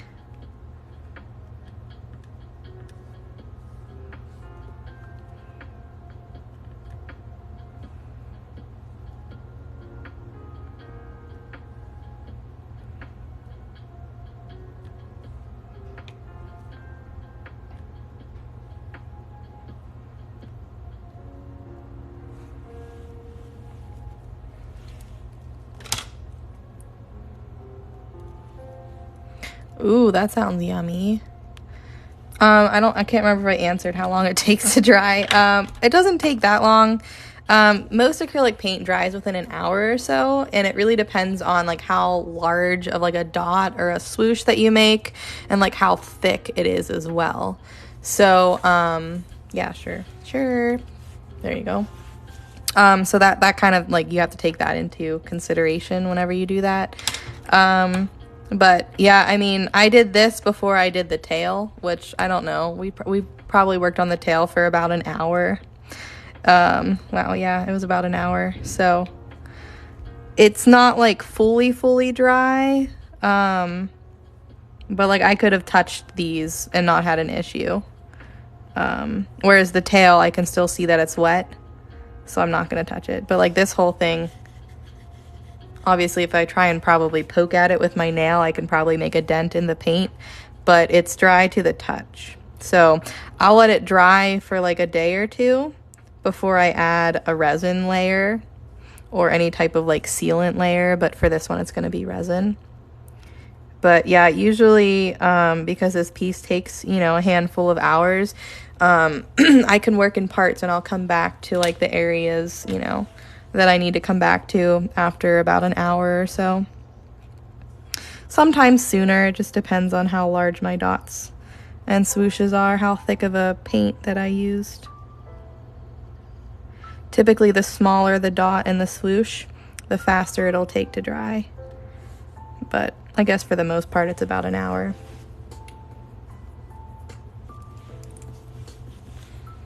Yeah, do it. You should. I recommend it. Very, very relaxing. You'll love it. Give yourself, you know, be patient with yourself. Don't expect amazingness right away, unless you're one of those people who is just amazing at everything they do as soon as they try it. If that's the case, I'm freaking jealous of you. But yeah, most times, you know, it took me a long time to get anywhere where I was like happy with what I was making, you know, and that's different for everyone, but I like kind of had like a certain standard that I was trying to hit. And so whenever I wasn't creating pieces that I was happy with, I was getting really frustrated with myself. But I am not one of those people who took a bunch of art classes growing up. I was not, you know, totally the artistic person. I was more like into the sciences and that kind of stuff. So art wasn't my thing. Never in a million years would I have thought that I was going to do art for a living. It's weird how things happen, you know? Well, definitely try it. My advice to you is just give yourself the time, you know? If it takes you a couple weeks, fine. But yeah, this there's a lot of like coordination that kind of goes with it, and you would think that if you can like write, then it would, you know, be easy, but that's not always the case. You have to really like learn your tools, and like learn kind of like what size dot your tools make, so that, you know, you don't have a bunch of dots running together and things like that. But it sounds like you are very well set up to be successful with this. So I wish you luck, and I hope you enjoy it, and I definitely recommend trying it because it's very relaxing and rewarding. Spending hours on something and then it's done, you're like, oh, I'm so happy. That's kind of what I live for, is like, yeah, these pieces take a while sometimes, but at the end, I'm like really happy, usually. I'm really happy with the results, and I'm like, it's like it was worth it.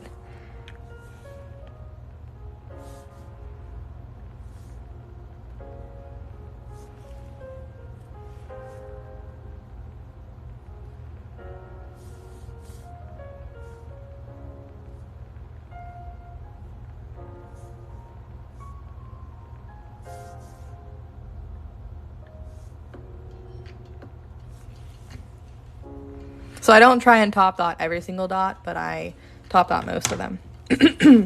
So these do not have any wall hangings on the back, but I hang mine with the Velcro command strips because they're not heavy. They're not like paper light, but they're not heavy. So getting those command strips that hold like 5 to 10 pounds are perfect. So I just put a strip on the back and put the other Velcro strip, you know, on it, and I stick it to the wall. And that's how I do it.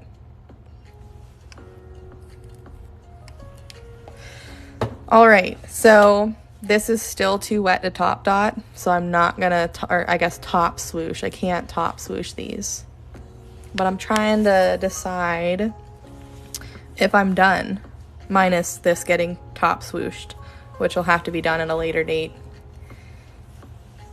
Or I might leave it, but I don't know. I kind of really liked the top swooshes on the other cat that I did. Oh wait, no, I know what we can do. Just kidding. We'll fill it in. We'll fill it in with dots. All the black spots we'll fill in. Just kidding. We're not completely done yet. We got a little bit longer to go.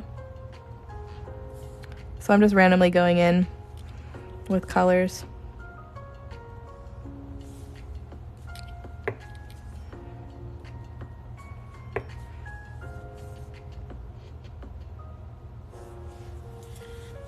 Try not to stick my hand in it at all.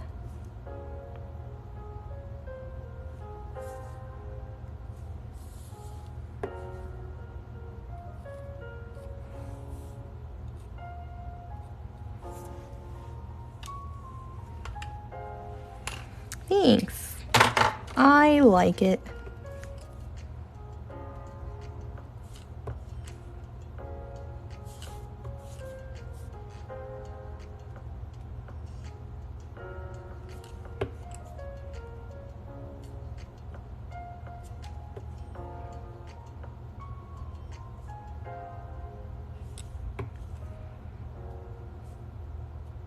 Yeah, if you ever like decide to do the dot art and pick it up, make sure you come back and show us. I always have my Instagram open, so anybody who likes to share like the pictures of their art that they've done, I always let them, or urge them to, encourage them, sorry, that's the word I want to use, to send me a picture so I can show it off. Oh my god, this freaking paper towel is disgusting with paint and I'm not done using it. All right. Anyways.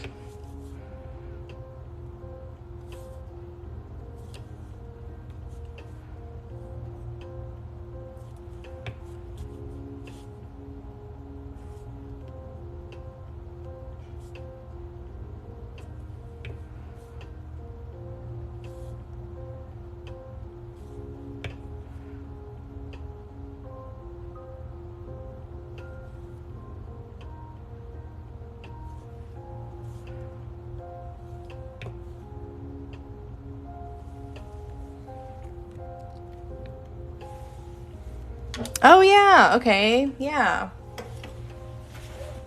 So you're good with like fitting patterns into things.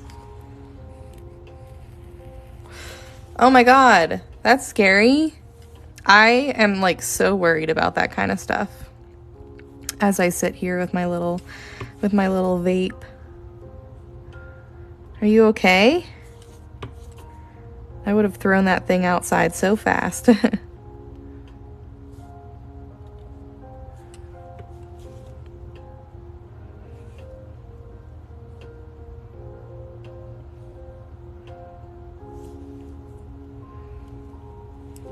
Sheesh. Zentangle is, it's just like, think about this, but like you're drawing the patterns with a pen, basically, kind of. I have a Zentangle artist person that I grew up with. I wouldn't really call her a friend because we don't hang out, but I know her. We went to school together. She's actually very popular here on TikTok. Her username is Zenspire Designs. And she does a lot of cool work with Zentangle, like really, really cool stuff. And she blew up in popularity because of the Starbucks cup competition. She decorated a cup and she won. And so, like, I don't remember what she got, but she got a lot of popularity from that.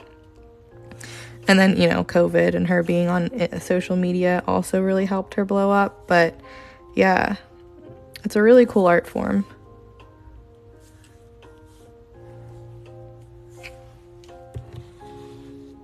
That's so cool. Yeah, you should check out her TikTok. She does some really cool work. Or it's Zenspired Designs, I think is her handle.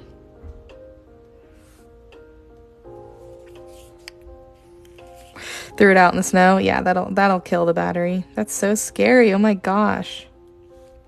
I remember when I was younger, I was in college. I burnt popcorn and I was like afraid that it was gonna set the fire alarm out or off because that shit like went off so easily in the dorms. Remember, I opened up my window and just threw my burnt bag of popcorn outside. And I lived on the first floor, so it was like right by the sidewalk, and people were like, "What?" And I was like, "Sorry, didn't want to cause the fire alarm to go off for a stupid reason." Well, I'm almost done because I won't be able to do the top swooshes on this tonight on live because we're gonna have to wait a while for this to dry, and to be honest, I don't feel like starting anything else today. I'm getting pretty sleepy. Been on since, 2 o'clock? So it's been a long live. It's been long enough for TikTok to tell me that they were going to shut my live off if I didn't respond. I had to, like, swipe a little puzzle piece into a spot to prove that I wasn't, like, a robot so that my live could continue. It was a countdown. I had 55 seconds. I was like, what is that? So that must be something new. Because I know that there are some people that they'll, like, put their live on and go to sleep, and then their, like, 3D machine will just do stuff overnight. So I guess maybe they're not allowing those lives anymore. I don't know for sure, but that's what I will guess is happening.